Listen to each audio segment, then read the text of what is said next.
morning to all tuning in. I am Indiana Rogers, and beside me is my co-commentator today, Tony Neal. We're really excited for another big afternoon and morning worth of football here at Thebarton Oval. And, well, a couple of different types of games as well, a couple different varieties today. It's not just all the same type of fixture, Tony. No, correct. We've got the Year 10s, of course, out there warming up at the moment, Sacred Heart and Prince Alfred. So this will be an interesting game. They only played a couple of days ago. One team got up, which was Prince's, I believe, and now today, well, eight quarters of football we're going to see across a couple of days, so that was an interesting one. The second game, of course, we've got two friendlies.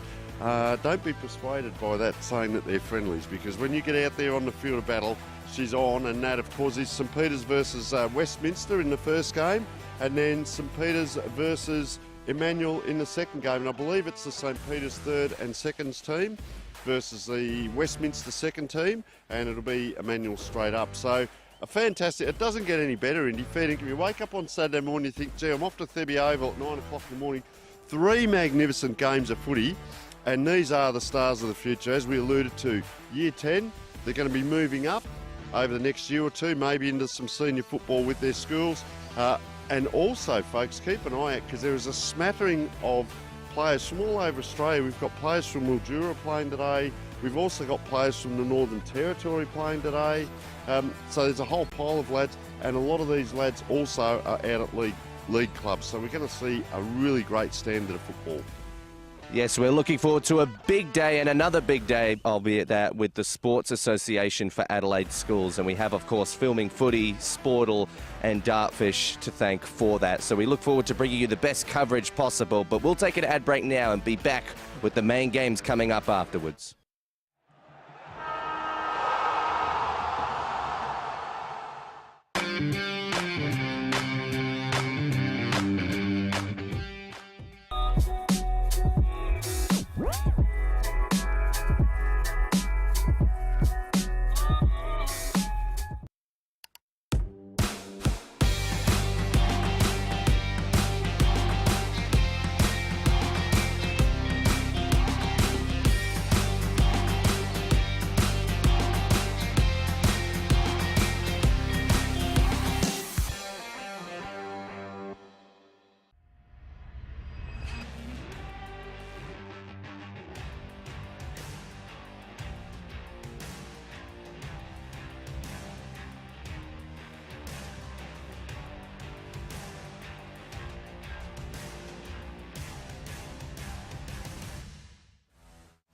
We're back at Thebarton Oval for more grand final action. This time for the Year 10s, a really exciting opportunity for some young talent to prove themselves. And, well, the men beside me don't have to prove themselves. Their names are very well known at this stage. Mitch Larson from Prince Alfred and John Simons from Sacred Heart, the two coaches of the Year 10 grand finalists today. Welcome to both of you. Thanks for having me. Cheers. Thanks, Indy. Good to see you again, mate.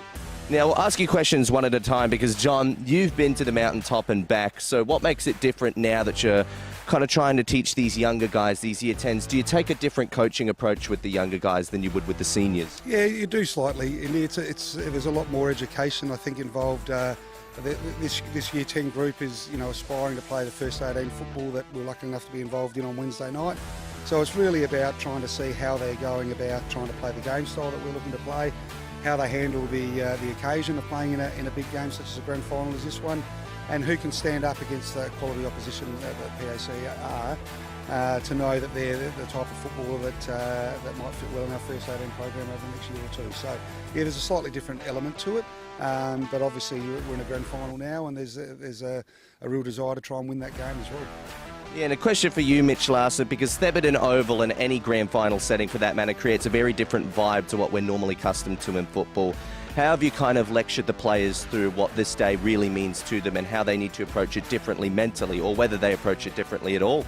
Obviously means a lot. Obviously had the same experience here on Wednesday, but it's probably an opportunity for them to see all their parents all join together and watch them play footy, which they've obviously committed a big, massive part to their life. So obviously nothing too dissimilar to what we've had during the year, but obviously to enjoy the experience as much as that as well. So yeah. Yeah, well, we'll talk about some eye-catching players, and we'll ask each of you about anyone who's really caught your eye. First of all, you, John. Anyone you're looking forward to seeing come into the senior Colts in the coming years and really getting better than what they already are? Well, I mean, from a well-known perspective, we've got some players that are involved in the state under-16 squad that you'd watch out for, guys like Gus Downs and Harper Ryan and Joe Raphael and these sorts of types through the midfield. But for me, I'm equally excited to look at these role players we've got playing different roles in our back line or forward roles or different roles through the wings, just to see how they cope with those roles as we look from a wider first 18 perspective as to who might play a game in that Guernsey over the next year or two. So for me, it's across the board. For the likes of others, you're probably looking at some of those names I mentioned before that would probably be likely to be some of our better players in the game. Yeah, it obviously takes a team of 22, not a couple stars. And what about you, Mitch? Because obviously it's easy to get soaked in when your players do a bit of under-16, under-18 stuff for other leagues around the country. But is it also a little bit more special when they've had a history coming up from the very far distant junior programs for Prince Alfred as well? And there are any players like that on the list today? Yeah, we have a few. Obviously, you have your little influx of boarders, but we've had a few people like, for example, Angus Fremantle, who started the school at a very young age, played an excellent job for us on Wednesday. And there's a few other boys as well who have been here from the beginning or started in year 8 and have seen the journey to go the whole way through. So hopefully today's another step in that.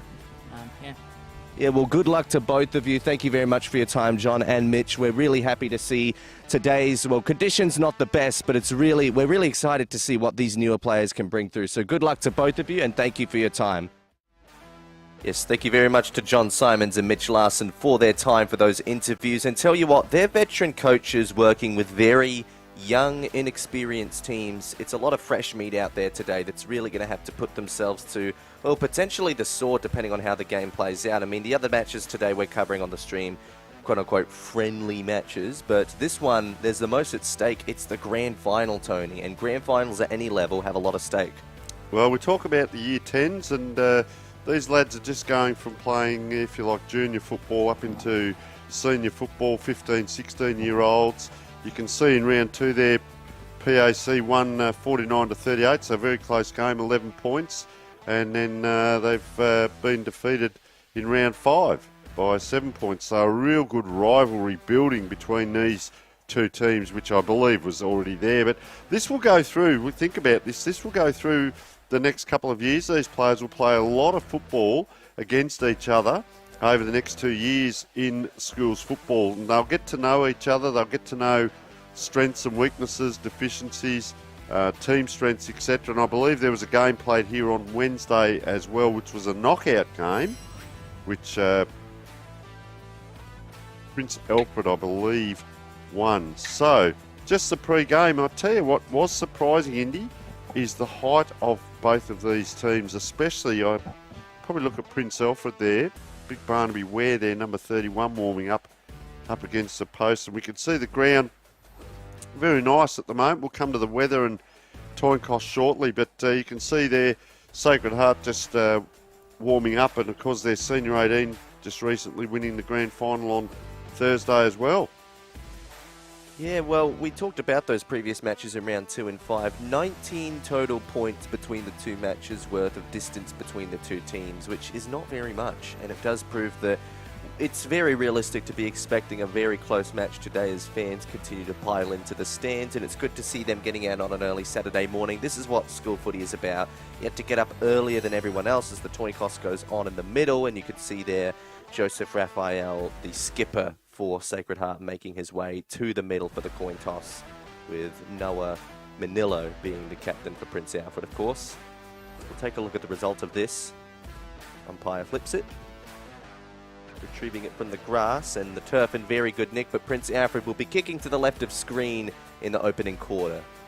Because for the people watching at home, that is Prince Alfred in the purple and Sacred Heart in the blue. Most people would know that, but there might be a few just watching along and seeing what's coming through. And geez, I'll tell you what, there's some players to watch from both teams. We had a bit of a chat about this with the coaches, and just looking at Prince Alfred, well, we've got Harry White out at Sturt, so Sample there. Gillan Wakeland is the son of Darryl Wakeland, former Port Adelaide player. So Nate Slade is the son of Matt Slade, who of course is up coaching the seniors, and I believe his brother's up there playing as well. Ben Barnard, number 22, one to watch from the Northern Territory, Seb Lennon, number 29 from Sturt. Anthony Long, number 34, apparently is a highlights package, so we'll keep an eye on him. And great to see Lockie Forkhead and also Sam Cumming from Mildura. So I'd suggest they're probably a couple of boarders. Oliver Hine at Norwood and Sam Cumming, also a state under 16 player at Mildura. And Indy Sacred Heart have got a few as well.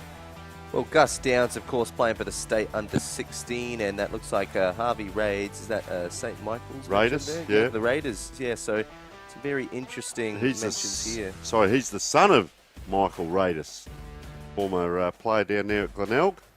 Yeah, so a bit of father-son coming through there, and of course the state's B team, the Kobe Moore playing for them. Well, he's a state basketballer and brother of Ashton. Now, Ashton's played a bit of league football at Glenelg this year and expected to go in the draft. So, very so good there. He's got 21 on his back, so we'll probably keep an eye out because he would probably stand out as one of their taller players, I'd like to assume. And if that's the case, well, coming in from a basketball background, there have been a couple players like that. Mason Cox, of course, at AFL level, but even Gary Ablett Jr. and Robbie Gray have played their fair share of basketball, and they're not the tallest blokes, so maybe it won't determine his final height. But yeah, there's some other mentions here, Tony. Yeah, so number 23 is Edward Wilson. So we saw his brother play an outstanding game on Adelaide Oval 2 days ago. That's Jack Wilson, number 7, his brother. So Edward's a young ruckman coming through, so 2 ruckmen in the family. So this will be interesting to see young Edward as he develops. Harper Ryan, whose brother Kobe is out at West. Young Harvey Raiders, we said, great family from down in the southeast. I've know several of the family members there, so he'll be a real goer, I'd suggest. And Tom Amber, whose brother is Saxon Amber, who we saw play at fullback the other day, and Caleb Tregenza, son of Simon, so the Port Adelaide Sample and AFL Crows player in Simon. That's his son coming through, number 37. So not only is there interest just on the individual side of it, but also from the team side and the macros. And we wish all players out there all the very best in this game. Of course, Indy, the best player in the game, wins the Dartfish beanie and the Archie's thongs with our sponsor, Sports Interactive, Dartfish, Filming Footy and Sportal, bringing us our scoreboard. All is in readiness. You can see Big Barnaby wearing their number 31 up against the Sacred Heart player in Tom Amber by the looks of it. And you are with Indy Rogers for the first call. Ends in the stands. Be relatively side. cosy, and we hope you are wherever you're watching from, because it is a wet day out there, very overcast and little sunlight in sight. But the task clear for the teams competing today. And a premiership, the reward for getting through it efficiently. Ball up once again in the centre square. Turf looking in very good nick, and little signs of too much torrential mud, and even the cricket pitch in the middle seems to look very good condition. Doesn't look too battered up. Harry White trying to apply some tackling pressure. As it comes out here, spills out of the centre square, but neither team really retaining any comfortable possession there as Sam Cumming just enforcing some late tackling pressures. We get a look at the plane, which is very close here at Thebarton. You can see how close it is coming in. More tackling pressure, this time applied courtesy of Sacred Heart. Actually got a number 10 out there who is not currently on our list, but we'll try and find that out for you in a bit as soon as possible, of course. Got plenty on the team that do the hard yards to get that for you. Oliver Charlesworth with the tackle and another ball up. The game's still at stagnant odds at the moment. Neither team really with the breakthrough. That was Lip Kiewicks. An effective hand pass. Players trying to crawl down and pick up this ball. Can't dispose of it cleanly. A little clearance attempt there. Not sure if there was an advantage paid because the umpire gestured a high tackle. But it might not matter. It's gone to the forward line. Suddenly the intensity's cranking up a bit more. First forward entry at the game going Sacred Heart's way, but another ball up to ensue. And we should mention that the last 2 games that these teams played this year weren't the highest scoring. In fact, teams struggled to break above the 50-point mark in those games. So we're not expecting a high scoring game, but we are expecting a very close contest indeed. Thomas with the tackling pressure there. Ruck's going at it. Trying to pluck it out was Barnaby Ware. They clear it for the moment, but it comes back in. On the boot of a Sacred Heart player in the distance, it's Benjamin Gray, who's taken a turf with the ball in hand. Well, we're just going to find out one late player with a different number there, so I'm just trying to find out who that is. We'll find out in a moment as play on that far side, Indy. So, yeah, just seeing the stand rule, the 666, and also the occasional throw-in. It's thrown back into play. Trying to grab it from the contest, but unsuccessfully Sam Cumming. It is cleared out for Prince Alfred, though. Trying to get goal side here. Players running, but they're so tightrope with each other, it's actually really hard to find a breakthrough. So definitely very man-on-man stuff at the moment. Not too much flooding, but a lot of congestion and giving very little room for the opposition to dispose of the ball. It's great stuff to see. Tom Amber with the tap down there, but the clearance goes Prince Alfred's way. Down to the forward arc. Tough task for the defenders now. You've got a bit of a brigade to brush through, which they do temporarily. Mason Hall. He comes to turf. Hand passing it out to a teammate. Prince Alfred get it forward. Deepest option there. Can't quite get hands to it. Anthony Long still lingering around the contest with his second effort. Ricochet off of a couple players. It comes out. Sacred Heart with extra crummers, but not too much support around them. Little awkward toe poke off the deck there, and they keep the ball moving. Finally, a little bit of uncontested vacancy to give their players some room, but that kick's going to put it right back into an uncomfortable position. It's gone forward, but Prince Alfred with all the numbers around. Tell you what about that pickup? That was superb from Benjamin Gray. His hand pass, not so classy, though. And now it's cleared out to the other side by Harry White, who goes far. He stretches the contest. It's a foot race. And it comes off the deck with a soccer, rolls towards the forward line, and maybe a bit of a high tackle there from Gillen Wakelin. I don't think it's been paid high, though. No, it has? Yes, it has. So Sacred Heart to get uncontested ball again. So we come out the other side now onto the wing. It's working it. Very quick by both teams, and we're seeing some great skill already. Nice pick up there by Hamish Illman. Gets it across their inside 50 again. Is it going to go over the back? It just drifts back. They're in trouble here. Sacred Heart, a little left foot kick, and there is the first goal. And look at that celebration. He really has put the Jets on there, and that was Jack Slattery with a nice little dribbling goal. It doesn't matter how you get them, and we'll have a look here. As the ball came in, it was a contested ball. Just gliding by, he collected it, and very neat actually, with just placed that ball onto his boot, stuck the boot out and kicked the goal, so well done. But that transition between half forward and half back, we saw, as you mentioned there, Benjamin Gray's pick up down the other end was sensational, but a couple of little soccer kicks. Interesting, it's 10:36 in the morning in Adelaide. The ground is a little bit dewy, and we are using a yellow football. So that is interesting to see. Maybe they use it in all school games. So who's to know? Or player just stuck in the chutney. There's a lot of traffic. The wingers have come in each side as well. So you'll see a lot of congestion around this ball.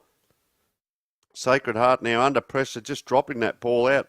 Oh, big fella, I reckon that's Fergus Kerrin, was it? Taking the ground.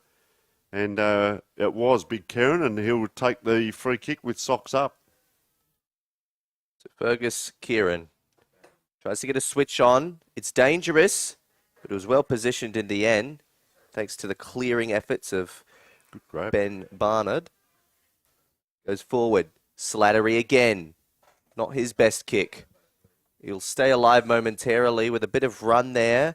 Hamish Illman trying to keep it alive, but it's very unlikely that Anthony Long was going to be able to weave that one through the line either. So it's going to be a throw-in.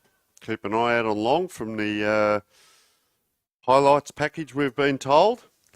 Yeah, he's impressed so far, that's for sure. One of the standouts in the early stages of the game. This is some good clearance work, and even though there'll be no mark, there's an opportunity for Sam Cumming if he wants to launch and go, and he just hooked it a little bit too much in the end. So a minor score, Prince Alfred 7 points, and Sacred Heart and John Simon's men yet to get a score on the board as we're 6.5 minutes into the first quarter.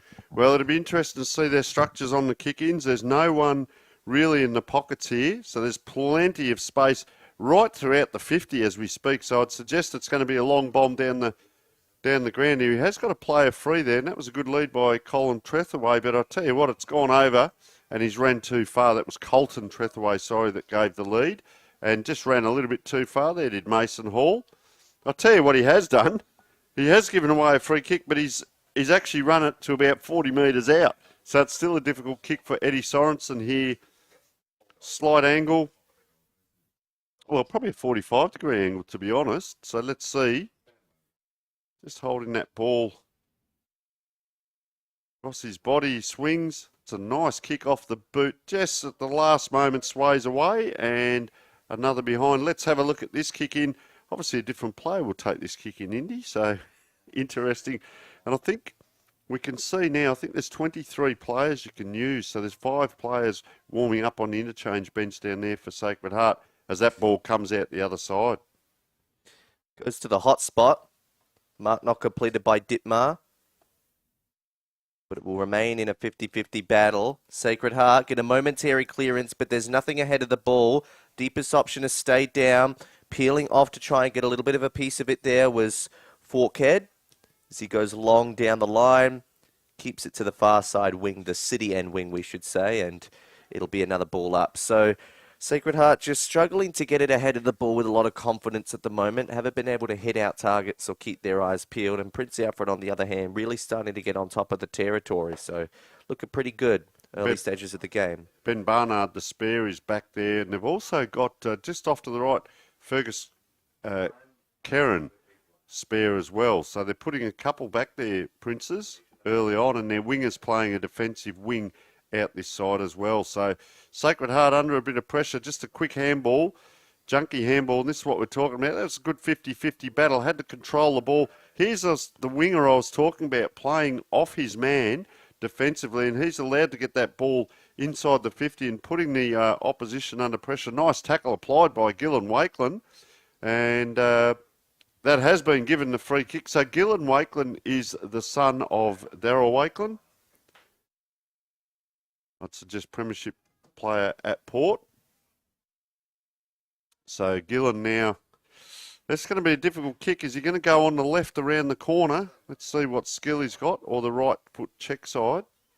Goes the right foot, hits the right side of the ball, or the correct side, and that's a dangerous position.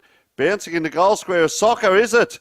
No, it's not. Can they get it out? Sacred Heart, or player. We're seeing a lot of this tackle in vogue now, the one arm. Holding players up, just putting that ball in front of him, Oliver Hine, giving his team best advantage. 2-on-1 here to the Sacred Heart player, and he's happy to just roll that out. And that was a good attempt by Gillen Wakelin, and they're still learning their way. The big tall blokes, a long way from hand to foot. Yes, of course, the father, son of Port Adelaide Premiership player Darryl Wakelin is Gillen. So let's hope he has a good game. See him coming. Played it safe, gave it off to what looks like Davies, and he went one extra. So he's hit a target here with Anthony Long, who we've talked about as being very prominent in the early stages of this game. And once again, very, very fluent stoppage work is helping Prince Alfred to get on top. It's only been the set shots so far that haven't quite gone their way. 1-2. Their one goal came from a bit of a soccer off the deck in the goal square a bit earlier. So if you can get this goal, it would be the most up-to-date goal of the game, of course. And the longest, more importantly. Just a little push after he kicked that from his opponent there, but wouldn't be firing him up too much because he can really turn it on, and he's got a good size about him already for a year 10. You can see a lot of these players will grow and grow more into their bodies as they get a little bit more height and get their muscles used to how they're adapting with that extra 2 or 3 inches over the next couple of years, if not more. So player on the far side, he's outside the 50, just brings that into a dangerous position. Centre forward up, they fly. That's a grab, is it? I'd suggest that's Seb Lennon from Sturt. So he's only just come on and already made an impact on the game. Just saw him trot on pretty much the last play. So Seb Lennon, ball in hand.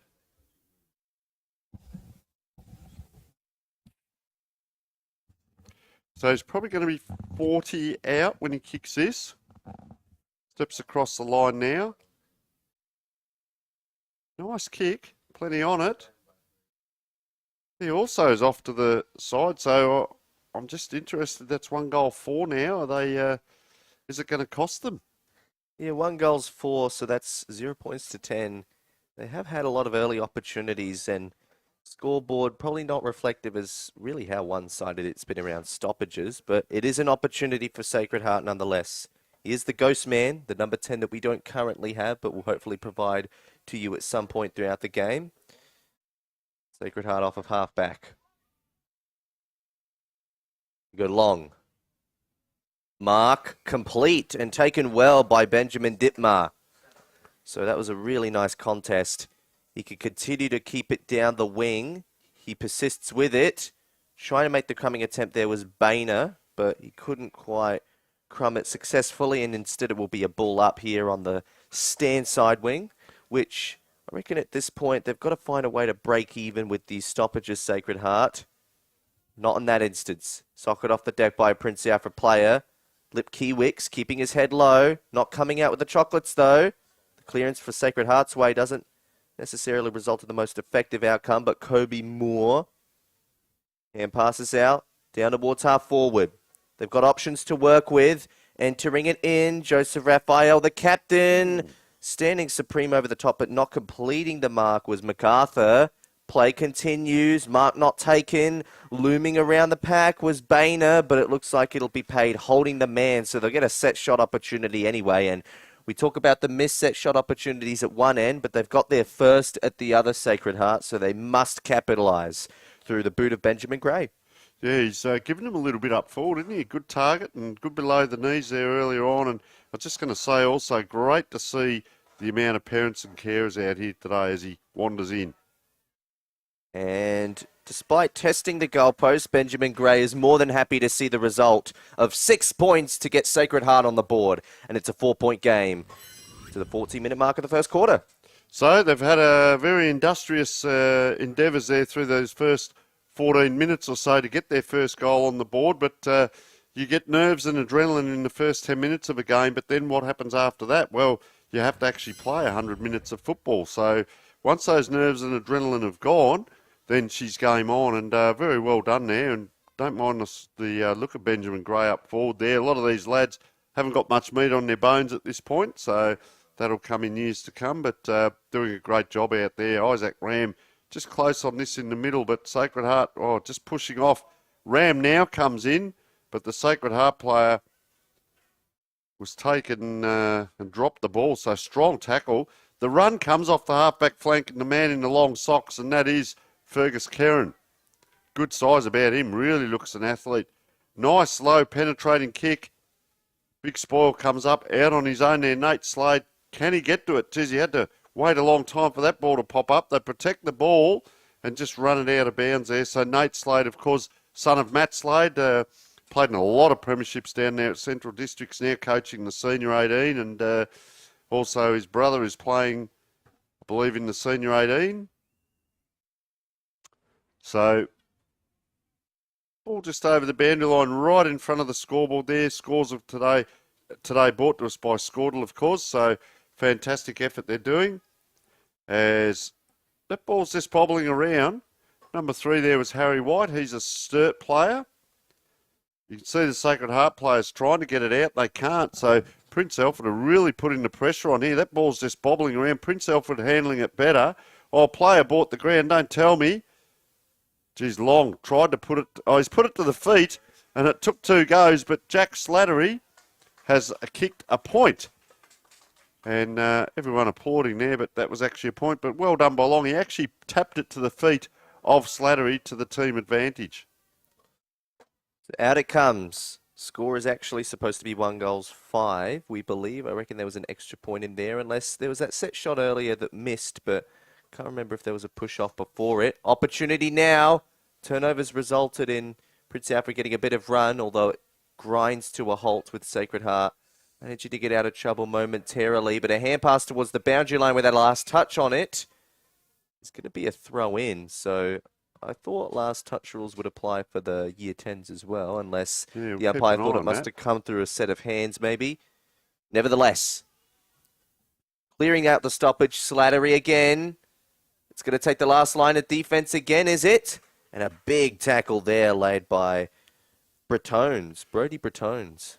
you talk about, game-saving moments, and that could well be a moment that has helped Sacred Heart out as another point on the board. So we'll go by the scoreboard up there, 1-5. They'll change that if need be at quarter time, but at this point, 1-5 to 1 goal straight, which is keeping Sacred Heart in it. Long, strong lead comes, but it's really into this pack, so all we want is the big flyers. Moyer goes up, couldn't take it. Great smother. Prince Alfred just winning the little things, the tackling, the smothers, setting up well back here. Oliver Hine couldn't quite get the kick right. He does give it back to Sacred Heart. That's still a scrambled kick. So Lockie Forkhead it was trying to manoeuvre that ball forward. Gee, gang tackled here. Umpire comes in. He's having to do a lot of work, the umpire too. I will say that because the ball's travelling up and down the ground at quite a good speed. Talking about that, there's a nice kick down. Now we get the one-on-one battle, and just keep an eye on Benjamin Gray in back play here. Oh, he's just coming into that area to try and get through. A little bit going on there. Boys are all a bit excited. We will take a short break with a score at 1 goal straight to 1-5, and we'll be back with the second quarter.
Back to Thebarton Oval. It's quarter time here in the Year 10's grand final between Sacred Heart College and Prince Alfred College, and a 5-point game probably should be a 5-goal game, to be honest, because Prince Alfred were really dominating around the stoppages, but just couldn't convert on the scoreboard.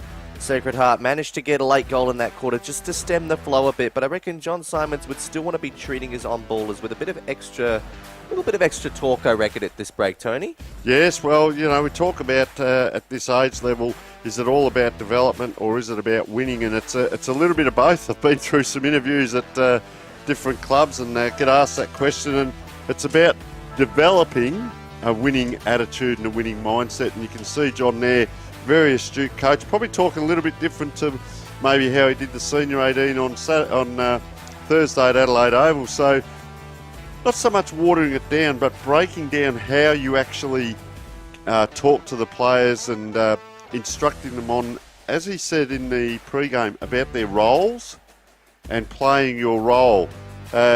So that's a very big part of it.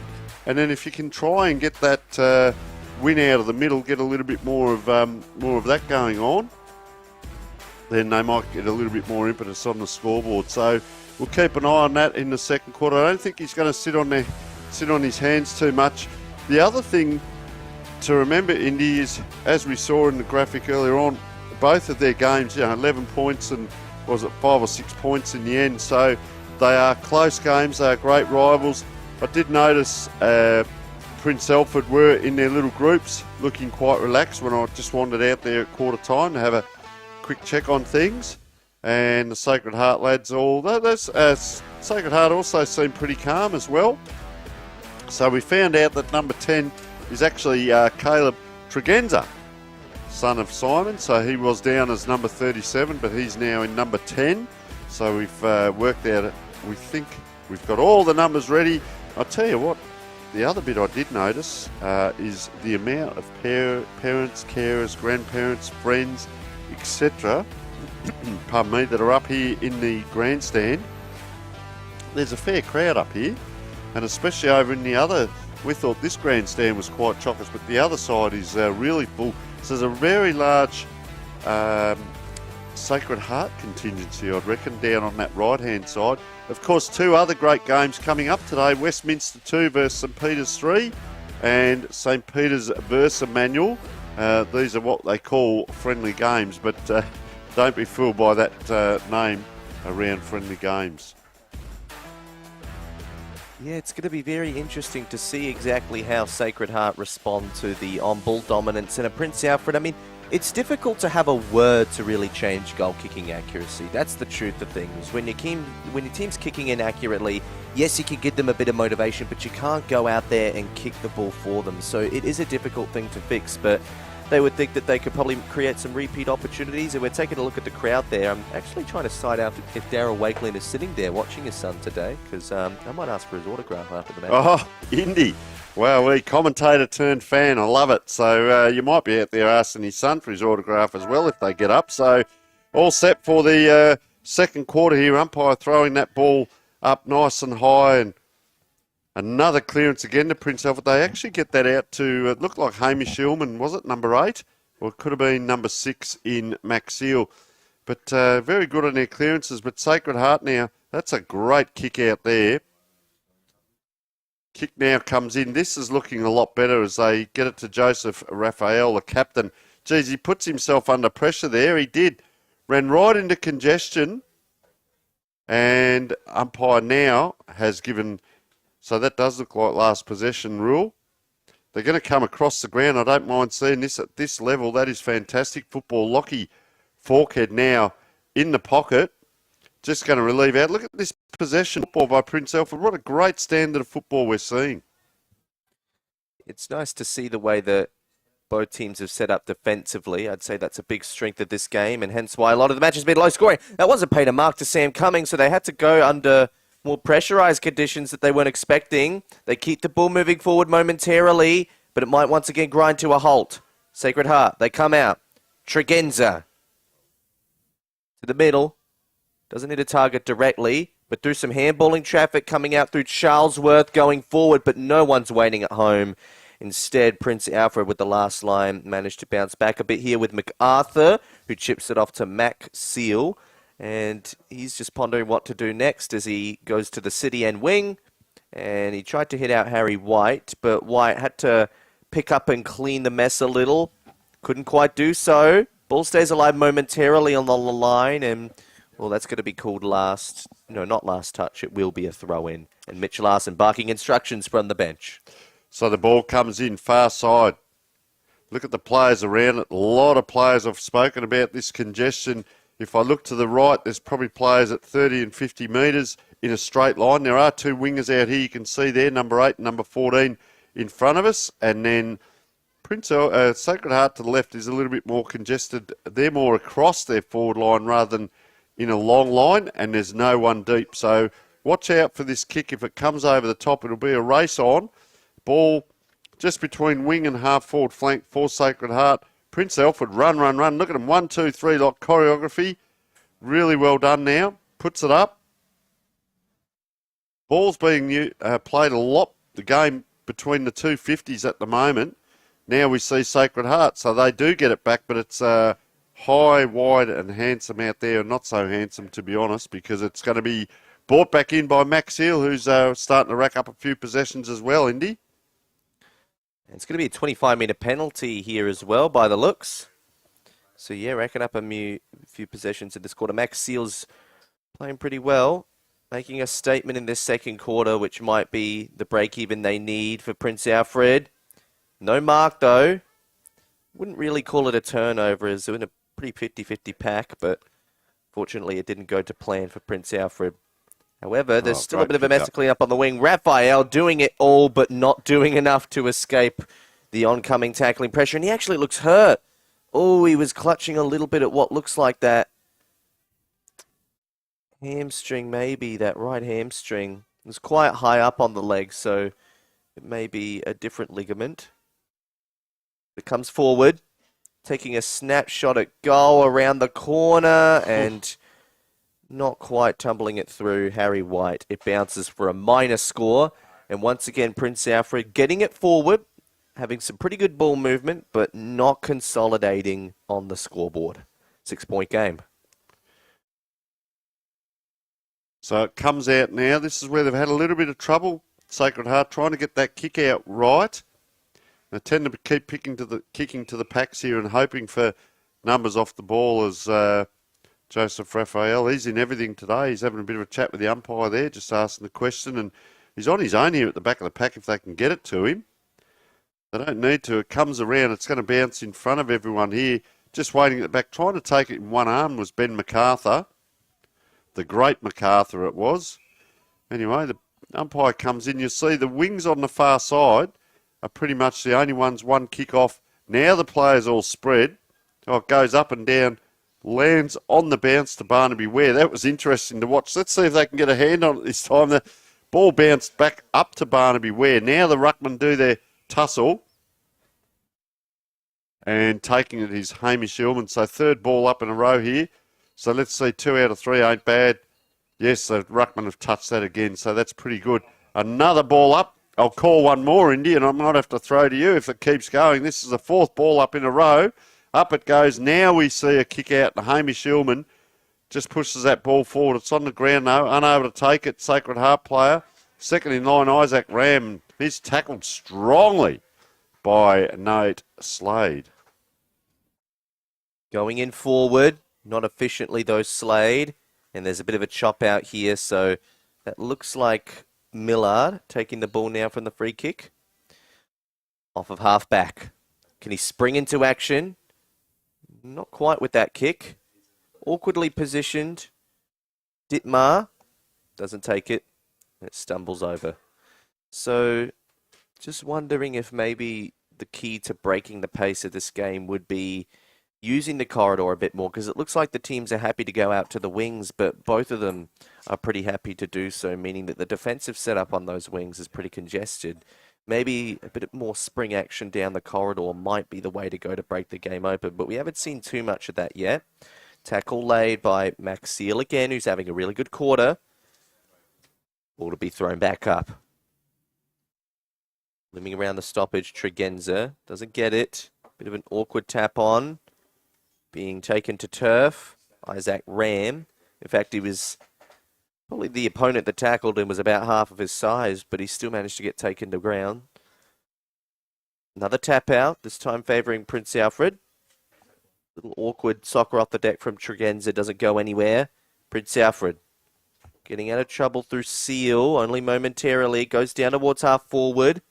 A second attempt at entry. Stumbles down. Losing possession of the ball there was Boehner. But Prince Alfred continue to persist. That looked like Wakeland. Now taking a snap around the body and missing everything, unfortunately. Not sure who that was, but I'm sure he'd be happy to have his name unrecognised after that kicking attempt. So it'll instead be a kick back into play with Jude Pope to do the reins.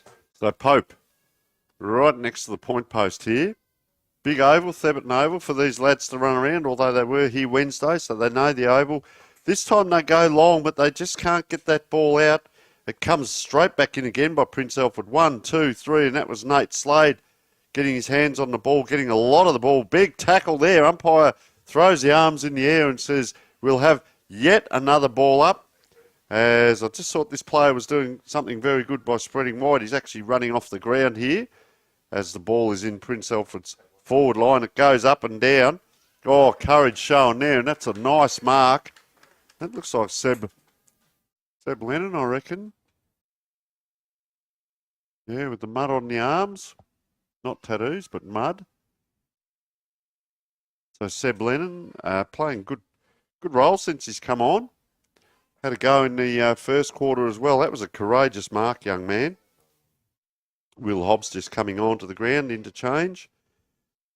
So in he wanders. Does he get hold of it? Straight over the umpire's head, and that's a nice goal to Seb Lennon at Sturt on the back of a magnificent, courageous mark. So this is what we talk about, Indy, to see some of these lads come out and display their skills and learning their way in football. As I said, 14, 15, 16-year-old perhaps. And, gee, a lot of interchange going on now. Bit of confusion. Another two coming off for Sacred Heart. And the ruckman is going to really struggle to get in here. And that's Big Edward Wilson. Gee, he's had to sprint. Here he comes now. He's really had to sprint to get in there. He has made it, and because the 666 rule, so players having to get inside the 50-metre arc before the umpire can ball it up. So that was Oliver Charlesworth getting in as well. All that effort to get down there in the ruck, and let's see what happens with the clearance. The wingers come in here for Sacred Heart, which has left the opposition winger out, and this is the winger. So fifth man comes in and will take the free kick. Will he go square? They run off the back line and not used. Just a short proppy kick out to Will Rooney. Oh, this way, that way. He's inside the 50. He elects just to pop it up in the air, but 2-on-1, and taken high. Is he Fergus Kerrin? No, he's not. They're still able to get it out. There's a little bit going on, and a player just down behind play there for Sacred Heart. Just got tangled up in the tackle. And good sportsmanship by the Prince Alfred player. Lift him back up. They'll come in again here, Sacred Heart. They'll come in again through last touch rule. They elect the high ball, which isn't always the best decision for your marking targets, and that one might also be last touch, this time going the other way. So taking that kick looks to be Forkhead. He tries to get a switch on. Here's Seal again. Max Seal playing a good game. Sells the candy, decides to elect the corridor. Does a good job. Hits a target down there. They continue play here. That was a kick from Harry White. Now they found a target out on the stand side wing with Anthony Long, who does go long to a one-on-one where there was a bit of a holding infringement. Yes, there was. So Prince Alfred will keep possession. It'll come back to Wakelam. Wakelam wouldn't dare kick a goal from this distance, would he? Well, it's the first coast-to-coast we've seen. I've been waiting for it, Indy. He's got close to the man on the mark. Kicks it to the hot spot. It bounces to the outer side, towards the pocket. Sacred Heart with the superior crummers.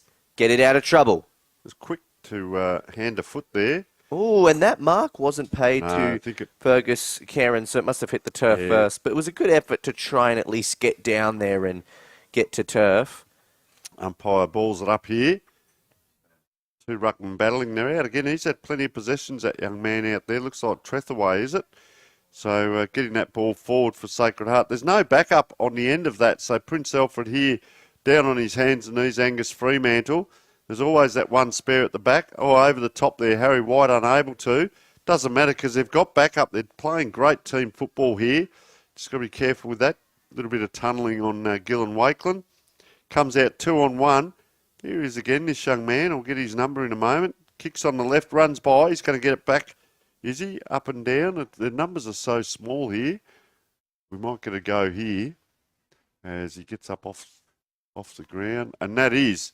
Yeah, Colin Trethaway is getting plenty of the ball out there on that far side, playing a very good role down back and on the wing. It's him again here. Oh, not quite. They could have been dangerous there. They're out again. Their clearances have been so good. They've given it back to Sacred Heart, just as I say that. It's over the top, though. Geez, I'll tell you what, Sacred Heart, Prince Alfred, they don't mess around. They've got it forward again. Quick movement of the ball. Max Barnett, this is a fast-paced game. That's a beautiful kick. Gives it across to Seb Lennon. So will Seb Lennon steady here. The lead comes out to the right. He gives it as well. and a good contest in the 50-50. Lennon having to back up, but it's a soccer off the ground here by the Sacred Heart players. 1-2, diving attempt to keep that ball in play. We talk about the moments.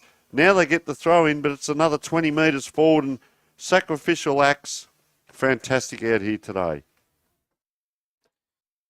Nearing the 13-minute mark, which would mean only about 5 minutes left in these quarters. They're 18 minutes no time on, if I'm correct. So definitely shorter than what the standard 25 minutes would be for the senior Colts teams for schools. Tap down, but with no winner. Not yet anyway.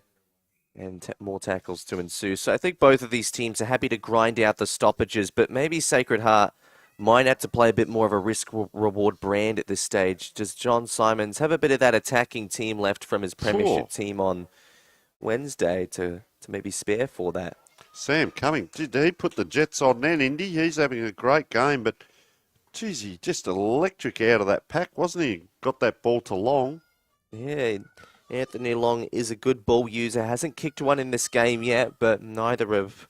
well, probably 20 of the other players on the ground for Prince Alfred, really. All of them have had some sort of score involvement, but few have kicked the majors. But Anthony Long kicks a very important one, and a 3-goal lead in this game is more like a 5-goal lead in a normal game because Prince Alfred are still playing with a very attractive brand of football. Anthony Long finally getting his long-awaited first goal. That was great play there by Prince Alfred. I'm very impressed with their ball use. Like it's elite level. A lot of the use of the ball here. And, you know, Sam Cummings setting them up with that hard penetrating kick in. Knows how to get his ball. He's in and under in the packs there. He's a very good player, Sam Cummings. And you can see why he's in the state team. We see Harry White out there in the middle as well as Wakeland goes up. Comes back, those two players now just, as we mentioned, getting the ball there. Wakeland not able to get it out. And he is up against Thomas, of course. Edward Wilson. As it goes up. Can they get one out here, Sacred Heart? They're still in this game, believe it or not. 3 goals, 6-24 to 1 goal straight. Late in the second quarter. Plenty of time left in this match yet.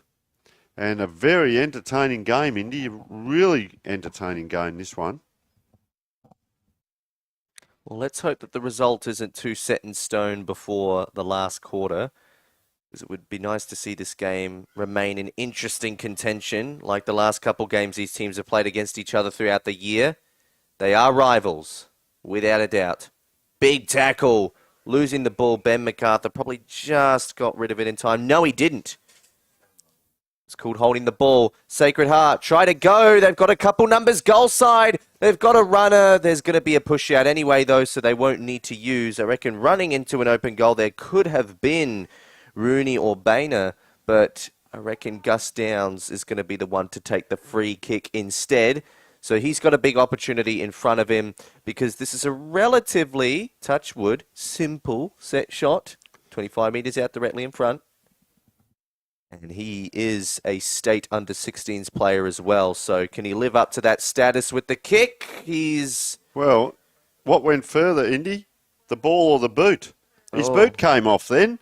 And the boot, you'll just see it to the left of this player kicking in now. So that was interesting. There's the bounce. 2 bounces. He's going to run to the 50, this player. Nice kick by the Prince Alfred player. It's up high. All strong hands coming. Couldn't take it. But look at that. Boy, you won't get away from him. What a tackle by Cumming, and that was on Gus Downs. So the 245s coming now. Gee, that's a great kick. This lad's got a good future ahead of him. He's gliding by on the wing here, but they elect to go across the other side there through Seb Lennon, who's also having a great game. Oh, a player ran back into traffic, gave it up there to Evan Davies. They're just bobbling that ball around there. Barnett couldn't take it. So ball on the far side. They've gone diagonally across here, Prince Alfred. Oh, player out on his own. That looks to be Eddie Sorensen with the blonde hair. He's just going to go back and have a look now. Tries to call the players towards him. Puts it in, and that looks like Moyer. Sorry, no, it's not Moyer. That's Isaac Ram on the far side. He goes far back out to the city end wing, where they've gone a lot of times in this game without a whole lot of success in getting the ball successfully moving forward. It does grind to another halt once again as players pile in over top of the ball. And I think one good thing about these plays is that they're not dragging it in. Their actual attacks on the ball to result in stoppages are pretty good. I'm just going to say they're setting up to Prince Alfred. They had a spare back there with Hamish Ullman. Good discipline to get back down that end. And yeah, very impressed with them at the moment. We'll take a short break. The score's 3 goals, 6-24. Prince Alfred leading Sacred Heart 1 goal, 1-7, which is a 17-point lead as we speak.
Welcome back to Thebarton Oval, the big game here, Prince Alfred versus Sacred Heart, and Prince Alfred leading 3 goals 6-24 to Sacred Heart 1 goal 1-7. Goal scorers Jack Slattery 1, Seb Lennon 1, Anthony Long 1, and Benjamin Gray has the 1 for Sacred Heart. How have you seen it, Indy, very quickly before we return to the game?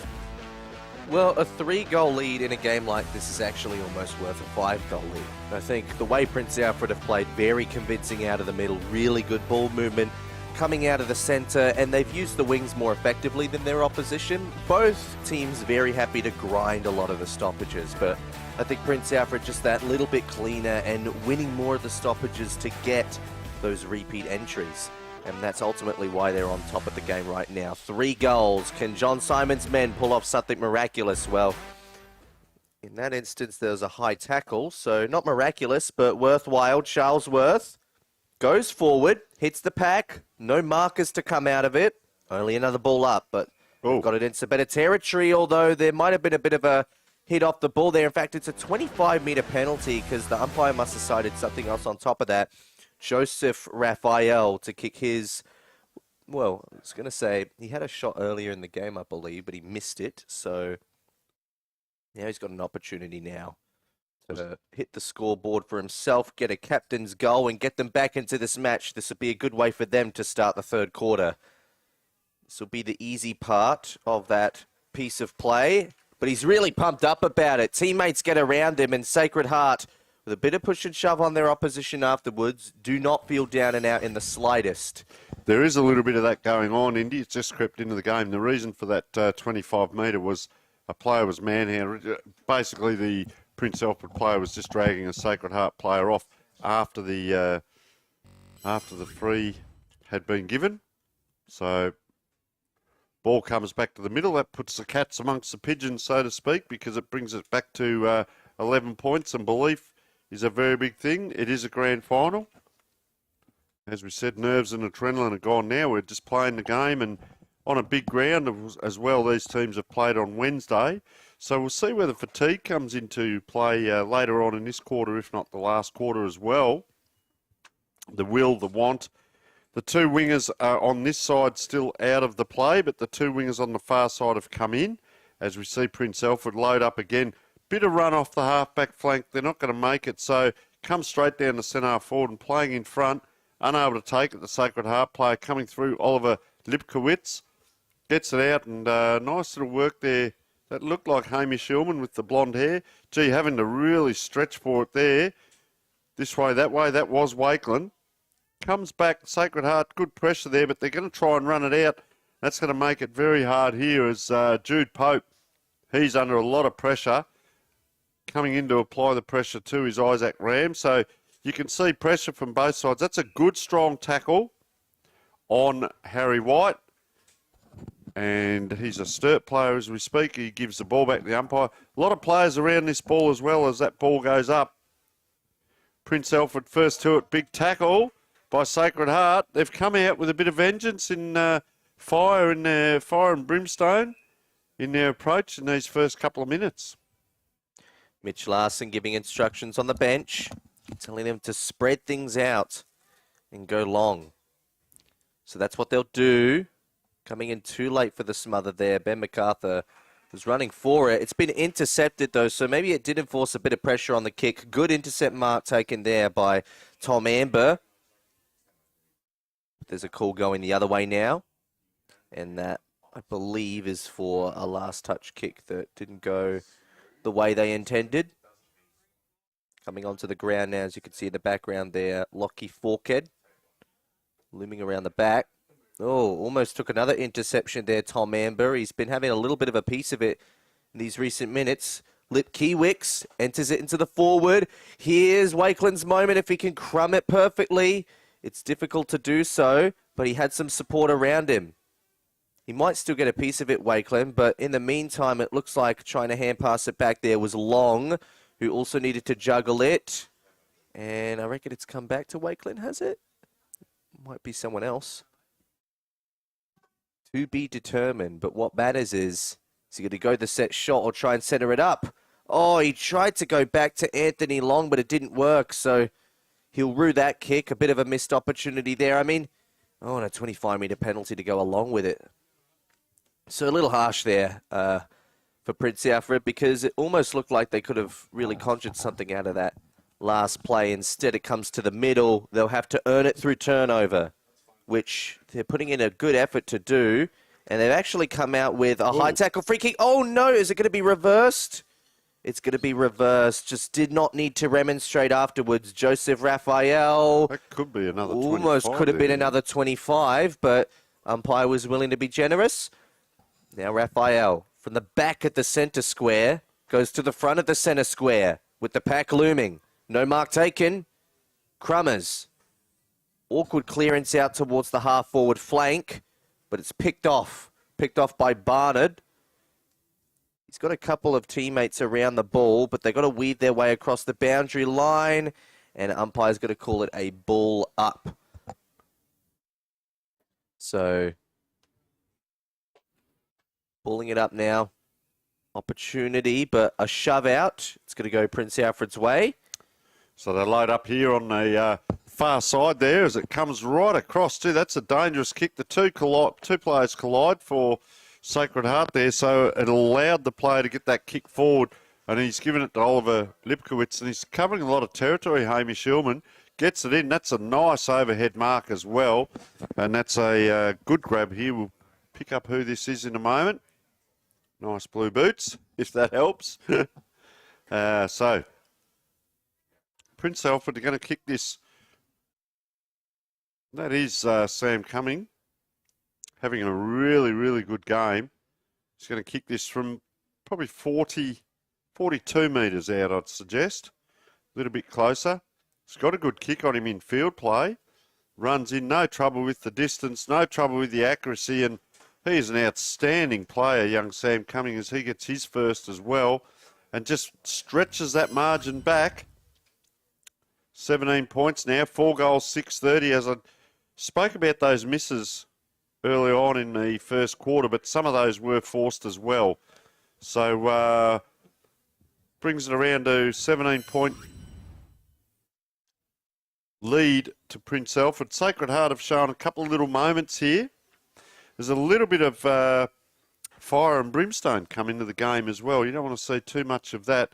You want to actually try and win the game. Playing football, and that ball has just bobbled out towards the wing for yet another ball up, Indy. There's been a lot of those in this game, but it's a 17-point margin. I reckon one more goal Prince Alfred's way could put serious pressure on the final result. On the contrary, Sacred Heart just need to stay in there. Tapped out well. And coming to the front side there, Ben MacArthur was tackled. Caught with his hands in the cookie jar. And Oliver Hine looks to be the one taking the free kick, telling his teammates to go long and stretch it out wide. Trying to get a look at the long distance of the ground there as Wakelim trying to fend off the efforts of the oncoming opposition. That was Brody Brettons. Just talking about oncoming, a couple of people just putting their umbrellas up here too, Indy, but there are a few other people just standing around, so I'm not just too sure. It looks quite inclement over the back towards the city there, and you can see up in the hills, very cloudy up there, so I hope that rain stays away, but there could be a little bit due as ball on that far side, a little bit scrambly this quarter. It opened up at times, gone back into the shut down again as it is raining. James Moody now has his umbrella out there. Ball comes over the top. It's inside the 50 again. The contest goes up. There's no one. There are two players actually that are deep if it comes back. So it's all a bit scrambly at the moment. And a free kick given to Kobe Moyer. Can he open something up? Gee, he didn't quite get hold of that kick. He just chipped it up in the air. And a good defensive mark taken by the Prince Alfred player. Goes back now, loads up. Guess what? Gives it straight back. And we're seeing some good marking out there at the moment, even though the ball is a little bit wet and sticky. Almost contemplating the corridor, but still persisting with that wing. And the same result coming. Another ball up. 17 points the margin, just over 9 minutes gone in the third quarter. Sometimes the premiership quarter, and this is the premiership game for the Year 10s today. Raphael taken to ground. That's deemed a dangerous tackle. Ooh, a little bit and going on a little again. bit going on. That's going to be 25 metres by the looks because, yeah, a bit of remonstration that was just a bit unnecessary by the end of it. That might have actually been Sam Cumming, if I'm correct, who... no, it was actually Gus Downs who was the victim of that, so I'm getting the wrong 45 mixed up. To the tip of the square, and more than happy to Touchdown. rush it over. Yeah, well, you can afford to do that in this league. Lockie Forkhead. Now they want to get a switch on, which they do. They find it into the hands of Oliver Hine. He looks forward. Tried to play it maybe a bit too short, but I reckon it was paid the mark to Harry White. I almost thought it chipped the turf a bit, but... well, we got no microscopic footage to be inspecting that. No time to think back, only to think forward. And he was very forward thinking with that kick because Wakeland's taken the mark. His teammate is down, but that was a really effective kick from Wakeland. The finishing touch from Sam Cumming. It's a vacant goal square. It just bounced the wrong way, a little shy, a little narrow. And I reckon carrying the injury there almost could have been Anthony Long. I'm Yeah, not it sure was. We got told that he's got a decent leap on him, but he went up vertical and came down horizontal, so wasn't too flash there. And so, of course, Cumming just played on and popped it through for a point as they run. He's run a long way again, this player. That's taking the risk on the kick out. Oh, two players go up. I thought maybe Benjamin Dipmar might have had that, but this is Edward Wilson, young ruckman, just finding his way. Nice kicking action on him. Gets it to his team's advantage. Trots down the ground, just like his brother the other night, an aerobic animal. Here he is again, Wilson. Couldn't quite. There he is, going over it. So good work. Both Wilson brothers have got a good engine on them. This way, that way. That's very clever work there by Jordan Millard. Gee, just dropped mark there. Couldn't quite take it. 45 was Gus Downs. Still down, by the way. Oh, players not able to take it through there. Good in traffic. That was really well done by Harper Ryan. Gives the team an advantage. This ball needs to bounce up. He's under a lot of pressure, the Sacred Heart player. Oh, he can't go all the way from there, so had to give it out. That was Benjamin Gray. Now the handball comes across. Will Rooney running in, can't quite take it, and they release again. Prince Alfred, and they are out. They have got a paddock in front of them here. If the player can just get that ball up, he elects to go around on that far wing, drives it down towards half forward. Wakeland's got a good set of jukes. Battle on the ground. Wins the ball as well. Very well done out there by young Wakeland, and Prince Alfred, the release was there. Oh, I tell you what, Sacred Heart were just over-possessing the ball in their forward line. When you hand pass it to too many teammates saying, you do it, no, you do it, no, you do it, eventually you might lose control of the ball, and that's exactly what happened. Now, Prince Alfred, that's a good kick, Wow, sided great into use. the corridor. Now, that looks like either Seal or Wakeland, one of the two. Here's Long, back on and back up and running. But the last line of defense reigns supreme for Sacred Heart. They have to get a move on now. Some good handballing traffic and then a snap kick later. They almost came out, but once again, a little misread by their own teammates who just can't quite predict the bounce of the ball. I reckon that's troubled them a bit in this game, Sacred Heart, just being able to tell where the bounce of the ball's going to go and waiting for it too much to sit up for them. That's not going to do them too many favours because sometimes you just got to go forward and put your body on the line. But Prince Alfred on the wing, back with ball and possession as a bit of light showers just starting to come through the ground now. And that's a very good kick. Slade again, that was Ware who got that ball in from that great mark. And Slade's played on quickly inside the 50s, put it up, Long comes out.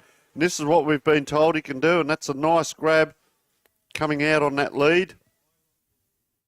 It's one thing to give the lead, but to finish like that, and that gives Prince Alfred some really good signs to be able to get the ball into the forward line and see players finish off rather than it come straight back out again. So if they can get another one here, they're just going to stretch that lead a little bit further. So Long it is with ball in hand, holds that ball very up and down.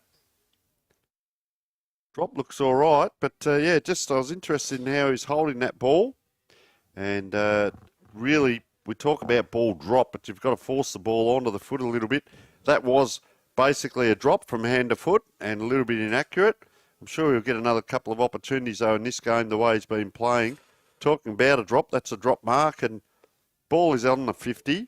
Strong tackler. Some of these players have been really impressive with their approach, their attack, their tackling, their skill sets below their knees, some of the overhead marks. We're really seeing a great display of futures football, if you like, Indy.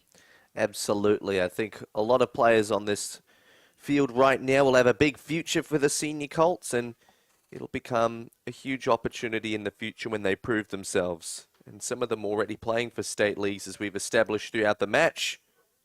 Tap down. Prince Alfred with the ruck work and the clearance. Ooh. And the forward mark, if you don't mind. Completed by Eddie Sorensen, who we haven't called too much of today, but it's not about being the man, it's about utilising the moment. And, well, this man has a moment now to put one on the board, which could be super, super crucial. It's a pretty high probability set shot, maybe not the easiest of angles, but with everything Prince Alfred have been missing today, they have to get this one to make it a 4-goal margin, which would be game high. And that it is. The long wait for a goal is over for Prince Alfred, and it could just be the one that seals them this premiership. So Eddie Sorensen, gee, he really stands out with that blonde hair. We talk about role play, but gee, just took short steps when he was running in there. He didn't really overkick the ball. He just popped it in short and got it through for a goal. And well done to the young man. And we've seen that a few times though. There's our Sportal scoreboard up there. 5 goals, 8-38, 2-2, 14. So 24 point, which is a 4-goal lead as we speak. 4 goals in numbers, but it's actually 3 goals, 6 by the scoreboard as it comes around now. Sacred Heart, a bit of free ground, could not get away with it, and that's dropping the ball. We talk about this in grand finals, the little things that'll win you games, and player just settling down his teammates here. He's got someone out wide if he wants. Really had someone wide here, but he elected to go down to the wing. Why wouldn't you when Wakeland's out there? But he's battling with the opposition ruckman as well, which is Edward Wilson. The umpire says, I'll ball it up, and we'll see these two players go to battle here. And look at Wakeland putting the body in. He actually tried to push in and pulled himself past the ball up there. Got the tap, goes out of bounds. Umpire out there going to throw this in. In it comes. Look at him battling there. Wakeland, pretty much a 50-50, that one. Ball came to the front. Who's up for it? What's the setup? How do they go? They put it back towards the toes of Edward Wilson, so a bit of sense of humour out there, or sense of theatre by some of the players, putting it to the biggest fella on the ground's toes. Now he gets a free rein out. It smashes that ball forward, once again to another pack. Where are the outriders? There they are, and they come square. Gee, dangerous kick. Illman played a very good quarter. He's still in there. You see him with the blonde hair, number 8. There he is there. Goes back and gets that ball. He's having an outstanding game. Gives it it's on the ground in front of Lipkowitz as the 11:39 Virgin flight comes in over the top of us here at Thebarton Oval. Round it comes now. Players playing a great game out there. Sacred Heart player covered. Look at that, the 50-50. So Prince Alfred applying that pressure, and Sacred Heart just can't get that ball out. Off the packs. They're going to get a free kick here, but what happens next? The siren goes. That's what happens next. And the score is 5 goals, 8, 38 to 2-2, 14. A 24-point win to Prince Alfred. They led by 10. They led by 17. They lead by 24 as we take a short break, and we're about to bring you the great final quarter very shortly.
Welcome back. It's three-quarter time at Thebarton Oval for the SAAS League Year 10 Grand Final, where Sacred Heart, well, John Simons, it's a game-high margin going against him, 24 points. The matches between these two teams has normally been close, but this is the highest margin between them for the year. And, well, in low-scoring games like this, a 4-goal margin might just be worth a 7-goal margin. You never know.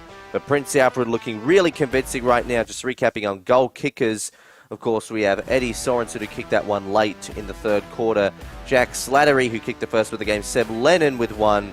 Anthony Long with one. And Sam Cumming also with a goal on the board. The 2 goal kickers for Sacred Heart, Joseph Raphael, the skipper, as well as Benjamin Gray, who kicked their first for the game. So John Simons, what can he get out of these men? What can he get out of these young players in this last quarter? Because, well, making a comeback like this can make sky the limit for a lot of these players going into the future. But on the contrary, Prince Alfred, it's their game to lose. They've looked really convincing, and they also look to be inflicting a positive impact on their players for a big future as well, especially for their scholars who will be coming up through the school leagues. John Simons having a final word with his players, as you can see there on screen.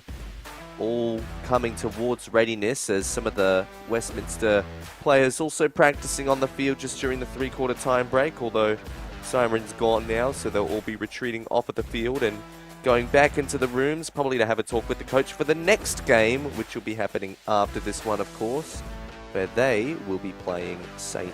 Peter's. So there's more on that later, but the match in front of us right now, a premiership to be determined. 5 goals, 8-38. 2 goals to 14 Sacred Heart, currently trailing by 24 points. And, well, Mitch Larson also having a final word with his men, but they all look really pumped up and enthused and look more than likely to be taking home the flag in this instance. So we're taking a look at some of the Sacred Heart huddle. John Simons keeping them in for a bit of extra lecture, extra talk, which can have both positive and negative impacts, but we'll see what Sacred Heart come out with. Can they play the quarter of a lifetime? Or will it merely be Prince Alfred's to seal in the last quarter? We'll find out. You're with Indiana Rogers, and soon Tony Neal will be back with me as well. Conditions not improving. Umbrellas are out. Light showers throughout the day probably made the ball conditions a little bit dewy, although once again the turf in really great nick. It's difficult to see too many players struggling to, I mean, even the midfielders would be privileged by the way the turf looks right now, so that's certainly not part of the issue. But Tony, you're back in the box. How do you think this last quarter is going to play out? Well, I'll tell you, if Prince Alfred keep playing the way they've been playing, they'll run out with the win. But I'll tell you what, don't underestimate Sacred Heart. A game of football can turn so quickly, Indy. 3 or 4 quick kicks, 3 or 4 quick goals, and they're right back in it. I'm not sure that Prince Alfred will let that happen, but let's just see as the ball goes up in the middle here. A lot of players behind that tap, so it came out the fresh air. Oh, through he goes. Nice work through traffic. Big Edward Wilson goes up again with the punch. Getting it forward. Don't tell me there's a shot on goal. And just through for a point. So this could be the quick start that they need here. And that is, I reckon that was Tom Amber actually, doing the ruck work. It was number 32. Seen him take a few good grabs, and he's out and around this pack as well. But this ball might go over the top of him. There he is right at the front of that pack. Gee, Sacred Heart, they get a run on here. They've got a free player in front. Up it goes. Moyer goes up and brings it down to ground. And that is a, well, it doesn't bring it to ground, brings it into his chest. That is a very good pack mark by number 21 and Kobe Moyer, one to keep an eye on. State basketballer, this lad, so certainly got some sport in his genes. So he'll line up.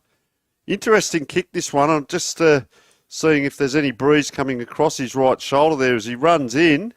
And that too is off to the side. So very quick couple of opportunities which we spoke of. So 2 quick shots on goal there. Only a minute and a half in. If they can keep this up, they might trouble the scorers with a couple of majors, which they need. And the scoreboard, which they haven't quite updated yet. Trying to run through a couple there. Very nicely done from the skipper, Noah Manillo. But back on the wing, Ricochet, and lost possession. Taken back to the ground as tacklers pile on, but it's not done and out yet. No ball up yet. Now there's a ball up. So it's 2 goals, 4-16. Now the scoreboard's been updated, 5 goals, 8-38. It's a 22-point margin. It's still 4 major goals to get back into this game, and with no time on, 18 minutes, that's a very difficult comeback to make in such limited time. But there's a bit of build-up here. If they can find a way to get it forward, no, they can't.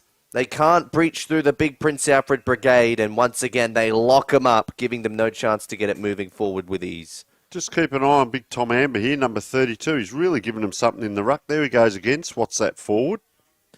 Oh, instead of going with the tackle, the bump instead on Hamish Illman, which almost made him turn it over, but it still keeps the contest a little 50-50.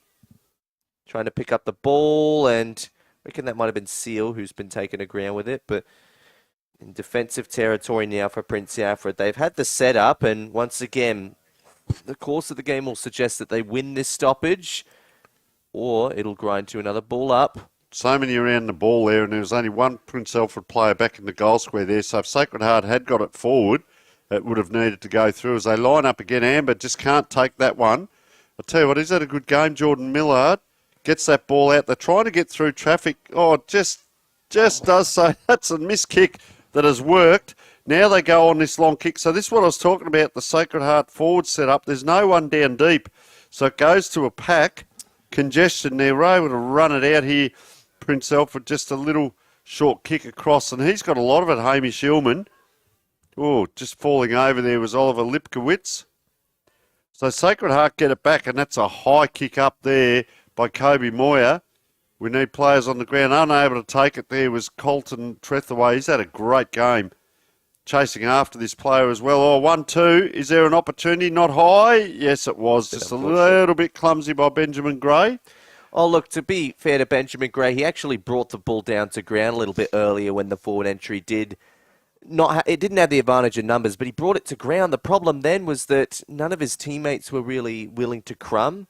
So they just need some better small forward game. They might get an opportunity here. Shot at goal is going to be hammered through for a minor score. So now it's Sacred Heart missing their opportunities, the ones that they weren't getting earlier in the game. They are creating them, but they have to be major scores. Otherwise, it's not going to help them on the scoreboard. 2 goals, 5-17, 5 goals, 8-38. Imagine if 2 or 3 of these shots had all been goals.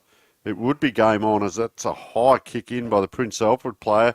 More numbers here to Sacred Heart. You can see the blue jumpers there, and just coming in late there was Hamish Illman. He's got a bit of go on him, the player on this wing, but he's up against Jordan Millard, who's also playing a good game. They do play off each other, though, as Millard comes through, so he becomes the extra on-baller.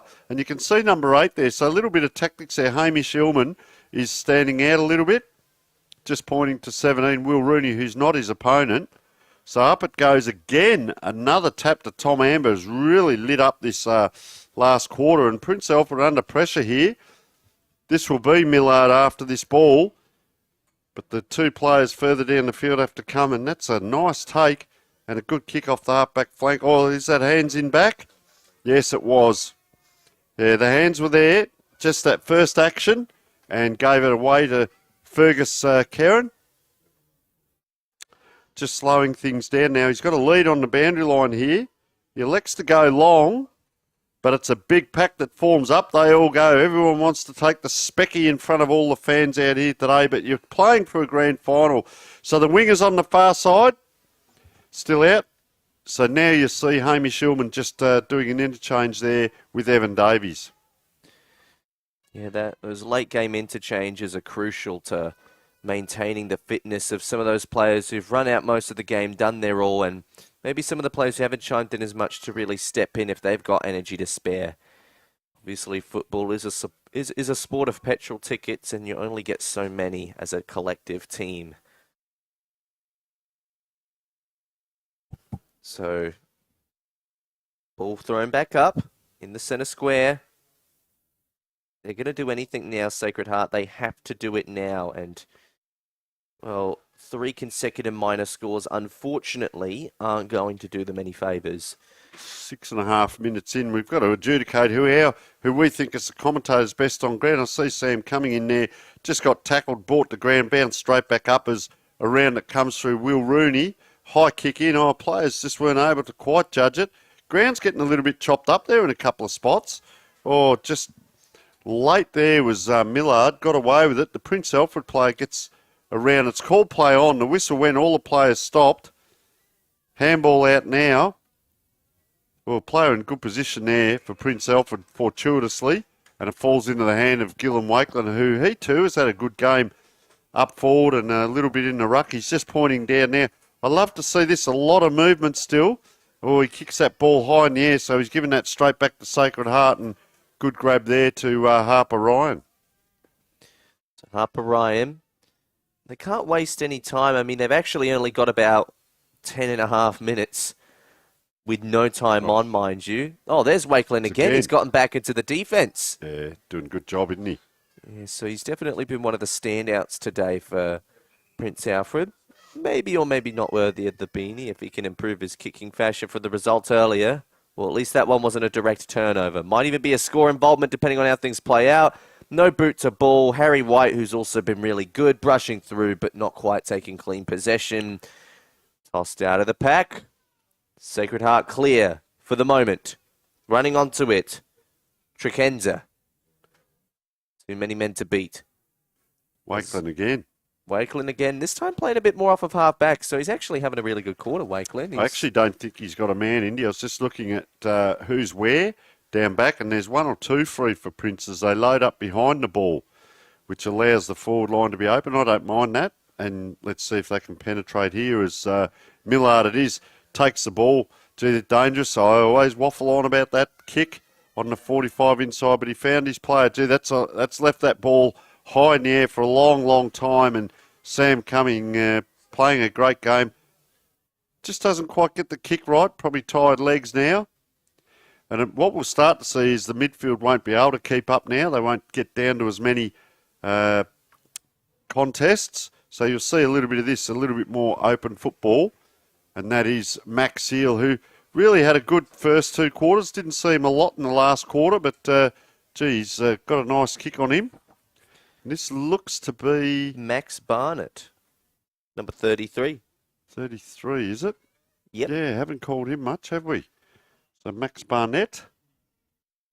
Like I said, it doesn't have to be a game, but it can still be a moment, especially when the flag is near settled at this point.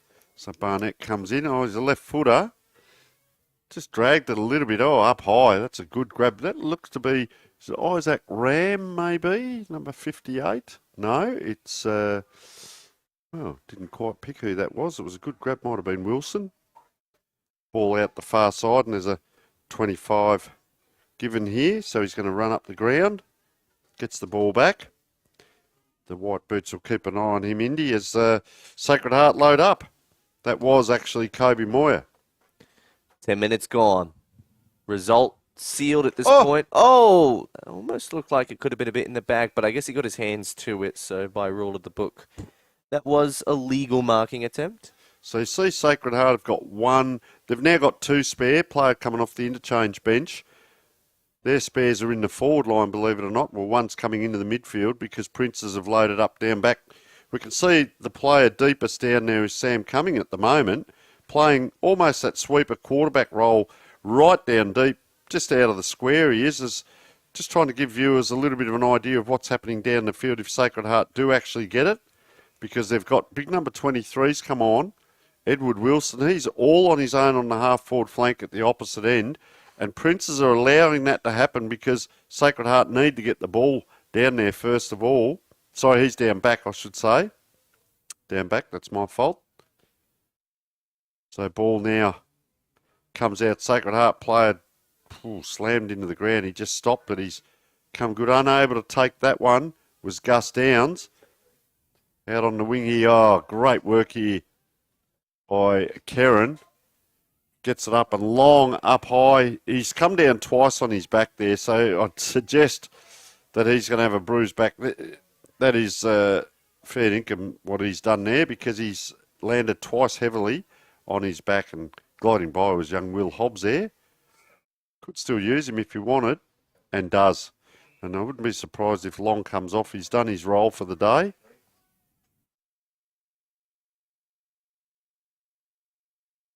So down it comes now. Oliver Hine, who's also had a good game. Drops it in, and just as we say that, turns it around to the opposition.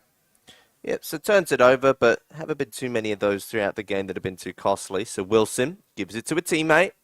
Teammate goes into a corridor. Full of Prince Alfred players. Once again, Wakeland playing the extra behind the ball and doing a bit of interception. And taking one more shot at a consolation prize goal. That looks to be with an empty, vacant line. Hathaway. Yeah. Just bad news here for, looks like Sam Cumming coming off the state under 16. Don't know whether he actually did a hammy or might be a really bad corky. Doesn't look good as he's coming off, and he'd probably be in contention for our best on ground. Is it's late, well, 12 minutes into the quarter, almost 13.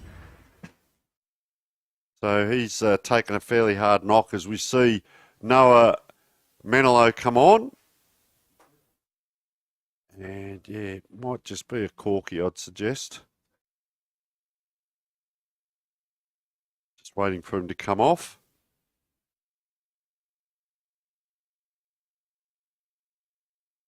So ball up in the middle again. Sacred Heart, they need to get a wriggle on here. They've won the quarter, 1-3 for the quarter. 15 points down as we speak. Sacred Heart player just taking that off the pack. Pretty nonchalant there with the handball, but put it to grass and look out because Fergus Caron's upon you. He's played a very good game too, Fergus Caron, but gives away the free just this time. And Sacred Heart will load up again here, and this is Joseph Raphael. Runs forward, and that's a nice kick into the hotspot. But look at the numbers. They've done this so well, Prince Alfred. Got the numbers back there. And you can see number 22 just tail off there. Ben Barnard, that is. He's all on his own back in the square, which leaves a free. And the free here is Colton Trethaway, just on the side of the pack here. Can Prince Alfred get through? They can, but it's only a short kick forward. Right on the 50-metre line now. Umpire says, I will once again ball it up. 50-metre line. We are 14 minutes gone. Final quarter. Up it goes. Moyer around the corner. Oh, courage shown here. Can they get it out, Prince Alfred, or will Sacred Heart take it? Taken high. Player in front. This is going to give them an opportunity for a shot on goal here through.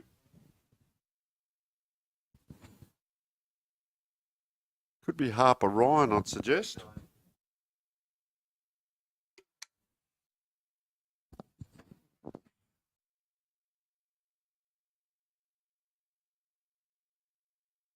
Likes it too. So that is his first goal, Joshua Inglis. And I tell you what, they've kicked 2 goals, 3 in the last quarter. Could well have been 5 goals. However, that brings them that little bit closer on the scoreboard. 1 goal, 3 the difference. 9 points. Can they do it? Grand final. 15 minutes. There's probably only 3 minutes to go now.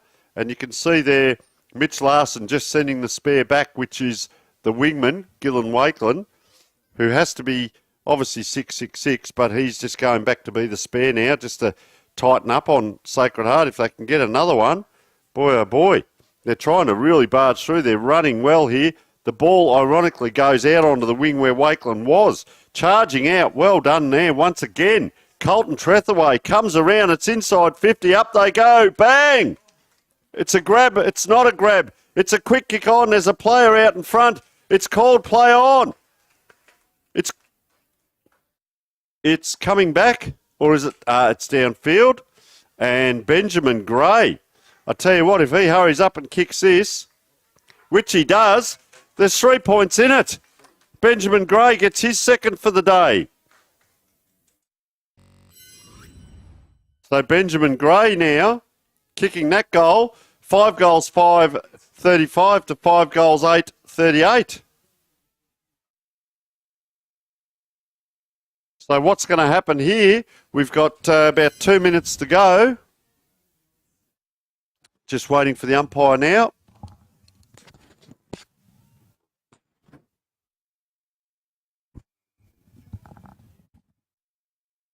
All right. So up it goes in the middle. Can they get another one, Sacred Heart? They've got hands on ball here.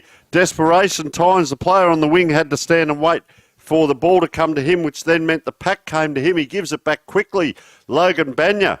Up it goes. Can they get it to Logan Banya? No, they can't, because over there is Hamish Illmans, who had a great game as well. Umpire says ball it up. Bit of panic time here. Prince Alfred players getting back down deep to the left of the screen. They're not worried about scoring. They're worried about stopping the opposition. It's out again. Dangerous position. Oh, Trethaway just falling as he gets to it. Pops it out. A lot of pressure here. Look at him coming at the ball. Have a look. There's about 20 players, and that is a great tackle. They're going to load up again. Zaid Thomas loads up. Oh, he's miskicked it. He's given it back to Prince Alfred. On the wing it is. It's a grab. Hamish Davies, anything will do. He gets it in. Up they fly. Down it comes. Around and around it goes. It's going to come back out into the middle of the ground. Prince Alfred need to get an out. They have, but have a look. There is not a player inside the 50 leading the charge. Mason Hall, he gets up this way, that way. Decides to go inwards towards the wing. Prince Alfred need a touch of possession. There it is. The siren has gone in a cliff hanger in the end. 5 goals, 8, 38. No score in the final quarter to Prince Alfred. 5 goals, 5, 35. A 3-point win to Prince Alfred. They led 10, 17, 24. Sacred Heart come home with a rush, kicking 3 goals, 3 in the quarter to no score. Prince Alfred have won the grand final by 3 points.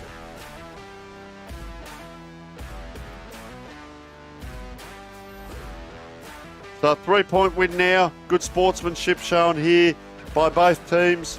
A cliffhanger here, and well, as we said, that last quarter. But I'll tell you what, Prince Alfred, a lot of scoring shots in the first quarter. They kicked the 1 goal 5 to 1 goal straight. So an extra 6 scoring shots. They end up with 13 scoring shots to 10. Both teams had their moments. Sacred Heart had their moments in that last quarter. A couple of highlights here. And that must be early in the game, because Prince Alfred is scoring goals. You see the big fella here, Benjamin Gray, getting his first of 2. Came in, just snuck it through. Goal scorers on the day, Eddie Sorensen with 1, Jack Slattery with 1, Seb Lennon with 1, Anthony Long with 1, and Sam Cumming, an outstanding game, also with 1 goal. And for Sacred Heart, we had Colin Trethaway, number 9. I thought he played an outstanding game out there, young Colton, and he kicked 1. Joshua Inglis 1, Joseph Raphael with 1, and Benjamin Gray with 2. And we're about to go to Indy with our best on ground. Well, congratulations to Prince Alfred. You survived an almighty scare there, and this is Sam Cumming next to me, our pick for best on ground. Your reward, a pair of Archie thongs and the Dartfish beanie. Congratulations. Well, it was an almighty scare in those last couple of minutes. What was going through your head? Well, obviously just try to get territory and just try and hang on for the last minutes, and yeah, fortunately it worked for us. So yeah, no, it was a really good effort by the boys today. So yeah, it was a tough contest, and yeah, I feel like we've fought hard, so it was good. Do you feel like you yourself were also building midweek through preparation to be able to put together such a compelling performance for this game? Because particularly towards the back end, players were cramping a little bit, and it definitely looked like there were some sore bodies, but you must have done enough training to keep yourself in check. Yeah, for sure. After the game on Wednesday, we went into the pool, bit of recovery to try and get ready for this game, and then yeah, last night, a bit of a run around with a few of the boys, so no, it was really good to get on the track today and get a good win, so yeah. Well, congratulations. We're not going to waste any time. You've got a big ceremony coming up and your teammates are waiting for you, so congratulations and good luck. Thank you very much. Yeah, fantastic by a young player there, Mitch Larson. Look at the coach was Mitch Larson. Sam Cumming there, and all the players get around him down there, and they're celebrating a big grand final win, and so they should. And well done to Mitch Larson, the coach, and our Dartfish beanie, for those watching, is a bit of a really cult following for any of the games that we do Australia-wide through Filming Footy, Dartfish, Sports Interactive, and also Sportal. And the thongs as well. So we're going to go in a moment to the presentation, as the rain is really starting to come down here. And the good thing is our microphone is down on the ground. Scott Pennington with Alejandro Piantadosi helping out, taking the awards, and have a listen to the boys, whether they get a medal or they'll get the pennant. Certainly I can see that, and the cup down there. We can see in the background the team's already warming up. We've got a big day of football ahead of us still. We've got Westminster 2, St Peter's 3 in a friendly. Okay, congratulations to the teams who've made the SAAS Grand Final.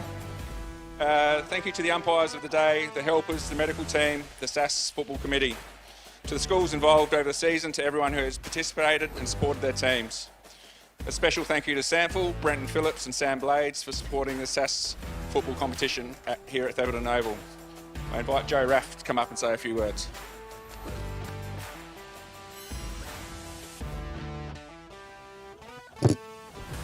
So first off, congratulations to PAC again. Great contest, and we look forward to playing you boys in the next couple of years. Cheers to the umpires, and thanks to our boys stuck in there. Nearly got the job done, but we'll definitely come back bigger and stronger, so thanks. I now invite the PAC captain to come forward and say a few words.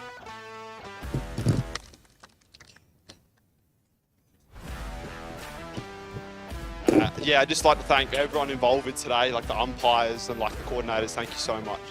Sacred Heart boys, you guys got resilience to come back like that. It's unbelievable, but keep your heads up. To Mitchie, Higgsy, Anna, thank you so much for the whole year. And yeah, the boys, we did it, lads. Just thank you, mate. Okay, and the umpires have given the game's Best on Ground award to Sam Cummings.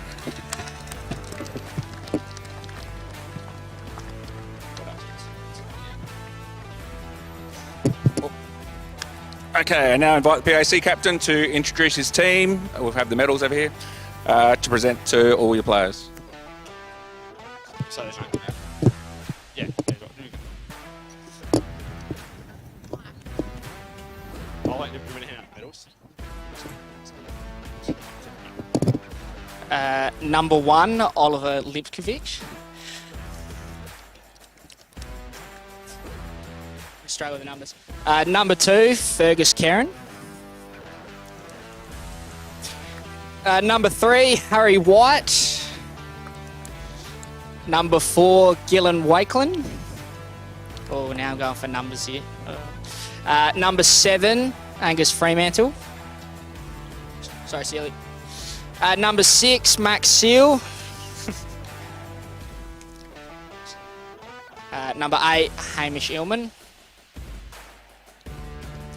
No good with numbers, so I'm just kidding. Lockie Falkhead. Jet Ryan. Max Barnett. Oliver Hine. Jack Slattery. Ben MacArthur. Barnaby Ware. Nate Slade. Anthony Long. Will Hobbs. Eddie Sorensen, Ben Barnard,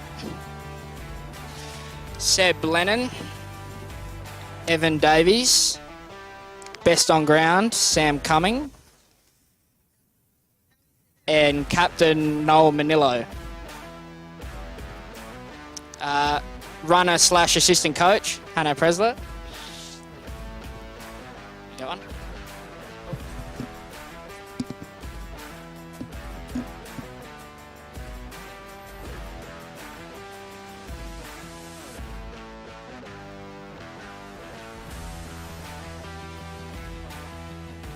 And we'll present the PAC captain. Don't sit down yet.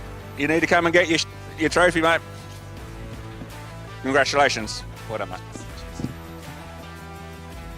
Okay, and thank you.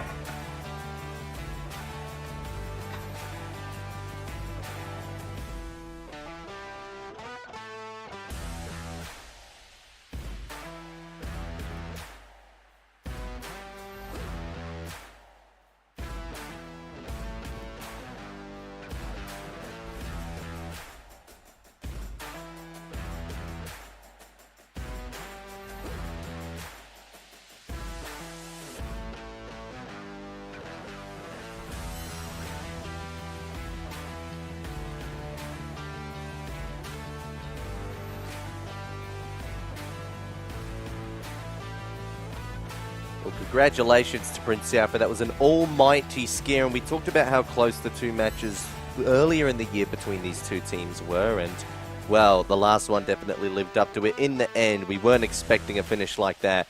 But Game 2 is coming up. Westminster's second school team versus St. Peter's third college team. So that's going to be our next game for today at 12:30 scheduled. It is a friendly game, Tony, and I wonder if that phrase is used ironically or not, because, well, there's no fear of outcome. You could almost consider it a little bit like Intercols. It's more for the bragging rights than it is the chocolates at the end of it, because there are none. But yeah, it's deemed a friendly match. We'll see how friendly it ends up being, because I feel like the players would know that and probably try to contradict its meaning a little bit. Yeah, I don't know that there is such a thing. It's terminology only in regards to friendly, because when the ball's there to be won, you go and get it, and you go 100% at it, because if you go at anything less than 100%, that's where injuries can happen. So, and normally we see trial games at the start of the year, but remembering a lot of these colleges are going into, schools and colleges are also going into Intercol in the next couple of weeks. So their season is still running. So it's important to keep the touch up, because you might play a week and then have 2 or 3 weeks off, and that doesn't help anyone. So that's the idea of getting these friendlies going. And talking about sore spots, there's young Long going off, last player going off, had a mighty game, but he's got a sore back and he's got a Premiership Cup in his hand. So well done to that young man. But Westminster 2 versus St. Peter's 3, we don't get to see many of these games and live stream them. So exciting for the players, of course. Exciting for the parents and the coaches and the carers and friends and relatives all around the place, the teachers, the rest of the school, the sports master, of course. He'd be pretty excited about it all. And they get to play on Thebarton Oval as well, so pretty big game for them in that regard. I'll tell you what I am interested in, Indy, is seeing the game patterns and the styles, because of course we have Senior 18, but that's not to lessen it, because it's Team 2 and Team 3. A lot of these kids are outstanding players on their own, so interested to see game styles. Will they go down the ground? Will it be a congestion game and you just get runners to the ball? Will we see spread to 45? Will we see spread sideways? What sort of things are we going to see from the clearances? Will we see the spare man back? Will it just be open slather, because there's no points on the end of it? Will it just be get it down? It could be a goal fest at either end. Well, that's what I'm hoping for probably coming out of this match, is if we can get players to take more risks, use the corridor a bit more, when the result is pretty irrelevant as far as anything goes and it's only a friendly match, try take the game on, try something more exciting that you wouldn't normally do. Play the entire game like it's the last 2 minutes. So we're still awaiting the beginning of that game. I think there's probably just a final word with the teams in the rooms before they come out very shortly, we expect. And before that, we will take a short ad break and be back with you afterwards.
Coming up this afternoon at 12:30, of course, is our second game of our Thebarton Festival today. Westminster's second school team versus St. Peter's third college team.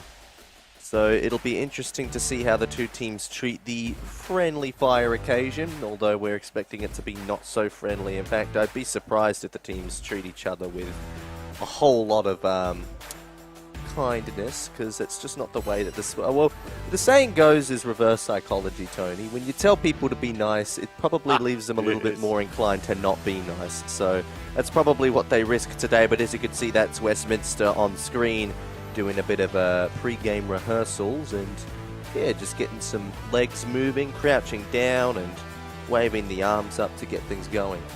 And I see coach there now, his name will come to me shortly because I've got a different team sheet in front of me there, but he's former North Adelaide player. But listen, it's interesting, it's a battle of the stripes because the horizontal stripes are St. Peter's, and the vertical stripes are the stripes of Westminster, of course, green and white. They're doing pretty much, as I say, like choreography with their warm-up, doing a lot of run-throughs and preparation, and a lot of those structure things are so important, not only for the body but also the brain as well. Where are my teammates? What's happening next to me? How are we positioned? It's a warm-up for the brain as well as the body. Looking forward to playing down here on Thebarton Oval. Of course, a lot of history associated with this ground, SANFL ground for West Torrens in the old days. They then amalgamate with Woodville. They use Woodville Oval. There's been the odd game played here. There's also been the women's game through the AFLW played here. So a lot of history in the Adelaide Football League. Of course, offices were below the grandstands here just until recently. So a fantastic oval. Look, it's always a pleasure to come down here. We're well looked after. There's catering to our left. There's a magnificent spot here to commentate from. And the oval itself, as you mentioned earlier in the day, no cricket pitch runs through the middle here. So you get pure football. You get a brand of football that's fantastic. You get the wide open spaces of the wings here. And for these lads, well, the other thing is they used a yellow ball in the first game. What colour ball? That's a 0.5%er if you like. But I wonder what colour ball they'll use, and if it's the red ball, maybe there's a bit more grip on it as umpires just getting ready as well down here. So there's a lot of little things that go on. Of course, we thank all the support staff and the teachers and so on from both teams, as well as the SAAS staff for organising this day. And the umpire has a red ball in hand, and they're looking to venture out onto the ground. Here they go, the siren will sound. Well, that umpire's going to get a tired hand, I tell you that, because he's held that ball up from the boundary line. He's given up. He's held it up all the way from the boundary line to halfway to the wing, and he said, I'll put it back down again. I've gone a bit early. Our timekeepers need to blow the siren when the umpire puts his hand up. So we'll probably hear it in a minute. We're coaching the timekeepers next to us. They're checking their watches because we have 12:25. There are 5 minutes to go before the start of this game, and Sacred Heart players just wandering out of their change rooms now, meeting their parents. Fair few people up there in the crowd as well. Our cameraman Liam doing a wonderful job up there. James Lew did our first game, and Liam is with us for both our second and third. Very highly experienced cameraman. Highly experienced. Have a look at that shot. Well, that's James Moody in the middle of the ground. You can see him out there squatting down. He's about an inch away from the ball out there, and you can see in the background there's the grandstand I was talking about that's full. At the moment it's full of fresh air. And the actual share in itself, there's match 2, which is even more interesting because it is the second match of 3. So that's pretty intriguing. I'm wondering if they made an individual share and specify for each of the games today. That would seem like pretty great leagues to go to. But of course, Sharon, no one else in the country really beats Sharon when it comes to the main supplier of a footballer. And well, I mean, I've seen a couple blubberies here and there, but not too many in recent times. Sharon is pretty much the first and foremost for the country. Well, they're using Sheridan in this one. Burley gets used, I think, at times in the sample, but also in the waffle over there. So we're not going to run down any ball makers. They're a good ball for me, mate. Any ball that's a football is fantastic. I can remember in the old days, if your bladder went flat, you used to pull the lace out and put paper mache inside it and still kick it around. As we see the players in the middle there. Co-captains, or maybe just a representative from each club. Could well be. You wouldn't believe it. We've got about 40 names here for Westminster, and we haven't got a number 55. So there you go. Whew. We'll find that out in a moment. Well, yeah, the lists they gave us were pretty chock full, or at least for Westminster. They pretty much gave us their entire playing roster worth. And, well, the entire playing roster worth, they don't have a 55, so we will provide that with you as soon as we can. But we do everything we can to keep up to date with the actual lists themselves, as yeah, we take a good look at the two men on screen here and there, and, well, they're the only two men you need to worry about. Indiana Rogers and Tony Neal. We're bringing you the best coverage this afternoon, and, of course, we still got 2 more games to get underway. Well, David Tiller, of course, is the coach of Westminster, and, geez, I reckon he would have played over 200 games or more at North Adelaide. Very good player he was in his day, a left footer, and talk about run like the wind, an outstanding player. I reckon he may have played in couple of winning, or at least one winning grand final down there, but he's an outstanding player in his day, tearing down the wing at Prospect Oval, and it's great to see these past players come back and giving so much into the development of the schools football and helping out with the coaching. Indy, I might just pop down and see if we can find out who number 55 is before the start of the game, so I'll leave you with it for a couple of moments. All right, Tony's out to do the sprints. Wish him all the best of luck on stream here, so make sure that he gets it done in time. There's the Westminster supporters there. That's exactly who I'm going to. We're not going to keep it on screen to see Tony make the journey there, but I'm sure it would be very intriguing. So good luck to Tony Neal as he looks to catch up on the list management, which, well, let's face it, in the school leagues is always one of the most difficult parts of organising a game is the actual lists, because with kids that don't quite grow into their full number sizes and kids who might lose their Guernseys in the washing machine at the worst of times, it's very difficult to have consistent numbers for players, and, well, it's always a bit of a puzzle, but at the same time, what matters is the game in front of us. So like we said, there's nothing at stake in the game here, it's purely for fun. 2 hours of fun, quote-unquote, friendly football. Let's see how friendly it actually turns out to be. And, well, some of these kids don't play in the A-grade teams. Of course, the third match of the day will be the A-grade first team for St. Peter's versus the first team for Emmanuel. But this is the second Westminster team versus the third St. Peter's team.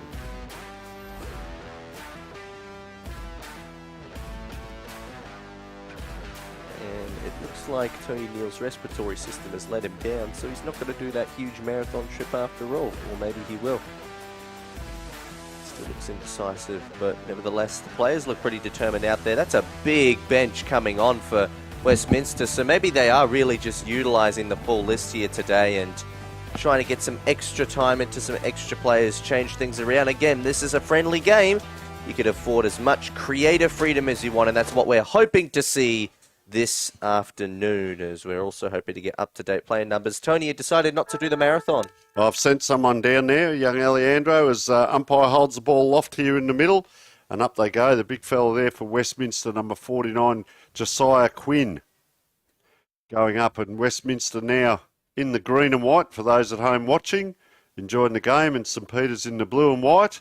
A little bit of a scramble here. As I've said, the wingers on the far side have come in. Ball just comes out now. Around the corner there was Ollie Link getting that ball out for the first kick, and we'll see that becomes, it is the last possession rule, so all those rules are in vogue as well, and that's a nice kick in by Westminster. That was a very quick action as well as they get that ball across, and it's down that far wing. Up they go. Well done by the St. Peter's player. Just put in a contest, and it was enough to get that congestion happening. Yeah, well, congestion, I don't expect this to be the most congested of games. In fact, they'll be pretty shocked if it is, because I'd like to think that these teams will just be experimenting with creative freedom, although at the stoppages themselves, to be fair, it's not until a clearance happens where you can really determine where the structure shapes up from there. So the on-ball effort will pretty much be the same as it is most games, and the amount of repeat stoppages is usually determined by just, well, sheerly how competitive the on-ballers are and how even that competitiveness can be. So at the moment, it'll be another ball up. St. Peter's and Westminster, third and second teams respectively. So these aren't the first choice players, but they're players who could have a future as first choice players. St. Peter's with the free kick. A couple of supporters out that far side as well as St. Peter's now on that far wing. Will this be the first foray inside 50? It's not quite there, so Westminster now coming up. Nice pick up there by Ben Howard. He received the free kick too. That was a great take. Geez, he looks very close to the man on the mark, but brings it inside the 50. Up they go. Gee, the big Dukes. Yeah, well done there. That's Hamish Scott Ying. YNG. Might just check that. Up against Jed Graham. Hamish Scott Ying. So that must be a joint surname. I'm going to check that one too, Indy. As he comes in, looks like being a left footer. Is he? No, right footer. Boy, Right wobbled that around. And just offline for 1 point. It didn't take too long to get the first score of the game underway, as we have been presented with a barrage of list changes, which Tony Neal and I are going to be scavenging through in a little bit. But in the meantime, ball comes to a pack. Getting goal side, Westminster, number 44, Toby Sanders, the one to clear it out for them. They go long. Will Reed this is. He's tackled well. But maybe, no, I almost thought unfairly because all the St. Peter's players were getting back, but that's probably just part of the formation that the coach would have requested. Tap over the top of the head was very nice there from Josiah Quinn. And it's another ball up. So spectators still making their way in. Again, this is a friendly match, so a lot of the parents who are hoping to see them wear premiership medals at the end of the day aren't anticipating that much, but, well, they're just hoping to have a good afternoon. Get over here, sit in the stands, enjoy a meal, I suppose, from the cafe on the left side of our commentary box, and then make your way up into the stands and enjoy the rest of the afternoon, because there's plenty of football to be played. St. Peter's with a free kick here on the stand side wing. It won't be a direct turnover, but it will be at least a concede of possession, which results in a ball up. So no one's possession for that matter. Ball up in the centre square, or maybe just shy of it. Another tap down from Quinn, who's been doing really well as the ruckman so far. He taps it down to Daniel Will, who's number 50. It's not going to be marked by anyone in that forward line. St. Peter's with the superiority in numbers, but maybe not the superior kicking style. It'll come back into the middle. Daniel Will has another go at it. And once again, not with a mark to come out. Oh, good tackle. And that might have been premature because he didn't have clean possession of the ball. So I like the intent there, but unfortunately the tackle maybe just a little too trigger happy. Big kick down the wing too, wasn't it? That's a high kick and, just really taken without the ball. He was being held on to, Ben Howard. So he's had a few good touches early on. He's on the wing, just pointing to the umpire. Daniel Will needs to come back. It's a long kick, not quite inside the 50. It's over the back. Westminster player, he kept his hands free there and absorbed the free kick. So he's going to come down the wing. Nice looking pass too. And this is Daniel Will, who was just in that last contest. He looks inside. So they're going diagonally outside and then diagonally back inside. And they've got good backup. I did mention there are a lot of tall players out here. As number 5 here is Jack Hutt. Can't quite take the ball. It's on the ground, up and down. And umpire says, I'll ball it up. Interesting, a lot of players out here in the black boots. I do like the white boots on the blue and white outfit. Ironically, as the player in the white boots for the green team, which happens to be Westminster, was Josiah Quinn. Oh, dodging around there. Low centre of gravity as he turned there was Hugh Wells. And a lot of these players really are performing if they're maybe first year in the, there's senior 18, second 18, third 18. but they're actually auditioning. Oh, nice shot around the corner. Just another point though. But they could well be in their first year of senior football and they move up through the ranks. So they go into the second 18 and the senior 18. So a lot of them could be well auditioning for next year as well, Indy, as we see Westminster now going the long kick in. And a long kick in it is. Stretches the arc and well outside of it. But St. Peter's once again with a good setup in numbers. Liam Harkins into the forward 50. It's crumbed. Ben Howard goes deeper and picked the right option. Thanks to superior positioning, it doesn't look like it was too much of a task for Hamish Scott Ying. So he'll snap around. Simple banana work. No, not even the banana. Just a simple snap. Nothing too fancy about it, but very reliable. And it's a good way to kick off with our first goal of the game. So credit to Hamish Scott. Thank you. Don't know his first name.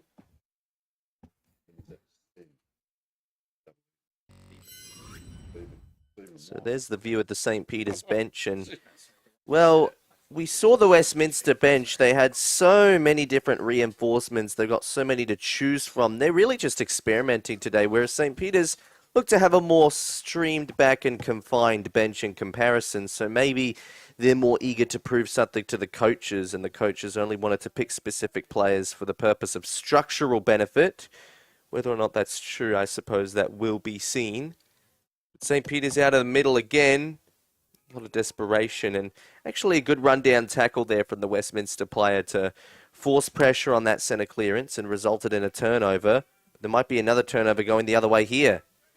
No, not due to the superiority in numbers. Daniel Will has been very present throughout most of this match, picking it off Zach Cately, and he doesn't quite take it cleanly. Instead, it's been turned over the other way again, but once again, a bit of yo-yo football at the moment, as it's once again been intercepted by number 66 for Westminster, who, unfortunately, we don't have a number 66 on our list, but we'll try and get an idea of who that might be in a bit. In the meantime, number 32, Zach Cately again, kicks it to the arc.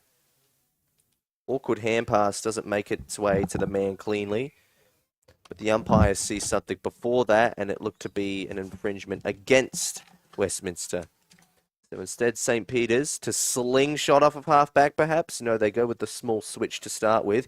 Hugh Wells kicks it long and hits it out to number 46 for St. Peter's, who is unknown at the moment. In the corridor, hand pass over the top, and pretty soon Tony and I are going to have to create an entire office worth of papers to juggle through just to find the right lists for both of these teams. If only it was a simple process. If only it was a simple thing to do. Bailey Matters sees the ball to the boundary line, and I don't know if that's going to be last touch, but that it's going to be a throw in. Just shy of the forward 50 arc. We're 9.5 minutes into the opening quarter. I believe these quarters will at least be a little bit longer than that of the Year 10 Grand Final. So Tony doing some sniffing around. In the meantime, the play out here on the half-forward flank. Long kick from St. Peter's. Comes through the hands of the intended target. In fact, Will Harvey was the last line of defence, but he didn't mark it. So Tony comes back to the box, hopefully with good news on some reported players with the wrong numbers or wrong names. Or good friend Alejandro from SAAS onto it. We've given him a couple of names to chase up and numbers, and all is good. We'll come back to the footy as St. Peter's are leading 1 goal, 3 points to no score as we speak. So player on the left boot now brings it in. It's really in the pocket there, a little bit of pushing around there. Westminster now out through number 48, Cam Qualman. Doesn't go far though, it's just outside the 50. Qualman has to come in and do the hard work against about 3 of them. Lachlan Hunt, number 7. As Qualman just swung around there. A lot of players around the ball. You'll see here There's probably 50 metres off the pack to the right here where it's just clear ground. Talking about clear ground, that throw-in goes to clear ground. Just going to get a second throw-in a friendly game. Things can happen. The umpire standing in the only little bit of soft turf in this spot, and he just throws it straight pretty much at the players, not so much up in the air. Oh, big player there, number 60, Lewis Green. Did he put his body in? But they're out here. Prince's come through, round it goes. Just bouncing out. See Josh Franco down here, who is the senior 18 coach of St. Peter's, doing a great job, and he's just on the boundary line helping out as that ball comes in. Up and down it goes. Just really held the ball up there and punched it out of his hand. Doesn't matter because it comes around the corner. A nice work there by Liam Harkins for his first. And they have their second on the board. Prince Alfred running along smoothly as we speak. We are almost 12 minutes into the first quarter of the friendly. Of course, this game, Westminster 2 versus St. Peter's 3. Our next game, St. Peter's are on again. St. Peter's 2 versus Emmanuel. So that 2 will be an interesting game coming up. So a huge day of SAAS football down here at Thebarton Oval, and a nice shot of just green grass as we speak. Green grass is all you need sometimes. It's a Tom Jones sung about that, didn't he? green grass of home. The ball back in the middle. Nice ponytail from the umpire. Cleared out. It was long ways, but not long enough. Comes back to the hands of what looks like Charlie Milne. He gets it to a target. Westminster still yet to register a score. It's in dangerous territory. They decide to share a love a little bit here, St. Peter's, and it's gone all the way out wide. I'm not sure who hand passed to Tom Walker, but I don't think he needed to because, well, it seemed like he was in better position to snap around. Maybe he just wasn't confident on the left, but honestly, a right foot check side from that angle was probably better than giving the high looping snap. But nevertheless, it is a kick-in for Westminster. And we thank Alejandro for bringing us all these names and numbers. We have a number 66. It's Charlie Rawson. Don't tell me he's not on the list. There's about 50 names here. We have to add another one, but that's fine. This is what the friendly's about. Bringing in players, letting our other players out, or just adding them along as that ball's a scramble up on the 50-metre line. Umpire's going to come in and ball up. So I look structurally down the ground. There's 1, 2, 3, 4, 5 contests of one-on-ones off the ball here. There's a couple of guys just in at the 50-metre line. The rest pretty much around the ball and the forward line here for St. Peter's. So we look at the structure. Are they going to come out sideways? Are they going to switch? We get another free kick here on the 50. Just takes 2 or 3 steps, pops it in, high ball up. They spoil each other. It doesn't matter. Off hands. And that's a goal there, and that is to Ben Howard, who's having a very good game, young Ben, number 3. So nice goal off the pack. So we see that ball come in. Just kick to the hot spot. There he is. That's how you crumb. I talk about money ball sometimes, Indy, where you look at the angle of the kick coming in and you say, well, the percentages say it's either going to come straight off the back or it's going to go forward. Less percentages, it might go sideways. So a bit of coaching on the sidelines here.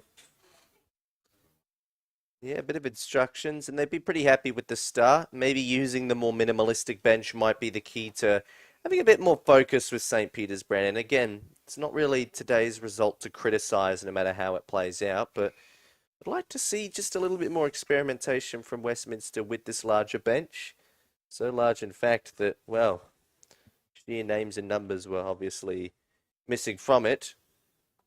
Get lost in a sea of names because there's a lot out there today, and that clearance has been turned over. It's going to come back to the stand side wing, taking on the ball there. Hugh Wells reeled around, looked straight into the corridor, kicked to the most dangerous spot on the ground, and, well, a ball up is actually one of the better results out of what could have happened from that.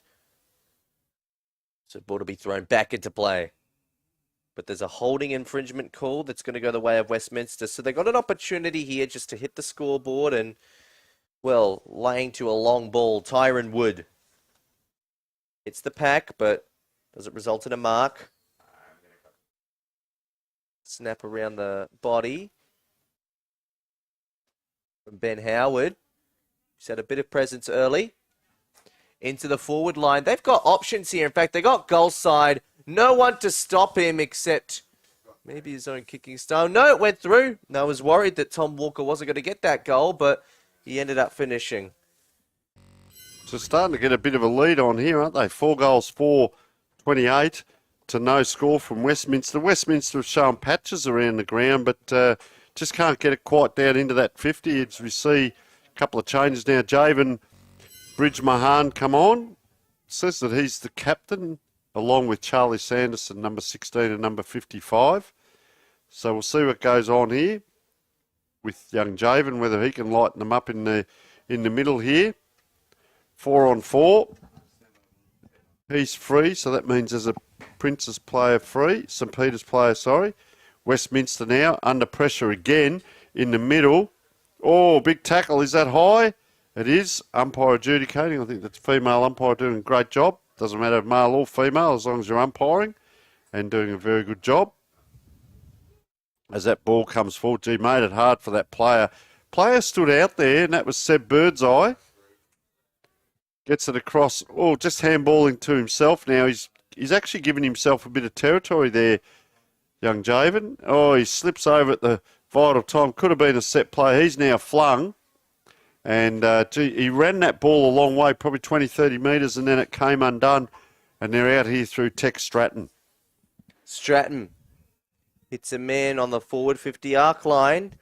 He's not going to take a set shot at goal from there, but he wanted to go to the pocket, hoping that the options looming would be enough to get onto the end of, but well, unfortunately not to be the case as we hit the 18-minute mark at the quarter.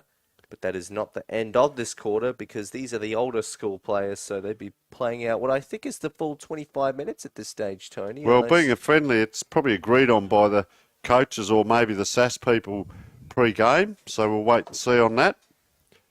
There's plenty of players to spare if they do decide to go the full 25. Ball thrown back into play. Plucked out of the ruck by the Westminster player. Not kicked super effectively, but it's come back instead to the hands of what looks like Wild Godfrey, and it's 18.5 minutes by the looks. But, I mean, to be fair, the clock on the quarter says about 18, so maybe it is 18-minute quarters. Well, I'll tell you what, it's a good start by St Peter's. They're off and running, 4 goals, 4-28 to no score, and we will take a short break.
Well, welcome back, folks. Thebarton Oval. It's just gone past midday, 1 o'clock, 10-1 down here. 4 goals, 3-27. So an adjustment to the scoreboard to Westminster, no score. Quarter time in the big game down here. Of course, live streamed. We welcome all our viewers across South Australia, and worldwide, because there'll be parents and old scholars and supporters and so on taking in this game. Unusual timing for the games. Coach down there, Charlie Kidman at St Peters. David Tiller, of course, at Westminster, a name well known to those throughout the SAMFL circle. So very well equipped coach in regards to his playing days, and hopefully passing that on to the players down there because they need it. Goal scorers, St Peters with 4. Ben Howard, Liam Harkins, Tom Walker and Hamish Scott. Indy, who have you seen are the better players for both teams, please, sir? Well, I think Ben Howard's probably the biggest standout on the ground so far. Just been very impressive being able to pitch up forward when needed. Tom Walker's also had some really good moments, dashing through the middle of the ground and also kicked a goal. The other 2 goal kickers for St Peters, of course, being Liam Harkins as well as Hamish Scott. But I think some of the more impressive players for Westminster, they've got some really tall units. I've liked the look of Michael Dillon. I've liked the look of Will Harvey. Daniel Will's another player who's probably been their best jack of all traits in this game. And, well, I reckon Zach Cately has also had some moments here and there. But obviously they haven't hit the scoreboard yet, and therefore I can't really label too many strengths up the ground. But that's probably hopefully to come in this quarter. Again, it's a friendly game. Now's a quarter where they can reset, readjust the focus and maybe the structure entirely. Just try out some different things that you normally wouldn't as a coach, and, you know, make some different recipes as a result of it. And you can see them in nice and tight there, all got their arms around each other before they broke. But the important thing also to understand, a lot of these players, this could be the last time that they play together, the last year that a lot of these players play together. It doesn't matter about the division, whether you're 1, 2 or 3, but just to be playing schools football, and then you go off and you go out into the wild blue yonder, whether it's old scholars, whether it's SAMFL, whether it's local level, whether it's back into the country. But you'll always remember your school days, great times, and you can say, I was there the day we played at Thebarton Oval. And the other bit I love, Indy, with a friendly, the amount of supporters that are out on the ground, not only in the grandstand here, but out on the ground as the 1 p.m. Qantas flight comes in. I won't be doing that all day, but here goes another one over the top as umpire holds the ball aloft, and big tap here, number 27. He's a big tall lad too, Alex Randall. I think you alluded to that, and I mentioned early pre-game the amount of tall players that are out here, and sometimes the taller players do take a little bit longer to develop coming through, but I'd suggest with 3 teams at St Peters and 2 at Westminster, spots are competitive, which creates pressure for the players above them to keep performing week in, week out, and by no means taking anything away from these. These are all outstanding young footballers today, as Tom Brown hands the ball back far side. Opportunity for sponsors out there, blank signs. Just bobbling around there. Dartfish Sports Interactive, of course, Sportal for the scoreboard, and Filming Footy bringing you this great production today. So especially Dartfish, the amount of work that they do Australia-wide in getting these telecasts up and going, commentary, and of course, full package of statistics as part of the Dartfish programs available. As ball just on that far wing, Indy, and a big large group to the right and a big large group to the left of this. Yeah, there's still supporters yet to come in, obviously, for the 3rd game, although with St Peters playing back-to-back games, there may be some of the early birds who are readying in for an afternoon to see both of those matches. Oh, take it a bit high there, Daniel will get. Well, it actually counts as a contested possession when you get a free kick, which it's very subjective whether or not you agree with that, but that is the way the rulebook works. It's the way letter of the law works, so that is a contested possession for Daniel Will. It's come forward, being tackled to ground there without a whole lot of a chance to get rid of it, is number 20 for Westminster, who is not currently listed. So not 100% sure who that is, and Tony and I just look at each other thinking we thought we sorted it out, but nope, there's still more to do. Westminster Kicking it forward in the meantime. Not the best delivery. A little bit too high and loopy. There is that number 20 again, who's been tackled to ground, and it'll be a ball up. I'll tell you what, they're doing a wonderful job here in the canteen next to us as well. I reckon that might be the past players, the cricketers, veterans cricketers doing that. We'll come back to that in a minute. Or a player taken high, not allowed. That's a high kick. That's an 80 metre, 40 up, 40 down. Big pack forms, and it's out the back now. Player drags that along the ground, and that was Bailey Matters, and it does. Gets it along to Angus Vincent. He waltzes around too. Got the dancing boots on. Oh, great play. Opens it up forward. Tex Stratton, and wondering in if that ball will please bounce up. He doesn't have to, because a soccer off the ground from Big Tom Walker gets his second, and that was a great piece of play from one end to the other. Started down here by Bailey Matters, of course, so well done to Bailey Matters. And just Mark Bickley waltzing by there, coaching Emmanuel in the next game up against St Peters. But we might have to see if we can get in contact with our great cameraman Liam over there, because our producer just having a chat with him, asking what he's eating, because the canteen is next to us. And I don't reckon he's stopped since he's got here. He's just fueling up, because he's got two great games to film here. We have a bit of fun on the sideline, as it is a friendly game. But Indy, back to the footy now.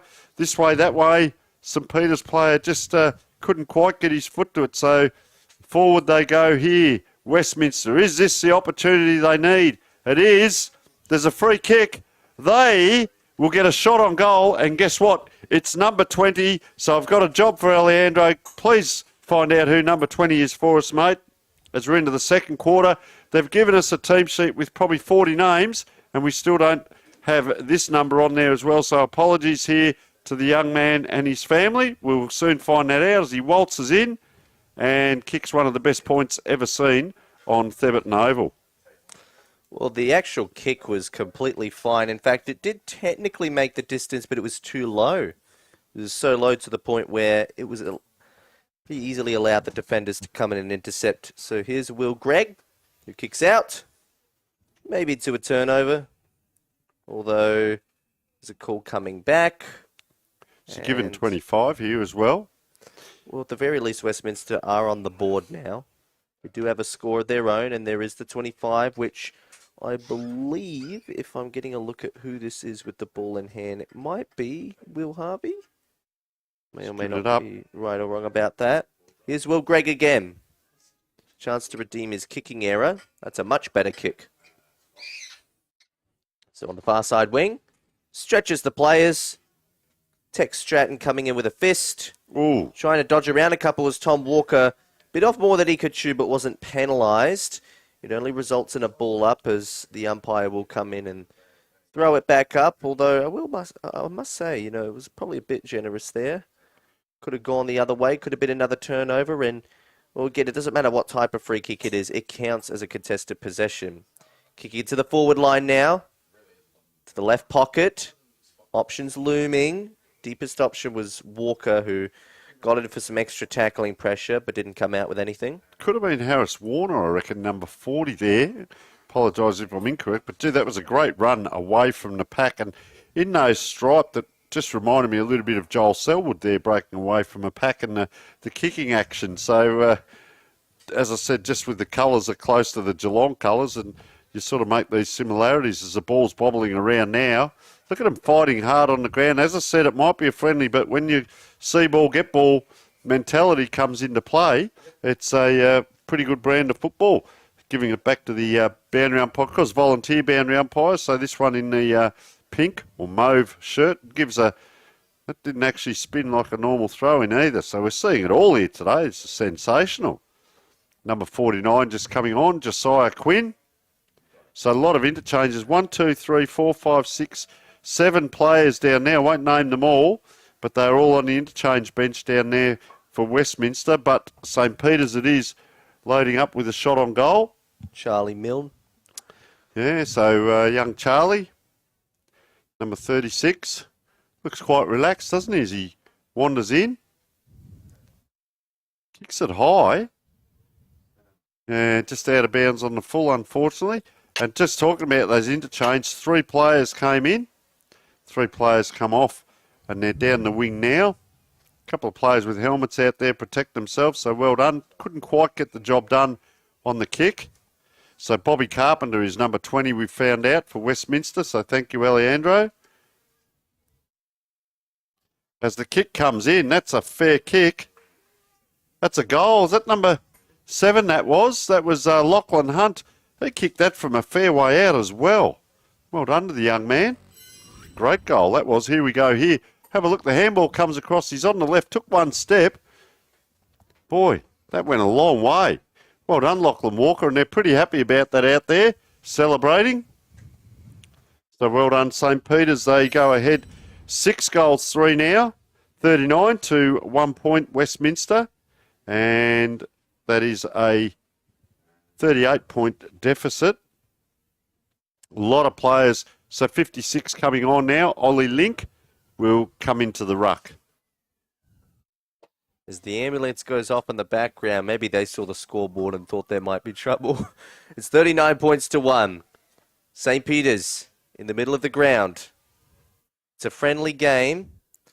Hasn't been the friendliest for Westminster, but there's always a chance to get back into it, although the clearance going St. Peter's way.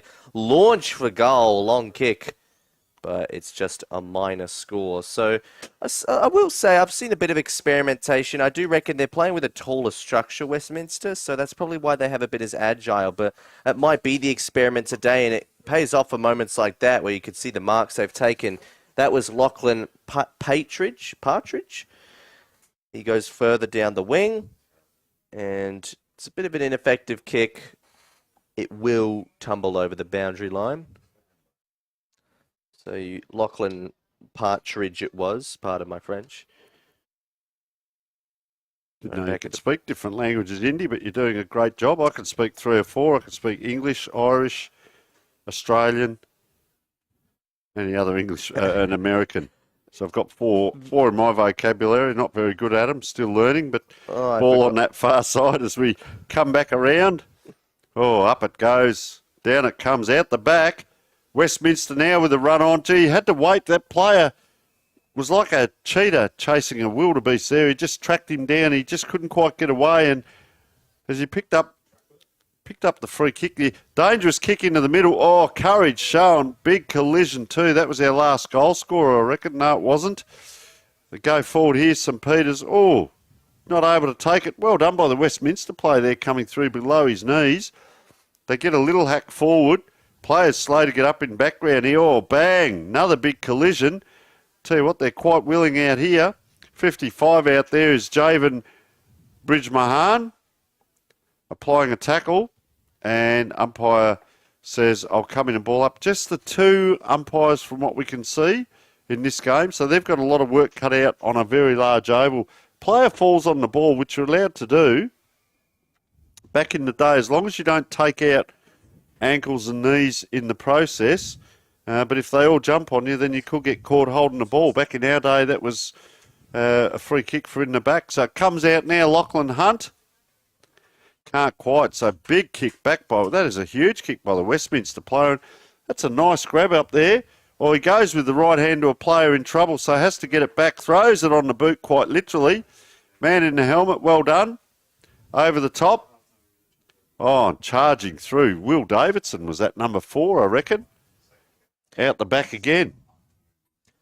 So we're at the 11-minute mark, and once again, some of that fast ball movement from St. Peter's, although this time it's cut short, although they'll get it back anyway from just, it's a tight kick along the boundary line. You can't really blame the player for that one too much. They're trying to clear the space. They don't want to concede a ball up next to the line because having a ball up close to the line is a lot worse than having just a basic throw-in. And we wanted to keep it alive with that kick, but it's been turned over, and that does result in a throw-in. So, look, he could have spoiled it over, to be fair, although sometimes you might not be in the position for that either. Coming onto the bench now, as you could see on screen there, number 55, who, don't tell me, he's not on the list either. Well, James Warwork came on, and he's got a fast set of feet.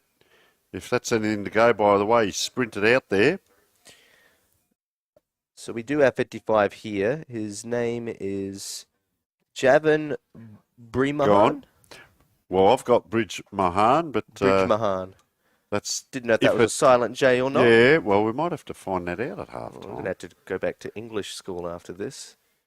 Give me every name in existence and teach me how to pronounce it, and I'll come back and be the best commentator in existence. I think we all get our tongues tied at some times, and apologies to the families out there. We do try and adjust where we can, or family members can come and talk to us and just let us know. And we've had that happen in a lot of our local footy games as well, which we appreciate as they come forward now. St Peter's on the left foot player just slipped there. I tell you what, he slipped. It was fortuitous. He got back onto it. Oh, player, that could be very dangerous. I hope he's all right, because that does 2 players down, and that could be ankles and shins. And, well, I say this not in jest, but good to see them both get up, even though limping there is Jed Graham, but he's actually up. That's the upside of it, because many an injury has happened where players have either kicked themselves or kicked other players accidentally or inadvertently. As they're out here, Westminster, they just can't seem to get that flow happening, Indy, where they can get 3 or 4 possessions in a row and then get a nice solid shot on goal. You can see patches of play where they'll win the 50-50s. They can't quite get through. So that player is coming off that ended up kicking accidentally. I reckon that was Bailey Matters going in to get a bit of ice. St Peter's again come forward.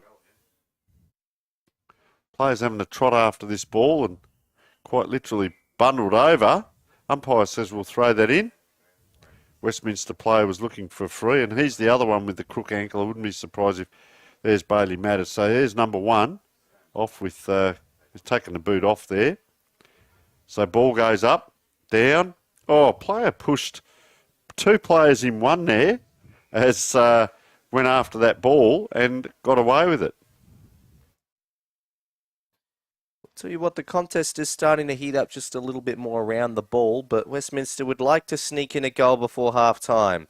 Tackle pressure applied. It was a good one from Jack White. Doesn't let his man go anywhere. And it's the field umpire once again throwing the ball back into play. Hugh Wells just coming on now. A lot of interchange there, so the second player is just limping off there. So both players that were involved in that bit of play, so Jed Graham is the other one. Go on, Indy. Careflight, the name of the airline service for that plane, a much smaller one than normal. Might be a little one. Yeah, that'll be the, well, it's probably the 115. The WA Prime Minister. No such thing as a WA Prime Minister. As shot on goal. Maybe the Premier. Premier. So, shot on goal there. I hope our producers caught the replay. Here we go. That was lucky. He's more interested in commentating the planes than... Here we go. So, that's Lachlan Hunt with his second. Doing an outstanding job. We bring you all the updates from inside the ground, the canteen, and even in the air. Because if it's flying over Thebarton Oval, we call it part of Thebarton Oval, Indy. Well, Thebarton Oval's, it's not super close to Henley Beach, but it is relatively closer to the airport, to the point where the planes that come over here are very close. They're quite easy to see, and you can make out the logos and everything. And even on a cloudy day like this, they've actually been coming down, and we've been able to see all of them. So, well, credit to the venue. That low, mate, I can smell the airplane food. Let me tell you. Anyway, up it goes. Down it comes Westminster. Can they hack it out down that far side? St Peter's are back again. Vertical versus horizontal, and the vertical not doing so well at the moment. Can they get a score on the board? Up it goes. Down it comes. So let's see what happens in the clearances and how they're set up. See the player just gliding by there. Number 8, Stephen Vassilounis. So we talk about this structurally. The 2 wingers here are fair way off each other, out on this wing. What happens here is a nice double tap, so Westminster get the ball. There's a player forward of this, Josiah Quinn, if they can get the ball to him. And he's now had to come in. That was him. So he goes to the left of the screen there. You can see in the white boots, socks down. Stands out a little bit. If they can get the ball to him, he's on his own. But he's forward of the pack here. So a free kick given. This will go to Westminster. the ball high, right into that centre forward position. The big men fly. Fist over the back there, number 61, Ethan Stokel. Comes around. Ooh, taking the ground. Up it comes, down it comes. Oh, player. Gee, that was quick feet. Gets it across. They are running very well here, and they're playing well as a team, and that's a great kick. A really great kick on that far side by the St. Peter's team. They load up again here, Indy, but it's a high kick to a 50-50. Not only 50-50, but might have actually resulted in a mark. In fact, the umpires paid the mark here to what looks like Harrison Warner. Doesn't want to waste any time, gives it off to Lachlan Hunt, who goes into the forward 50. There's an early whistle for a downfield hit by the looks, so advantage will be paid to the St. Peter's player, and that was a very good kick, actually. I didn't quite get a look at who marked it, but wow, it just shows that the play onto advantage there, very quick and agile. Too fast for the naked eyes of the Westminster players, and it's Tom Walker lining up for goal number 2 it is. No, goal number 3.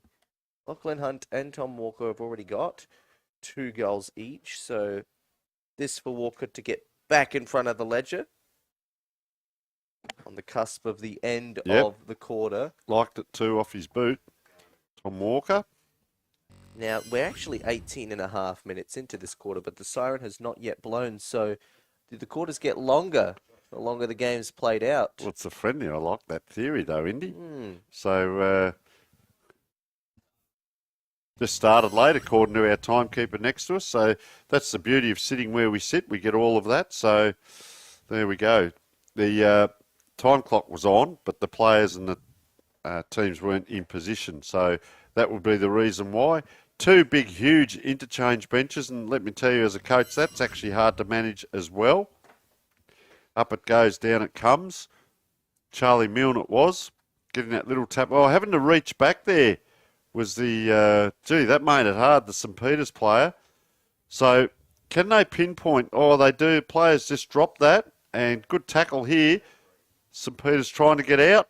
1, 2. Oh, this way, that way. Look at them charge through. They run, they run, they run. There's 3 or 4 players getting possessions here. Trying to take that was Harrison Warner. Oh, Westminster players dropped that cold in the tackle. If the siren goes now would be the time where you just go back. Someone needs to tell the young man, go back and settle Ben Howard. Doesn't look like he's in any hurry to pass it off. So Ben Howard has 1 for the day. He'll line up on the half-time siren. He's going to have to kick this 45 metres. As he gets under it and just sprays it out to the right. And they kicked 4 goals, 3 in the first quarter, and 4 goals, 2 in the second quarter. So our score at half-time, 8 goals, 5, 53, a commanding lead to St. Peter's. Westminster 1 point and a little bit of work to do. We will take a short break.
Welcome back to Thebarton Oval. It's half-time and Westminster still looking for that elusive goal. In the meantime, 8 goals, 5. St. Peter's 53. So this is a friendly game, not the friendliest scoreboard, but it's all looking very good for St. Peter. Keep in mind, this is their third team against Westminster's second team. So Westminster actually have the slightly higher priority of choice in terms of quality, but and they've got a lot more players out there, but maybe just haven't found the right balance yet today. We'll see what they come up with in the second half. Snap around the body. All cleared out only momentarily as the clearance didn't even make it halfway towards the end of the centre square. But instead, the attempted clearance out the other way goes to Charlie Milne. Wow, nice and kick. Wow, really nice kick. Just flawless ball movement at the moment. And maybe there's a lack of pressure on it, but on the other hand, it's quite difficult to predict low darting kicks like that. Tom Walker now looking for goal number 4. It was a nice kick in and that understanding between the forwards as Walker wanders in. So Walker steps up, steps in, and steps out of his step up in style with a nice step towards a bag. 4 goals. Steppity step. So well done by Walker in a quick transition. I talk about that forward line entry. That 1 metre that you stand in front of your opponent, that opponent will never make that metre up. Doesn't matter, it could be Usain Bolt. You'll never make that 1 metre up when the ball comes in that quickly. And as a coach, I would say to my players, stand next to or in front of your opponent. You can push them to the boundary, or if they're playing boundary, you know, sometimes I'll go from, say, this position on the ground out to 45, so push them on the inside. So work out your positioning, but don't give them that metre, because that metre you'll never make up. So there's what I'm talking about. A nice 50-50 contest coming into Crum. Well done by the young man. Couldn't quite get around Hugh Wells, but he's put it into a dangerous position. The Westminster player just put his hand on top of the ball and dragged that back in then. Cop one in the chops for his trouble. And he's actually, so what happened there, he put his hand on top of the ball, dragged it back in as he was going down, and great to see Bailey Mattis come back on because he was one of the players involved in that little altercation with the tangle of legs earlier on. Bit of a hard position to kick from there, as we say that. Kicks it out of bounds on the full. So sometimes, Indy, the old boy here, gets the prediction right. It is a hard kick, that, but as I said, the Westminster player, and that was very well umpired there, hand on top of the ball, dragged it in, and no hesitation from the umpire. So let's have a look. They can't really come out the other side here, Westminster. They're tied up. You have to really go down the ground or to the middle. That's one of the most dangerous kicks in football for that very reason, giving it straight back to the opposition in a centre-half back or centre-half forward position for them. Very dangerous kick. 1, 2, 3. Won't make the distance from here, or will he? I tell you what, that's gone very close. Great effort by Ollie Link to get that back around. And that one kick, as a former coach, was don't go into the hot spot with it into that centre-half back area if you can help it. So Westminster now looking to get some sort of defensive 50 to forward 50 transition, although the hopes of that already look pretty slim with Will Gregg getting in the way of that. More St. Peter's players come brushing in, but the ball up is eventually called. So it's just been a difficult game for Westminster to really find any type of fluent ball movement, particularly coming out of the defence, although maybe this could start something, a little intercept mark here. Just the small steps at the moment. They run to the boundary, Indy, which really gives you the boundary to work with, but doesn't give you inside. So it was a down-the-line kick, and we see Westminster player go to ground. So they get a ball up 30 metres down the ground, but I worry about players running boundary side of the player with ball in hand at times. Well, it's not about playing for a game that has a prize at the end, as obviously this one doesn't, but just playing with a point to prove would probably be a good place to start. So Liam Harkins, his kick wasn't long enough, so instead, the intended teammate had to go with a much shorter one. Is there a downfield?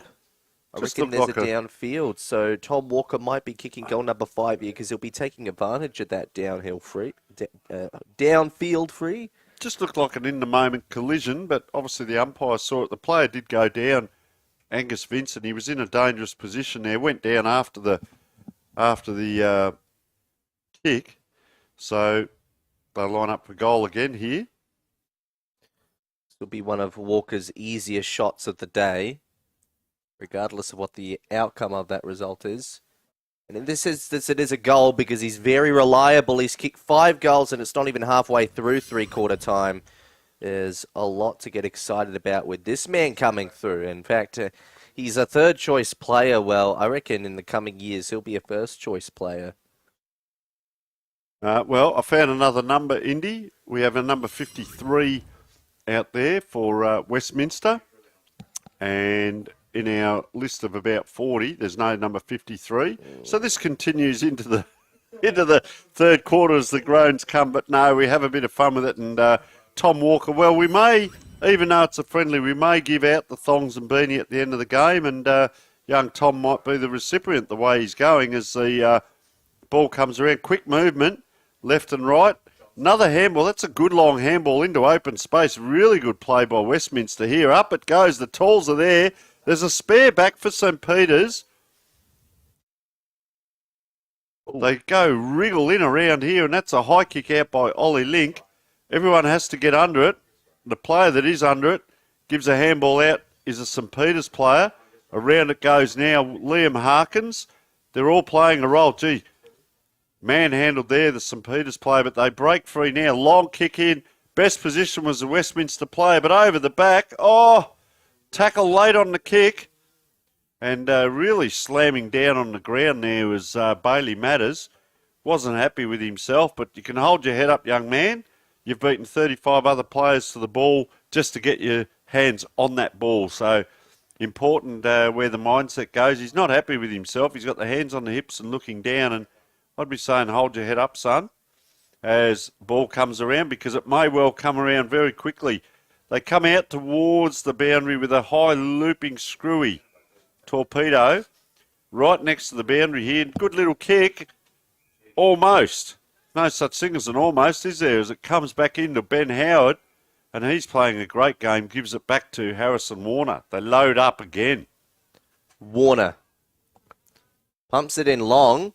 Awkward spinning ball. Going to be difficult to mark that one. Takes its way all the way to the line and off the deck. Almost could have been a major score, but Hugh Wells only snuck it in for a minor one, as we are now 10 goals, 767, 0 goals, 1. Well, Westminster led by 26 at quarter time. They then doubled that. They led by 52 at half time, and they've kicked 2 goals to this quarter. They kicked 4-3 and 4-2 in each quarter. Oh, flying high. The Westminster player came right over the top. Around it comes that number 49. Gee, I'll tell you what, Josiah Quinn, he goes all right. They get a handball out, talking about going all right. Stephen Vasilunas. Oh, taken in the one hand. That was almost basketball-like by Michael Dillon. Oh, player taking the ground. And another shot on goal here. Is that Hugh Wells, I reckon? 41. Interchanges coming fast and strong because there's plenty of them. So Wells runs in, holds that ball very pointy and just hitting the post there.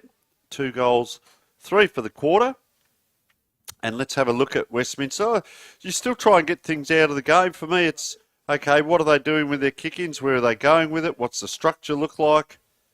So he's run a long way out and elects to use the ball and gives it to Lewis Green. Lewis Green. He's wearing the green out there today. Alex Tokus. He turns it over. Silent Z, do you think, or Zokus with a silent T? Oh, see, I was wondering. Silent T, silent Z. One of them's got to be quiet. Can't say both of them together. Correct. Bailey Matters goes into the forward line, down towards half forward. Crummer's form, but no one coming out cleanly, although Toby Sanders finds a way to clear it out, give their team a bit of space, a time to set up behind the ball or maybe even ahead of it. There's a dangerous tackle here.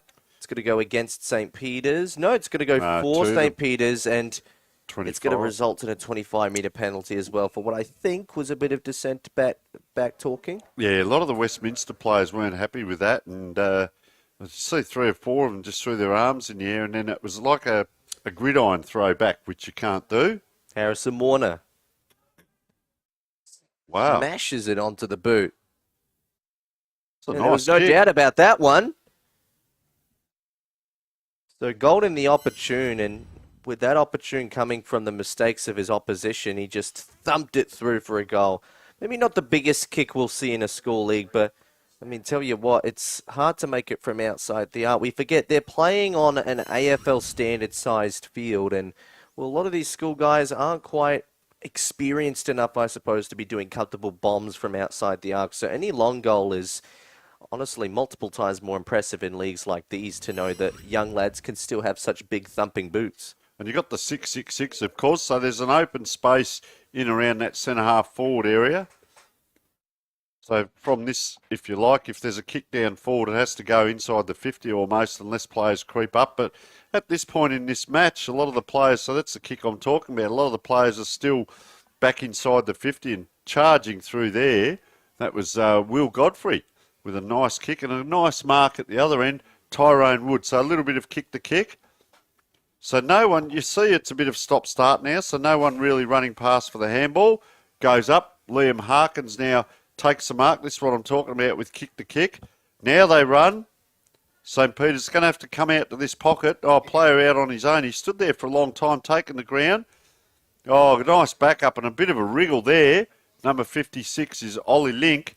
Puts it into a dangerous position. Always seems to be one backing up. Gee, just didn't quite get it right there. Was Lachlan Hunt. He put his hands to the head. It is only a friendly, but you'd like to try and correct and get those right. They come out the other side now, Westminster. Well, they're trying to go a little faster from the kick in this time, probably in the hopes of catching their opposition off guard. But once again, it halts up in the midfield. That seems to be where the biggest errors are made. Moving around a couple men, kicking it, just a little chip kick to clear the space. Hamish Scott, back on the radar. His kick gets smothered. We had a teammate who socketed it in, although it was picked up immediately by Westminster, who snap it back into the middle. And they might get it out of there, but no, Will Gregg refuses to let them do that. He's actually penalised him holding the ball as well. So they play on from this. I reckon that was just a little bit stiff. Not a whole lot of prior opportunity there, but umpires seem to think otherwise. Bailey Matters wants to keep going, bombs it all the way to the tip of the square, and it's made the journey. He's going to remember that one. I hope we get a replay, because he saw that off the boot, and then I reckon he thought in his head, I reckon that's going through. Here it is. It was a nice kick, and you could just see him watching going, I'm going to kick the best goal I've ever kicked in my life here. And it just went through, and that's a great goal. Well done, young man. Bailey Matters, he's had his moments out there. He's done some really good things, and then got that injury where both players went to kick the ball and a bit of a smother. It all happened. There's Westminster people there just having a chat. Young girls and boys enjoying their school life, and St. Peter's go further ahead, 12 goals, 80 to 1 point as the ball comes in again. Oh, it's over the back here. The race is on. Westminster player couldn't quite get to it. It's on the ground. Look at them all trying to soccer it, and you wouldn't believe it. First quarter was 4 goals, 3. Second quarter, 4-2. This quarter, they've kicked 4 goals, 4. They're out again here, Westminster. A little bit of circle work. Nice grab there by number 20, Bobby Carpenter. Good kick along the wing too. 53 is good size. 53 is not on our score sheet. You wouldn't believe it.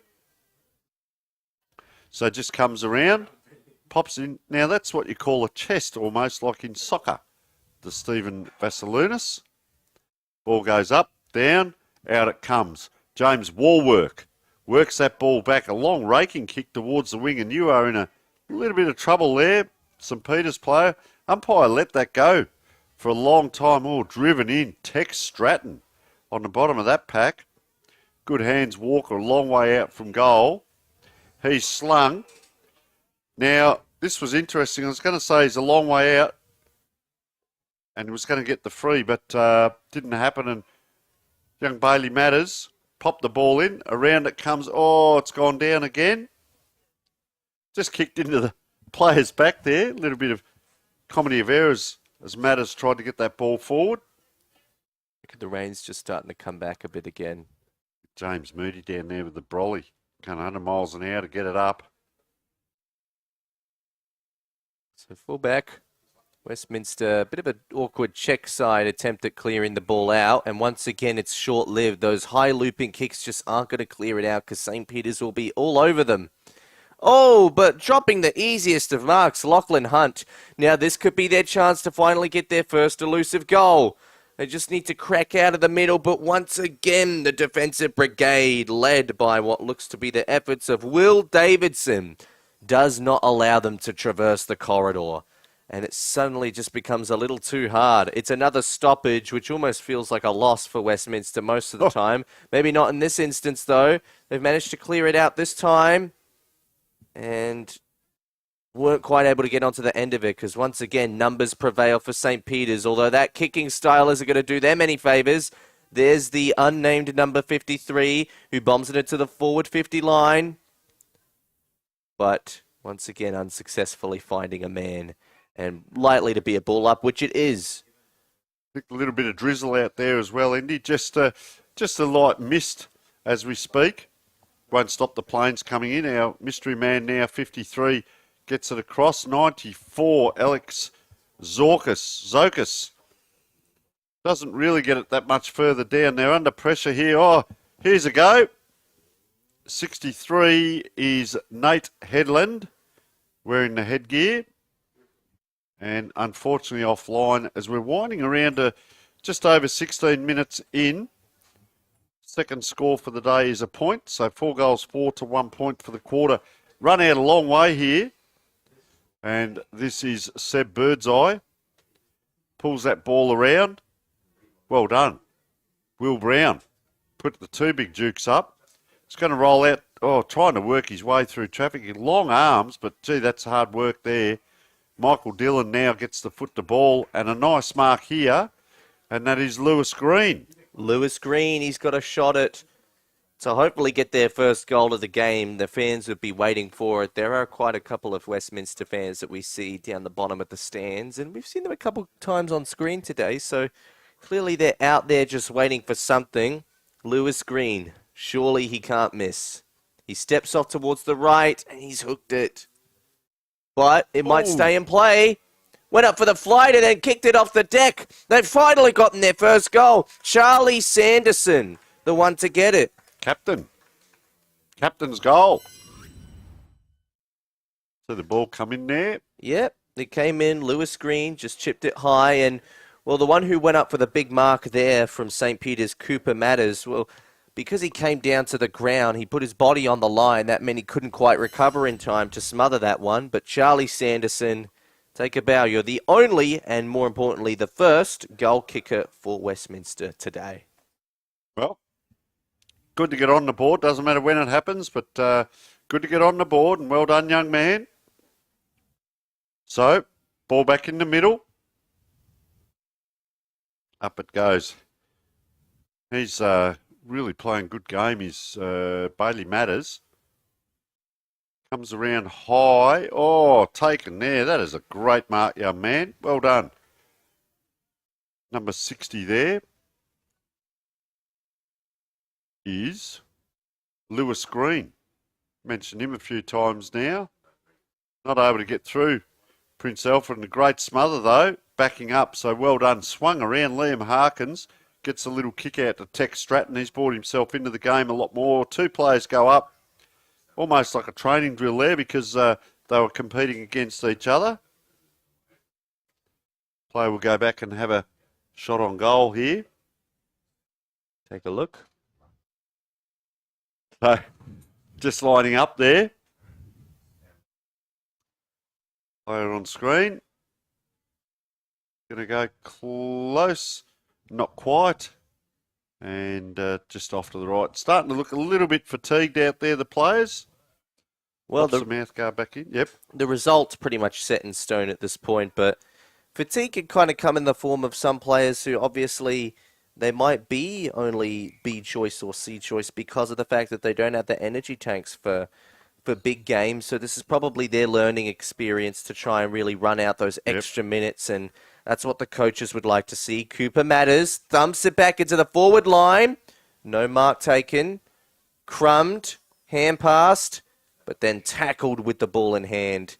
It'll just be a simple ball up as we're 90 minutes 50 seconds in. So once again, 1:50 over the average time that we've concluded the previous quarters in, although once again the clock may be behind. Well, it reached the 20-minute point anyway, and that's all that matters. So maybe it was a 20-minute quarter. Nevertheless, 1 goals to 8 points to 12 goals, 10-82. We will approach the last quarter of our second of 3 games today right after the break.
Welcome back. It's 3-quarter time here at Thebarton Oval. As you can see on the scoreboard, the second Westminster School team, 8 points. The third St. Peter's College team, 82 points. But with me in the box at the moment, Anthony Telfer. You've been working at this venue for a while. It's good to have you in here. Yeah, no, it's great to be here. We're obviously providing all the food for all of the spectators and the players at the end of the game. So it's been a bit of fun. We brought all our over 50s cricketers who are heading off to Nationals in November. So we're doing it as a bit of a fundraiser for the day. So if there's people out there that are looking for something to eat, they can come and grab a snag or a bacon and egg sandwich. We're more than happy to help out.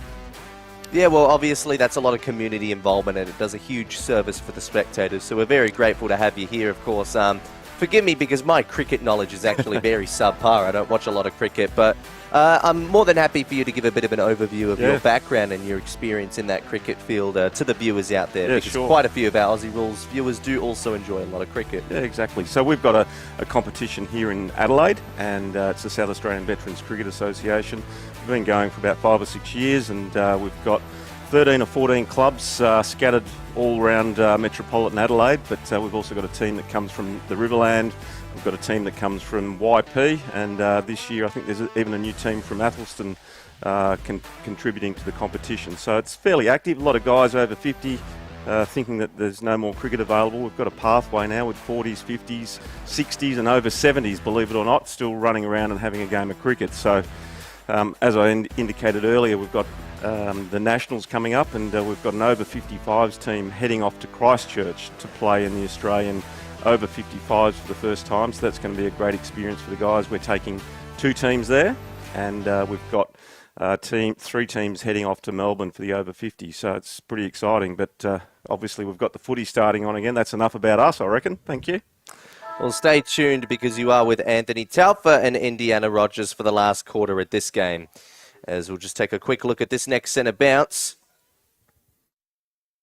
Looks like immediately taking a turf, though. Daniel Will, who's been probably their best player today for Westminster on ball. So do you have much experience with the school teams in particular? Because obviously Thebarton no longer used for Sample and no longer used for Adelaide Footy League either, with the potential of the Adelaide Crows adopting it into their own home venue. So it's mostly just the school games, and you've pretty much gotten used to that type of demographic and audience.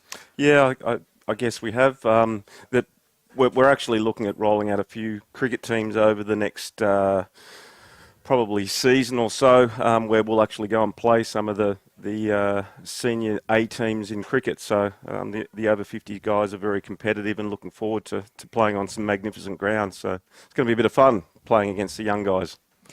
Well, I'm sure a lot of people would ask you questions about you as a cricket veteran, but maybe questions about you as a cooking veteran, actually, and how you've perfected that craft over many, many years of cooking and how you change things up every now and then. Look, I guess it all comes down to experience, making sure that you don't burn the snags and cook the bacon too crispy and make the eggs a little bit runny. But, it's a bit of fun. It's good to just get out here and catch up with a few old mates that we haven't seen through the winter period and cook a few snags and as I said, have a bit of fun and catch up with mates. That's what it's more about. Do you think your passion for cricket led you to becoming a good cook, or do you think your passion for cooking led you to becoming very passionate about cricket as well?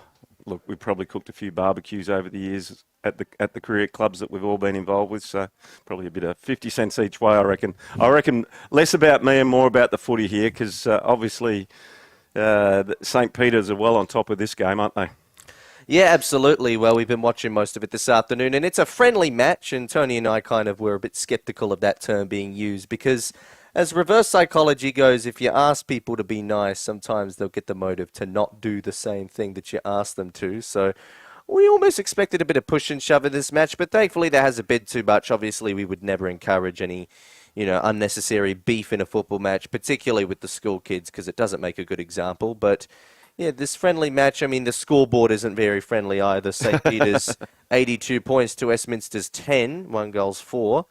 And they've actually managed to keep it in their forward arc for the first couple minutes of this quarter, I'll be completely fair and say. Yeah, it's great to see the Westminster get a goal and put themselves on the board. But I tell you what, I'm going to go back and I'm going to cook some more snags. So I'm going to hand back to Tony and he can take over from me, I reckon.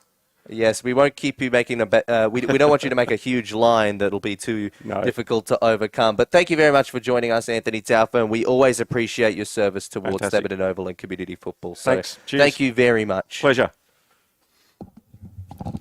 So in the meantime, back in the middle, big tackle laid by Ben Howard, who's been another contender for the Beanie and Thongs today, I reckon. And I'd say that in this performance from St. Peter's, there's just been a couple of, well, it's been a team performance because really in the coaching structure in particular, they've just completely outplayed their opposition. But there have been some individual highlights, and if Tom Walker wants to get a couple more goals, then I'm sure fans would not say no.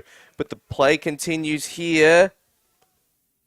Angus Vincent shrugged off his man, went for goal and hooked it to the left. Yeah, great to get Anthony Telfer on and hear a little bit about the fundraiser. They do a great job every time we come down here to Thebe with the schools football. You know, there's a fair bit goes on in the background, and then of course to be able to play sport, especially when you're in your over 50s, a fantastic effort. So well done to them for helping out. And they'll be here all day, 3 games of football. So, we were here at 9 o'clock and the canteen was already open, and we'll be here till 5 o'clock and they'll still be going. So round it comes now, back to the football. So, running in there was Westminster player, had to turn around quickly. Player just pushed when he was at his highest there. Could be a little bit dangerous. Look at the players scrambling there as that'll be the 155 Qantas flight coming in, Indy. As keeping an update on all the airports going, all the flying going on. Talk about flying around. Cross he goes. That was interesting play there by young Daniel Will. He sort of ran away from that pocket. He ran this way to get it out to the other pocket. Released well. Player taking the ground there. And the umpire says I'll come in and I'll ball it up. Done a great job again today, the umpires. We appreciate their efforts out here. Up it goes. St. Peter's trying to force that ball forward. Can't quite. So ball just picked up now. Now the kick comes in towards centre forward. Oh, big pack looms. Just taken off the fingertips there by Hugh Wells. Has to go after it himself. He now is tackled strongly, and I will say this, Westminster haven't given up on their tackling and their application to their football, and it's a very good effort by the young lads. They're all having a go. That's the main thing in what is a friendly game as the ball comes around now. So gave it to one player standing still. He gave it to a player who was running, which gave the opportunity to Westminster to get a 50-50. Oh, that's pole driven in. Yeah, you can't tackle. It's hard, that one. You're running, perpetual motion says you're running forward, but then you're trying to tackle and pull the bloke back. You can't do it. So then it becomes a forward tackle, ploughing them into the ground, and free kick out there right by the light tower. Trying to pinpoint now. Gee, one Westminster player between, one St. Peter's player between two, and that player came out with it and put it to a dangerous position right in front of goal, and almost the python hold there. No one can get out, and the ball couldn't get out. And a pretty happy Charlie Kidman there looking on, coaching very well as we speak. So, another ball up. Back in the forward line. You just feel Tom Walker looming around. Can he get a 6th or even 7th goal? Liam Harkins with the tackling pressure. Another ball up. So maybe they don't want to lose by triple digits, and based on the way the game's played out in the early stages of this last quarter, probably not going to happen. Free kick to Westminster for high conduct. That free kick will go to Zach Cately.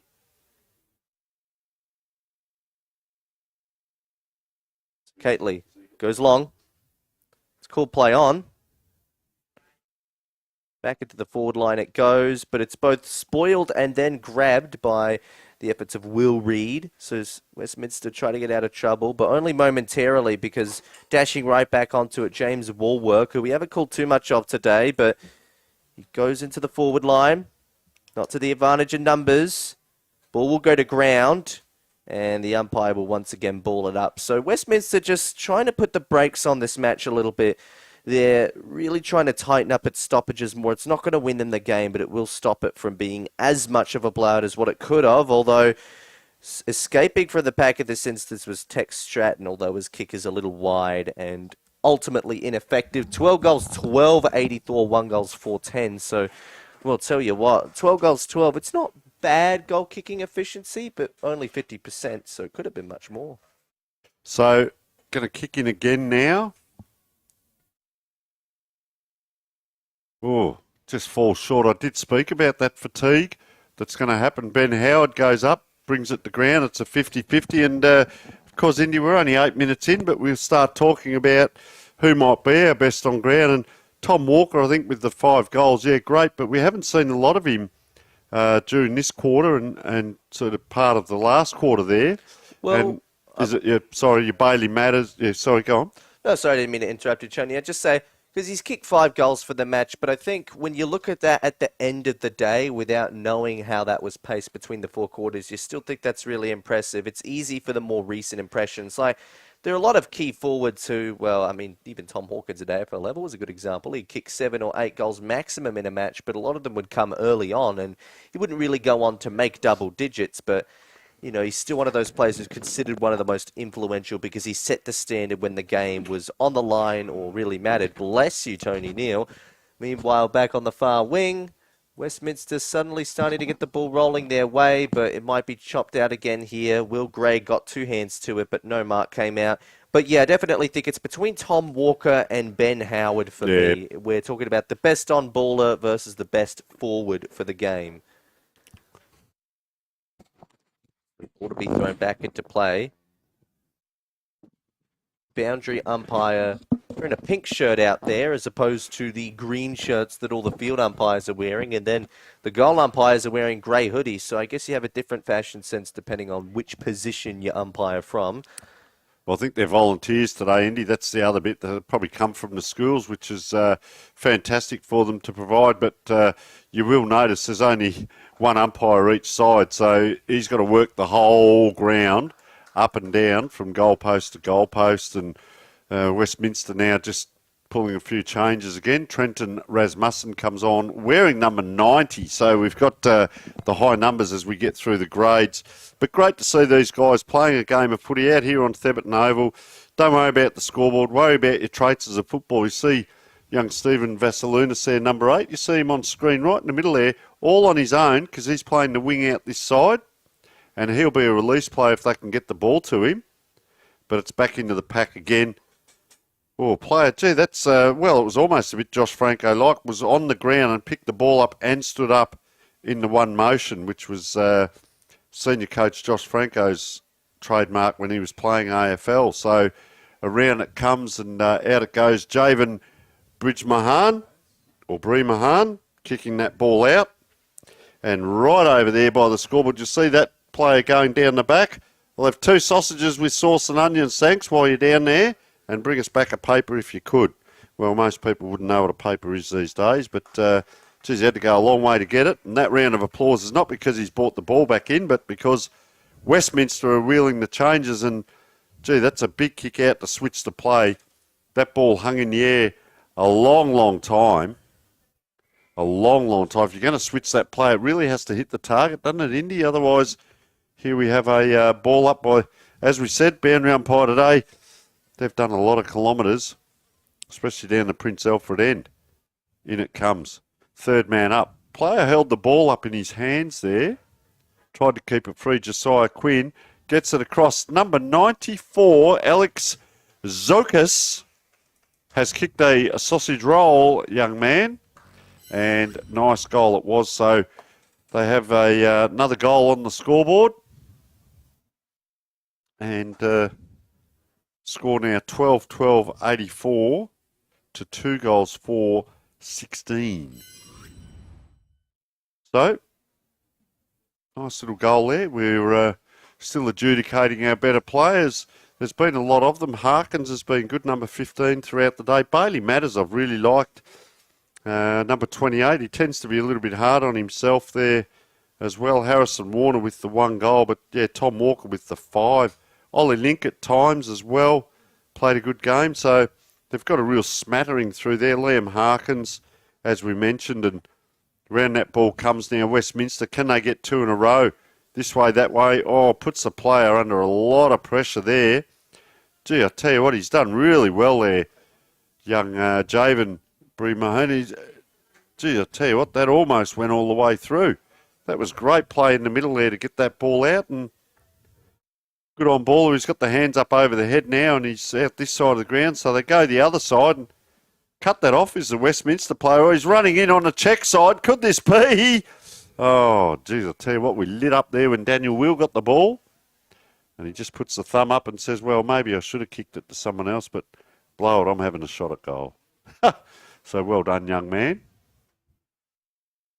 So will they go the switch again? The last time they tried this, the ball held up a long time in the air. So they will go the safe to the 50-50, we call it, but it's a safer kick.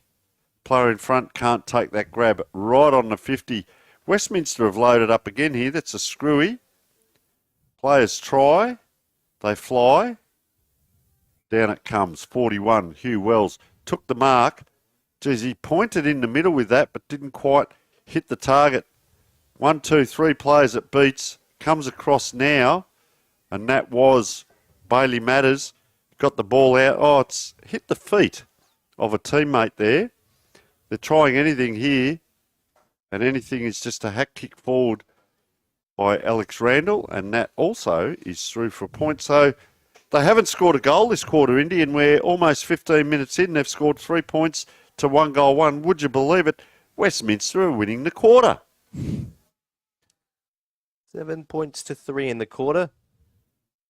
Westminster definitely finally found a way to slow down the game, and maybe this is the brand they'd be a bit more familiar with, and once again that risk reward from the first 3 quarters just turned out to be risk with no reward, because that does happen sometimes. But maybe they just said, you know what, we've had our fun today. Let's try our more familiar brand to try and get this game at least back on our terms slightly. And, well, maybe that might work for them. This ball has come back into the forward line, though, and still every chance for St. Peter's to win the quarter. And obviously they've won the game more than comfortably. 17 points to 85. 50 minutes gone in the last quarter of our second game. We've got triple headers today, and St. Peter's first college team will be coming up against Mark Bickley's Emmanuel College team in the third game. So please stay tuned for that, because that'll be very interesting. And I think our best on ground, Tony, you and I are both pointing to the same name, and I think we know what that name is. So that will be the player that Tony Neal looks for when he conducts his full match, or post-match interview, I should say, after full time, which should be coming in the next few minutes. So, Indy, I will love you and leave you up here. Good calling for the last couple of minutes, mate, and I'll head down and we'll see who we can sort out here for the best player. And I think it's great and friendly that we can still hand out the beanie and thongs, and well-deserved. Love him and leave him. Tony works on a very different ethic to most people, as you can see. So call here. Looks like it'll be a free kick in 25-metre penalty for Westminster. I guess when you get tired, it's easier to talk back against the umpires as well, which is another thing that we just have to discourage. And no mark in the middle there. Almost looked like an intercept, but Westminster might keep ball in hand, although they weren't able to handball cleanly, so they will lose it, at least for the moment. Maybe Bridge Mahan has something to say about that. Nope, it's gone the other way of the corridor. Once again, it ricochets off a couple shins and almost caught holding the ball there, but not quite. It was a big tackle laid by Daniel Will, who's still been, in my opinion, Westminster's most consistent player today. And here's Jesse Parsons. Goes out to the far side and falling over, but keeping the ball alive, his teammate managed to. Lachlan Hunt. No, he was outpositioned, and he was outmanned as well. Lots of Westminster options there. And St. Peter's have pretty much had all of the positioning in this game, but more importantly, the agility and the pace of a winning team, and that's why they've come out winners today. So the tackle on the far side wing, and the ball will be thrown back to the field umpire for another throw up. 17 and a half minutes gone. Not much time left in this game, but a whole nother game to come after it. So once again, we please encourage you to stay tuned, because today is far from over, and we got more football to give you after this one. And Westminster might have a couple more bits of their own football to give as well. They've made it into the forward line. They have found a vacancy. Can they kick a goal from this? Taking aim at it. Tip at the square. Tyron Wood was down there. He falls down without the ball. Ethan Stockel. He loses it. And St. Peter's get back on the run. Out to the far wing again. And probably, maybe they tried to make this quarter a little bit longer just for the sake of practicing that red time period in the second half. So that might have been the request of the two coaches. And once again, the friendly match between Mark Bickley's men at Emmanuel and the other St. Peter's team will also be request by the coaches. So we don't know what the time on for that will look like, or the total length of the quarters. St. Peter's forward 50 entry goes wayward. Westminster on the rebound. And not marking it, but getting it goal side. Cam Qualman. He kicks it into the forward 50, playing on maybe a little bit too quickly. Lachlan Partridge just needed to take the set shot. Now instead his teammate snaps around the body for it. They could still finish well here, and they've got it. They made it look a little bit harder than intended, but Alex Zokas gets his second goal, I think.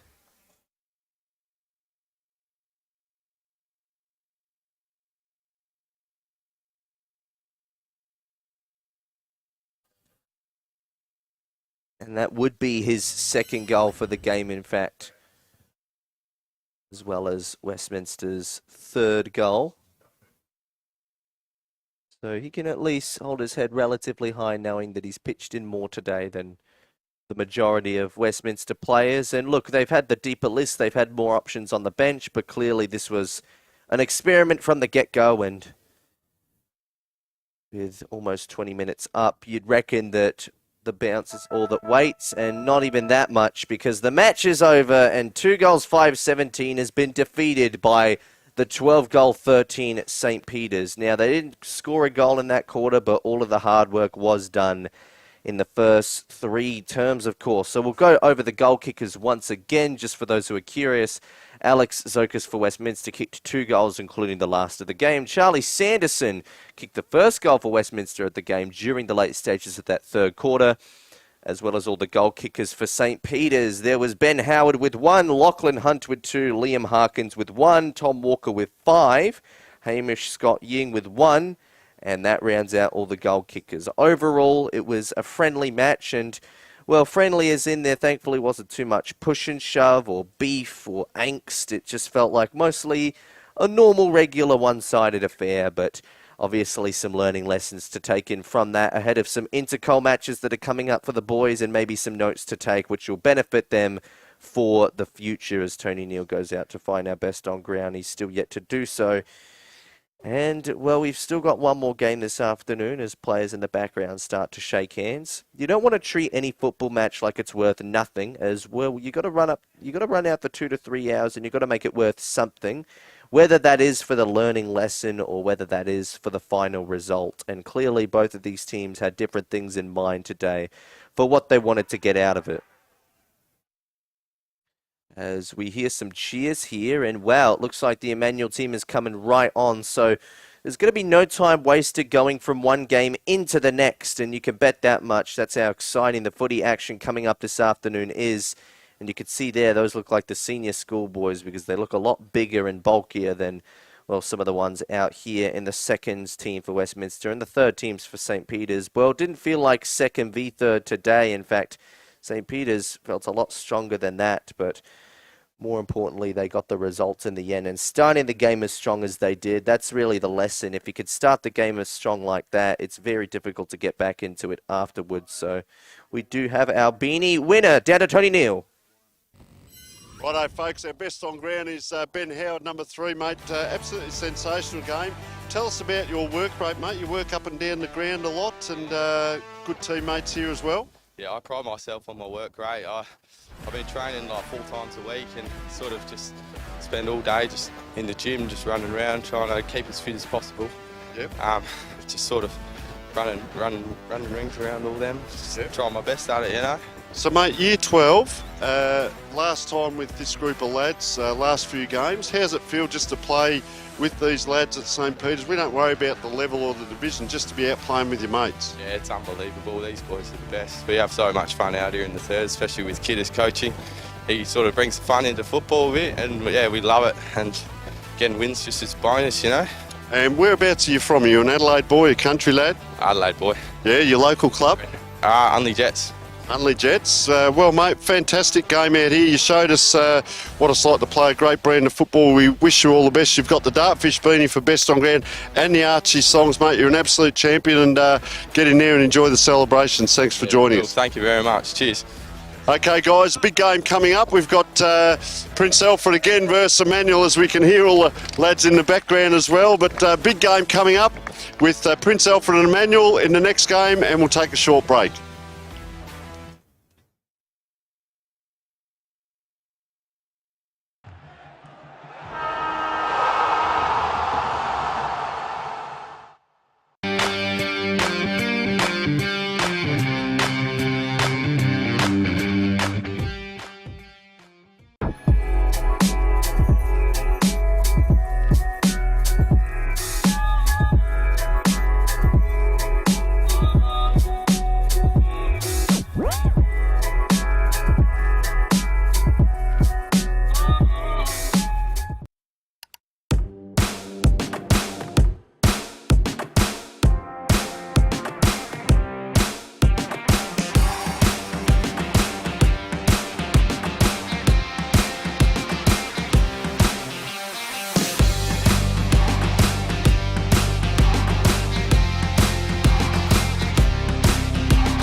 Welcome back to Thebarton Oval, and thank you to everybody who's joined our stream today. Thanks to Sports Interactive, Dartfish, Filming Footy, and of course our scoreboard sponsor, Sportal. We've still got one more game to provide you. The number 1 ranked St. Peter's College team will come up against Mark Bickley's own coached Emmanuel College team. And it'll be an exciting match, of course. Once again, like the previous match, it is a quote-unquote friendly game, meaning that there is nothing at stake here for ladder positioning. And this is more or less a dress rehearsal for some of the intercol matches that these teams will be playing against in the up-and-coming matches. But we could see here we got the coin toss in the middle, 2 representatives from the St. Peter's Football Club. And as soon as Tony Neal comes back, we'll be able to actually provide the lists for you. But in the meantime, Emmanuel's solo captain will also be coming into the frame, and we'll see what the coin toss looks like. The conditions have improved ever so slightly throughout the day, and well, we don't expect too much more rain, hopefully, but you never quite know what could happen.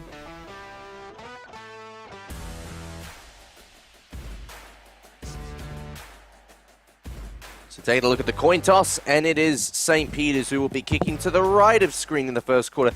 Now that's interesting, Tony, because the winners of the first 2 coin tosses of today elected to kick to the left of screen. So it's very interesting to see that St. Peter's are the first winners to do otherwise, and that will be very interesting to see how that plays out and how that impacts them either positively or negatively in the first quarter. But once again, not too many flags in sight, but from the few I can sight out, I can tell you that the wind isn't a particularly strong factor in today, and it's more or less if the wet conditions can hold off for the remainder of the afternoon. But I can also tell you, Indy, just I don't know whether we should or shouldn't say this, but what we will say is there's a little bit more on the end of this, because in the coaching fraternity, of course, is Mark Bickley for Emmanuel, and the senior 18 coach who is actually on the bench for St. Peter's is Josh Franco. So we talk about Port Crow's rivalry over the years, and it continues on here in schools football, and I'm sure both of these gentlemen are doing a mighty job with their schools football teams, and that doesn't come into it in their thinking, but just in ours. And just to put a little bit of a spin on the game and a little bit more interest, well, Crows and Port rivalry, hey? Who'd have thought? Oh, I'd know plenty about it in my time, Tony. Well, Josh Franco and Mark Bickley, of course, and both premiership players with Port Adelaide and Adelaide, respectively. Well, Franco missed his, mate, unfortunately. Oh, that's right. Josh Franco missed his, and yeah, he was actually, well, he was part of that premiership list, but right. He did miss that game, so yeah, he doesn't quite have the chocolates like Mark Bickley does, but he was a very renowned name during his time, of course, with Port Adelaide, and I don't think he's doing any current assistant coaching for any of the AFL teams, hence why he's here, coaching for the St. Peter's football team instead. And he'll be coming up against Emmanuel. Will their familiarity and showdowns potentially play a bit of influence in the way this match plays out, the way the teams are structured? Will this play like a showdown? Because if that's the case, then it's a 50-50 match, because the current showdown ledger is also 50-50 split. So all in readiness. Players probably know each other fairly well as well. St. Peter's 2 versus Emmanuel. Big fella in the middle there for Emmanuel. He's a fair size Marcus de Pizol. Number 4, he's a huge lad. Up he goes, gets the tap too. Gives them first advantage, but St. Peter's just come out now and they chip it out towards the wing here. So the race is on. Oh, take it and just bundled aside.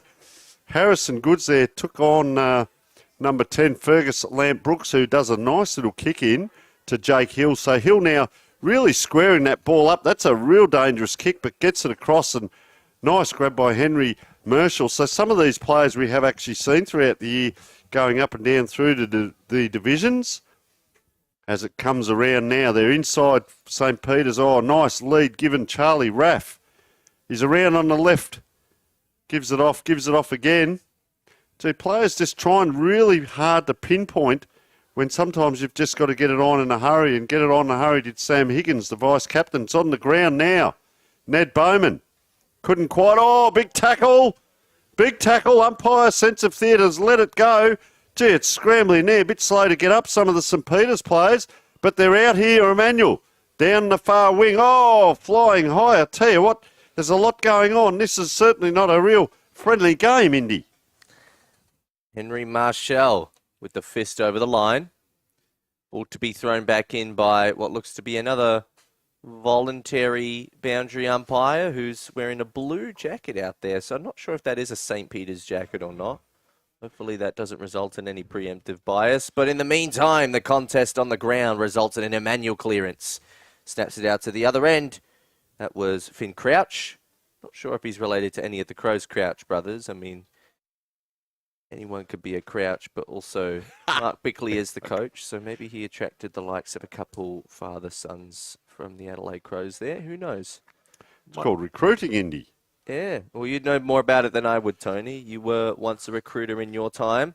Correct. And as the ball comes down towards half forward, it looks like it's going to be locked in again, despite players' pleas for a holding the ball. And funnily enough, despite Mark Bickley coaching Emmanuel, their Guernsey probably looks a little bit more like Port's. It's not a teal, but it's a light blue, which kind of covers the top of the Guernsey, and it's not quite a V, but I reckon from a distance you'd think it would be. I was thinking that earlier on, Indy. You are spot on there, sir. So we'll make of it what we can for this game as the kick is going to come in now. St Peter's driving kick in lighter Geelong-looking colours. Bang! Look at that for a tackle. If you reckon that's a friendly, have a look at that for a tackle, because that certainly isn't friendly. There are bragging rights on the end of it.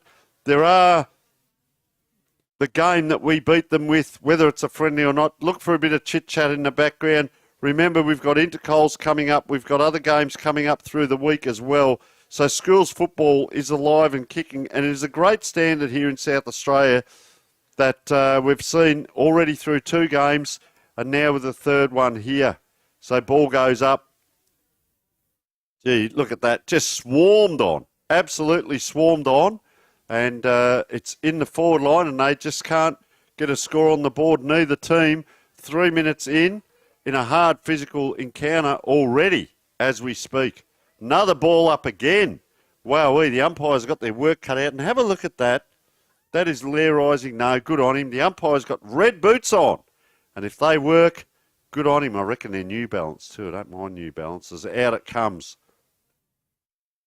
It will be a free kick. Just to relieve things. Gee, not many stoppages. The Emmanuel player goes short. Nice kick there. What happens next? You're right on the 50-metre line. Surveying the area. Leads come. Runs around but goes. That's a raking kick down the wing. And standing in front, Jake Hill again. That's a nice kick. So he will square it up. Big number 34 is Tom Hill. They again square it up. You won't believe it. They've actually gone back 30 metres now already. Look at the shepherd in the background. Oh! Up they fly, the Emmanuel player. Down he comes, 29. Oscar Talbot. Boy, Talbot gets it back. He fakes everyone there. 3 players are down in back play. Keep an eye on that, Indy. As the ball comes forward, up they fly. Emmanuel can't. Number 34 in there, Tom Hill, competing hard for St Peter's. And players are up in back play there, but just looking a bit sore is Ted Bond. 4.5 minutes gone without a score for either team. There's a competitive edge in this game that the others so far haven't quite had, and that makes this one unique in its own way. Patrick Higgins finds a man, Charlie Kosh. He goes one further. Sights out a target. Hits one in Harvey George. He's a big fellow. He tries to stretch out, and another mark is taken in the forward line by what looks like Ted Bond. I'll verify that in a bit. Yes, it is Ted Bond.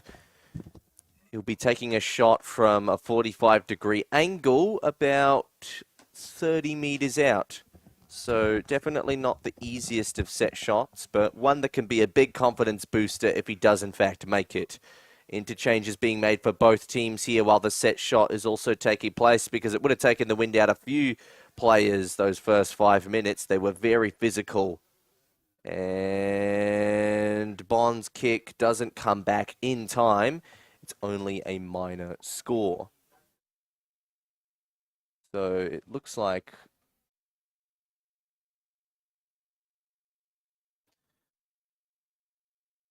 we do have our first score of the game, but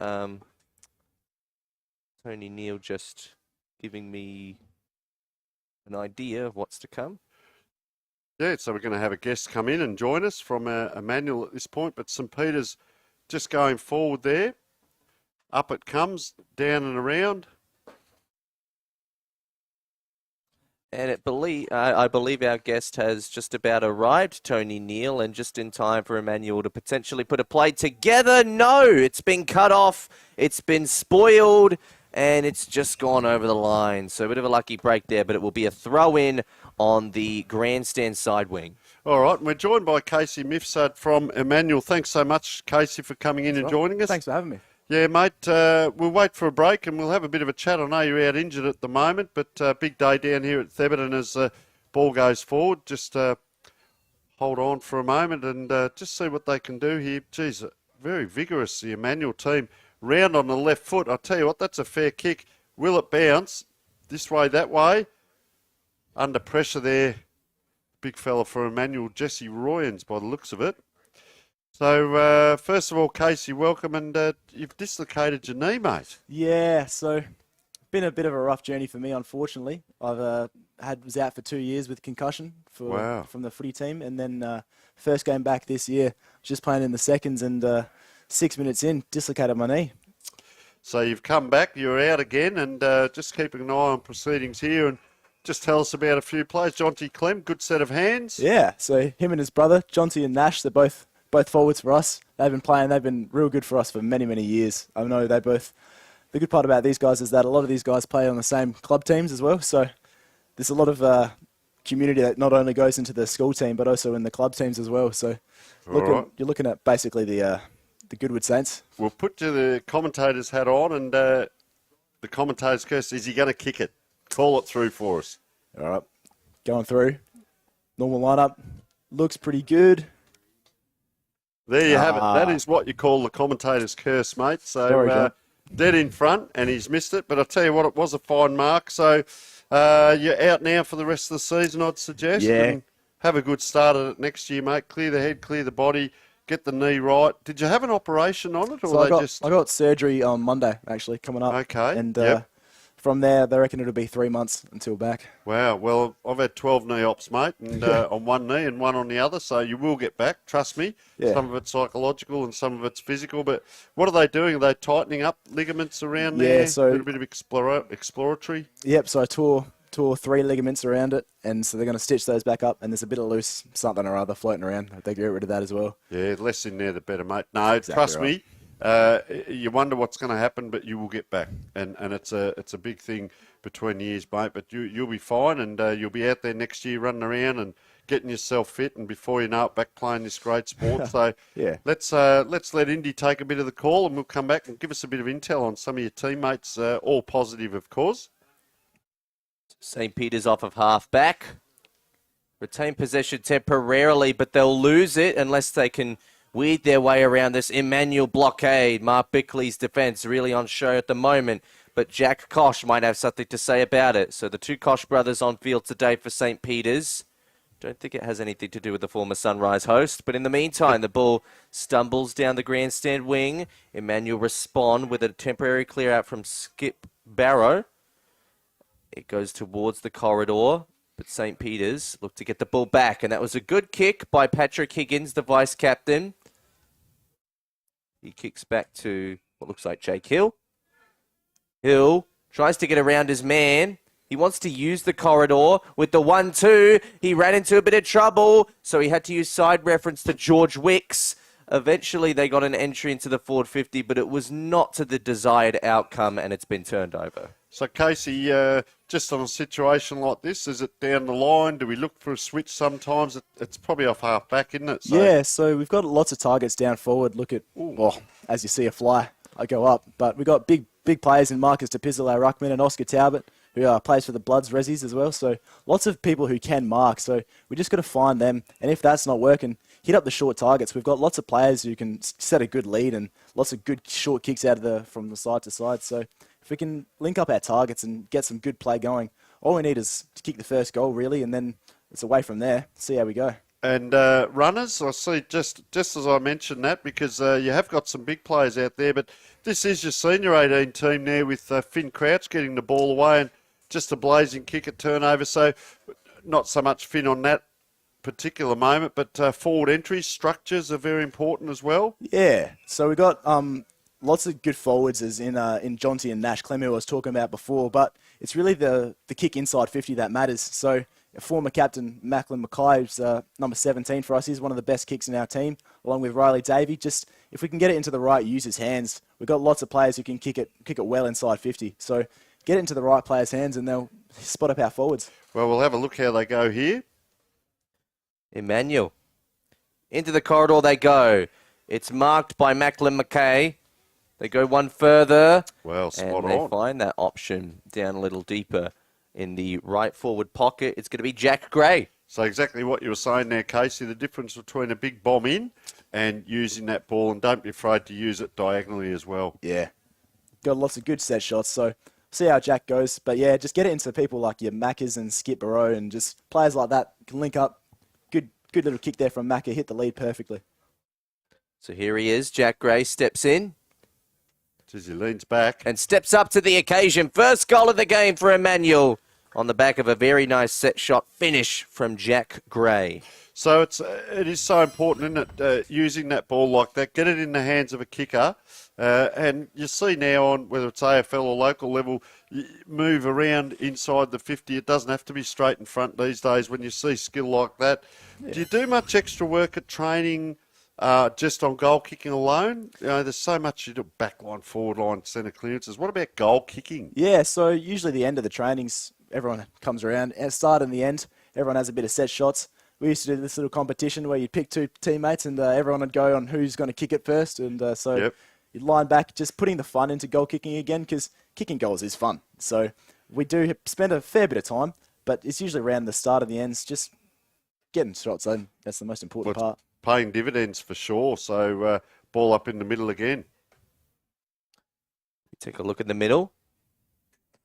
Tapped down by Ryan Fowler. And tapped straight into another stoppage by the looks of things. We're 13 minutes and 20 seconds into this quarter. All thrown up into play. Bit of ricochet. Probably resulted in another stoppage. Had to be careful about the motion of that tackle there, but did a very good job. And I don't think Oliver Franco tried to do anything too fancy either. So it's another stoppage. And coming through, St. Peter's get the centre clearance. Comes towards the forward line. And, I think you could tell by the reaction of Charlie Kosh. As soon as he took that kick, he was really unhappy with the result. And unfortunately, that's only a minor score. He knew that he would have had more time, and, the reaction said it all. So 2 scores apiece, but a 5-point game. So, Charlie, we look at structures here, and obviously you practice the physical side. How much work is done on the mental or perhaps watching vision? And is it all just about development of your own team? You wouldn't have done much research on the opposition through the year, or Mark does? Not so much us, but coaches definitely. So as players, we know a few of the boys because we play in the club teams with them a lot. So you've always got that, don't kick it to number 17, he's a pretty good player, and things like that. But as far as that goes, we'd leave that up to the coaches. We've got a really good coaching staff with Mark Bickley and Gary Ware as well. So just players that they know, and they'll let us know at the start of the games, and then they try to. It's not necessarily a target for us to go at specific players, but it's definitely in the back of our minds that we know who their good kickers are and things like that. And something you alluded to, and we were talking about a moment ago, that forward entry, the 2 times it's gone in high, St. Peter's have been able to pick it off.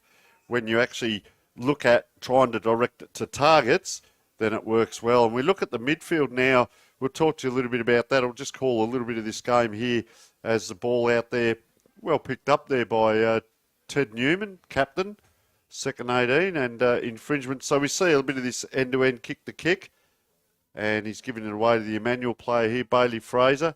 The midfield, you expect a huge work rate. I see the big fella up there, Jesse Royans. Is he also the ruck? Because you've also got Marcus De Grisol as well. So 2 huge players there.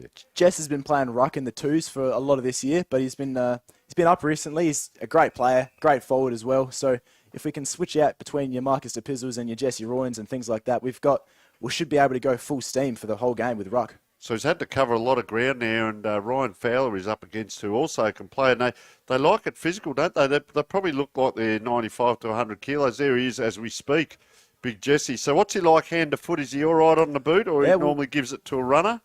Well, didn't want to say too much. I've led you into that one. We'll leave that. That is a blemish, but normally some of these guys we can see kick well. Good kicks. Lane kicking is just it's a go-to drill at the start of the warm-ups, as most teams do. But it's just a underrated skill that just goes under the wire a little bit. Just hitting your kicks, just things like that. If you can link up 3-4 short kicks, that just slows down the game, gives you possession, gives you time. Away you go. We see both teams there, just missing targets with kicks can be crucial. And there's a nice kick, though, by George Wicks. But under pressure, things happen, and that's nice work by Darcy Connor, going to lead into the forward line here. Darcy Connor looking for that first goal. He wants to go to the left forward pocket to find it. There are teammates around, but no one making the lead for the crumb. Plucking it out of the contest, Ned Bauman. And a shot going the other way misses to the far side. So 3 consecutive behinds now for St. Peter's. So we've covered the forward and the mids. We'll talk a little bit about the midfield in a moment. But the backline structures, does everyone stand an opponent? Are there certain spots, rather than stand an opponent, you stand a spot? Yeah. And do you do a bit of the cluster where you all move across as one? How does the backline work? As a forward, it's kind of out of my wheelhouse to speak about that a little bit, but I know that we've got great one-on-one defenders in Mitch Irvine, who's come back recently after a tough hamstring injury. And as we're seeing now, it looks to be man-on-man, as per se, because we do have some good one-on-ones, and Jack Thomas as well, who's been playing defence for a long time really well. So if it comes in long and high, you'd think that we'd be able to clear it out, as we've done earlier on in this game. But I see Mitch Irvine there on Ted Bond. It was like he had a 1 metre elastic strap between him there, because he's really stuck to him and really worked hard to run with him. And sometimes you see those sacrificial acts off the ball, like the ball's 80 metres away from him and he's stuck to him right now. He's stuck like glue.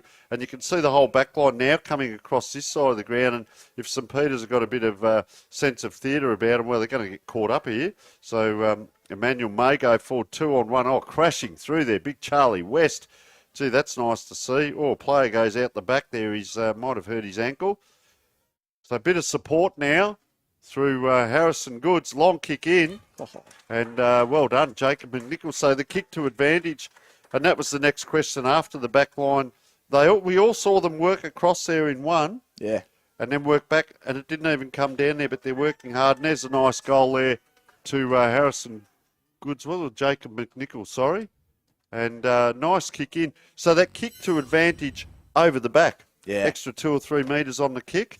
And once again, good forward line structure versus a bomb. Yeah, it's just really hitting your kicks. Just things like that, getting you good into Jacob McNichol, young year 9. Future's looking pretty good at Emmanuel. But yeah, good. just hitting it, getting it long. It's easy to just hit it high and hope that he can come up and take a mark. But so tell us about your midfield now. Not so much the rucks, but we can see a player free at the back, which means there's a St. Peter's players free as well. So is the ruckman actually going to try and tap backwards? See the angle he's coming in yeah, on? we'll see what Jess does. He's a good player. Definitely aim to hit to a player specifically. Oh, he just got knocked out a little bit as the St. Peter's guy comes through. But we spent a lot of time in structure in midfield, making sure we know our plays, we know where we're going. We know who the ruckman's hitting to every time. There's a lot of talk that goes between the boys, so everyone's always knows where it's going. And is he a left-hander? Is he? By the looks of it, he lines up like he's going to be a right-hander, but it's a left-hander. Yeah, pretty so sure. Molly Duca, and then we talk about how far down are the midfield allowed to go, because you've got players free here. This player was on his own here. He's going to have to work hard if it can stay in. That's well done. Because he attracted a crowd, then gets it around. Well done there. Cross to, who is number 6 there? We haven't got him on our sheet. Number 6? We'll have a look in a minute. Zach Acton, looks like. Well, that was handy that you're in here, isn't it? Yeah. Number 62. So he's number 6. One to note. Yep. And we'll have a kick in on the half-back line for St. Peter's, Indy. It's starting to fall behind St. Peter's. More scoring opportunities, but only for as much as a 9-point deficit. And they're not going to help themselves much here. They've turned it over. Now an opportunity for Emmanuel. It's got to go all the way to the line. Hand passing under pressure. And off of last touch, that's actually going to be an Emmanuel set shot. He's pretty lively up there, the young fella, Jacob McNichol. Year 9, is he? Yeah, Jeez, yeah. I'll tell you what, setting themselves up for opportunities for next year, but gee, I like the look of him. Yeah, we've got a few young year 9s and year 10s, so Jacob, how good. Wowee. The future looks very bright for Emmanuel when you've got players like Jacob McNichol running around, and he could have taken that chess mark running the wrong way, elected to drop it and tap it out and say, no, because I can know that I can kick a goal from there. That wasn't a set play, I'm sure, Casey, but mate, exciting, isn't it, when you see him running off and you've got big Jack Gray coming on, and he's already kicked one, Jake McNichol with 2, so... what's the feeling like around the players and the culture down there? I see a lot of people patting him on the back and that. Doesn't matter the level you play at, the grade, just a great feeling. Everyone's mates. Everyone's mates. It's great. Seeing the first boys out at the seconds games, it's fantastic, and vice versa. Seconds boys coming out for the firsts.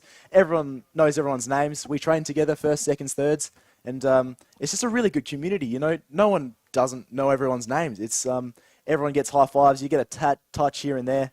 It's just really good community, and everyone's friends. It's really great. Well, sometimes the biggest support you can get is in your sporting club, whether it's your local club or your school's football club. And, for someone like yourself, year 12, so, this is the last time that, or the last year that a lot of you guys will play together. And probably a lot of your players have grown up together, since you're 5, 6 years old and played football together. So knowing each other's strengths, certainly good. So you're out at Goodwood, are you?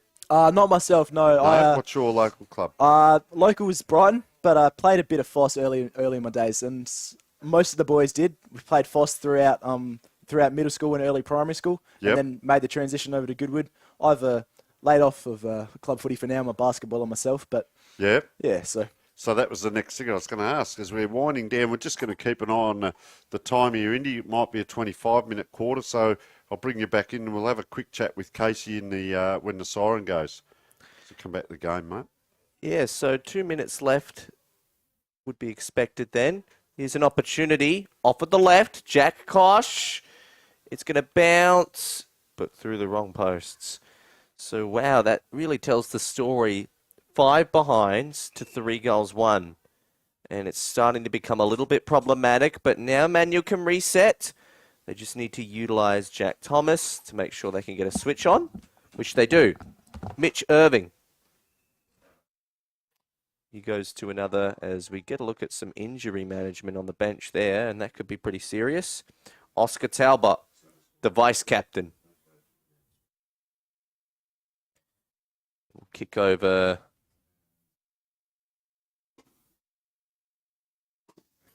St. Peter's looking to be crumbing around the back end here. They don't have any more chances, so this could be one of the last rolls of the dice they get for a goal. Jack Kosh again, once again, with the twisty left foot. But he overextends, and it looks like it'll be picked off by Irving. He uses some teammates for the 1-2. Then he keeps it low, maybe too low, not to register a mark. And that hand pass also looked a little choppy, but it will stay alive. St. Peter's will get it back into the forward 50, but they turn it over. Max Matthews, the best position to take that one as we tick down to the last 20 seconds. Trying to get an exchange period on once again. Eli Barnes goes back to the man who gave it to him. Actually, no, that's Macklin McCabe, which was not the man that gave it to him. But nevertheless, the siren goes... And the opening quarter comes to a conclusion as it's very tragic to see some treatment on the injury bench there for St. Peter's. And that was after an inaccurate quarter where they're still in the game without a doubt, but 5 points to 3 goals, 119 it is, Tony. All right, well, Casey, thank you so much for joining us. So you're a basketballer as well? Yeah. So, good size about you? Yep, love my basketball. I'm the Open A captain of basketball this year at Emmanuel, so very grateful for that opportunity. But yeah, local club is South Adelaide, South Panthers.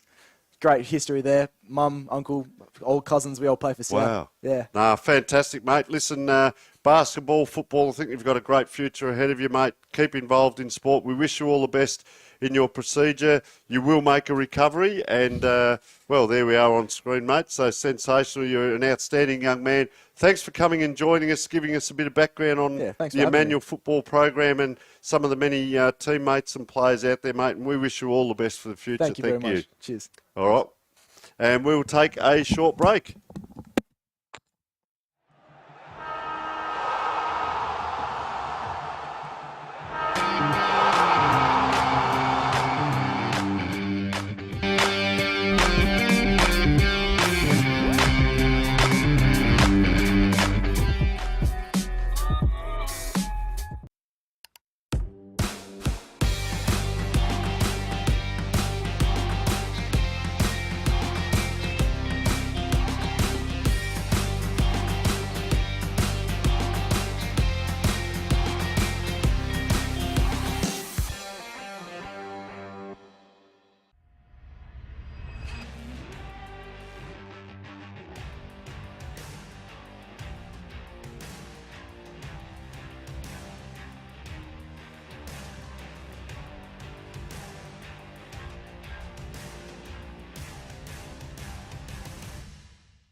So welcome back, and we can see Mark Bickley there, and it's all about coaching with the team here today. Because of being a friendly game, they can point some things out, but I'll tell you what, it was fairly physical, and Emmanuel, nice little lead on there, 3 goals, 119 to St Peter's 4 points straight, so equal scoring shots throughout the game as we speak, and the bagpipes have cranked up out the back here. I actually know there's someone that trains out the back here with the bagpipes. It's not me, Indy, don't look at me like that, but there's actually someone that trains out the back. Where can you go where there's an open space and you can get a good sound but without 20 people watching you? So there's a bagpiper out the back. All we need is Rod Stewart to crank up with a nice song. But you can see this different huddles there. Bickley talking to his players, Mark Bickley, and you can see St Peter's team. They're already in their group as one. That is the second team. We can see the thirds coach out there. We can see Josh Franco out there. So really getting those players in close. But equal scoring shots, Indy, is the other side of it. So we have got a game in our hands, and maybe a battle of attrition as what would that be? The 250 comes in, the Qantas flight over the top. You're going to have to make a compilation for all the times you've done that today, Tony. All day long. Well, it's a friendly. We can have a bit of fun on the side as well. Getting a look at the huddles for each respective teams. There's footage of the one that Mark Bickley was in earlier on, also Josh Franco. So I reckon Josh's message to the players would be interesting because they probably played a bit of a 50-50 game, but with just the complete lack of accuracy on the scoreboard, obviously, it doesn't amount to a very 50-50 feeling game, and you need that competitive edge to come back in. So they'll have to really electrify themselves, really, for this next upcoming quarter, and that's probably the only logical solution to getting back into the game. But they're not out of it for sure. I mean, to be completely honest, 14-point margins isn't too bad, and while this game hasn't been super high scoring, the way both teams have played, I wouldn't be surprised if it does start to crank up a little bit in pacing. So James Stockman just warming up in front of us here. Indy, I'm not sure that he's been on today or whether he's come off injured and just testing something out. Looks like he's doing a little bit of a fitness test, just jumping up and down, or maybe he could be the second ruckman to go on. So we can see the brains trust, if you like, of St Peter's just coming off now, and they're all in their little huddle there with the captains talking away. And I love, there is a feeling out here, there's a little bit of culture, and you hear them do their chant. And Emmanuel, haven't heard much from them. We'll just have a look at them in their break here and what they do with their chant, teamwork. Yeah, they just spent a bit of extra time in the huddle, actually. So once again, we've talked about this before. You spend extra time in the huddle, and all of a sudden you think to yourself, does that mean that they're spending more time on mentality adjustment? Are they giving their players second thoughts? But if they're not doing that, then what it could just mean is an extra bit of motivation, which can sometimes be really useful for the players. But You spend extra time in that huddle and suddenly it becomes a great mystery as to what that will amount to. Because sometimes it's best to just keep out there on the field like you've barely even had a quarter break and to keep them in the mindset of the game to persist. But sometimes if coaches need to bring in a plan B, that's the best way to do it. Well, I think we've got to remember too, these lads, a lot of them 17, 18 years old, they're like sponges, and you've got Josh Franco and Mark Bickley talking to them. So what a great wealth of knowledge to share. And, you know, we used to joke when we were playing football, do you remember what the coach said at quarter time or half time? Probably not 5 minutes into the quarter, but there might be some real poignant things that do need to be remembered structure-wise. The old rah-rah days are gone, and they do talk a lot about structure and your positioning, and remembering a lot of these players are still developing. I'm a big rap for this age level because a lot of these lads would probably be playing senior football if they're at a local or country club. So I look at it as a senior standard of football in regards to how they play and how they approach their positions and go about it. As we see Emmanuel now receiving a free kick, just extracting that out. And this is what we're talking about. So we talk about structure, we talk about the switch. Back in the old days, you would never do this, but you're going back 10 metres to get the ball back. So that player there has kept possession, Jonty Clem. He's now driven it towards Jack Cook. Nice play. Gee, I'll tell you what, he's given that plenty of height in the middle. Gee, he had to reach up. That was a good grab, though, by Riley Davey, the captain. Now wheels around. So we talk about that possession early on. A lot of possession, but look where the ball is now. It's centre-half forward for the Emmanuel team. And that's structure and possession and play. Gee, don't tell me around the corner. That's a powerful kick. Put the opposition under a lot of pressure there and the ball dribbles out. So we saw that ball from half-back line. Jonty Clem kicked it backwards, got it back on a 45. So it's not always about gaining meterage early on. Just maybe possession. Let everyone else structure up. And look what happens. You get the ball right down the forward line. See, on top of the actual interchange bench, there's a couple kids that are kind of lying down on it and trying to get a bit of in-depth perspective. They could be actually popping their heads over the top to see what's happening on the bench itself. And can't remember who that was from St. Peter's that was getting injured in the first quarter, but hopefully he's out there and okay because they need to get back into this match. And right now it is in Emmanuel's forward half. They may be cementing a better result of their own, but taking them out completely uncontested there. St. Peter's now. Last line of defence. They feel cozy taking it forward, although not in this instance. They've kicked out to the flank and it hasn't worked to plan. So they're going to have to go with a second kick this time off of Jim Kelly, and it's gone out of bounds, has it? Big pressure there. Marcus Di Pizzola. Just saw him. He waited on the outside of that pack. He didn't go into it. He could have burst into the pack, and he didn't. And what he did do was on the last kick then was when he put the pressure on. So maybe got a touch on it. You can see him very physical there as it goes around, and that's going outside the boundary line now, and it'll come back to Ted Newman, the captain. So both teams electing to do the switch. Newman it is, gets it to the pocket. There's the dangerous kick. Nice though to Tom Edwards with an ES. Socks up. Neat play. 2-on-1 no.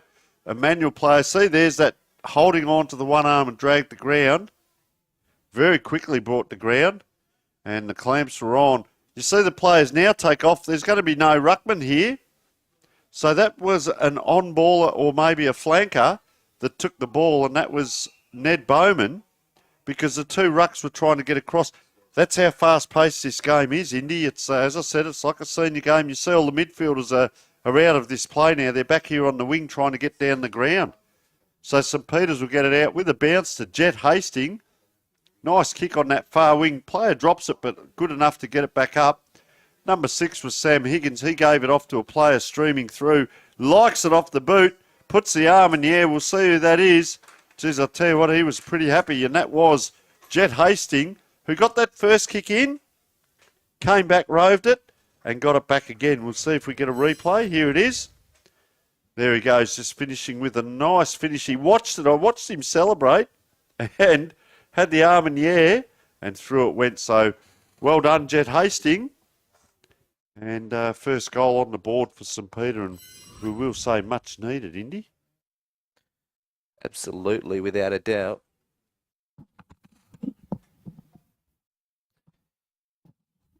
So we all reset once again. Kicking that first goal for St. Peter's, of course. Jet Hastings. So back in the middle it comes. Can they get instant response, or will Emmanuel deliver an instant reply to the goal that precedes them?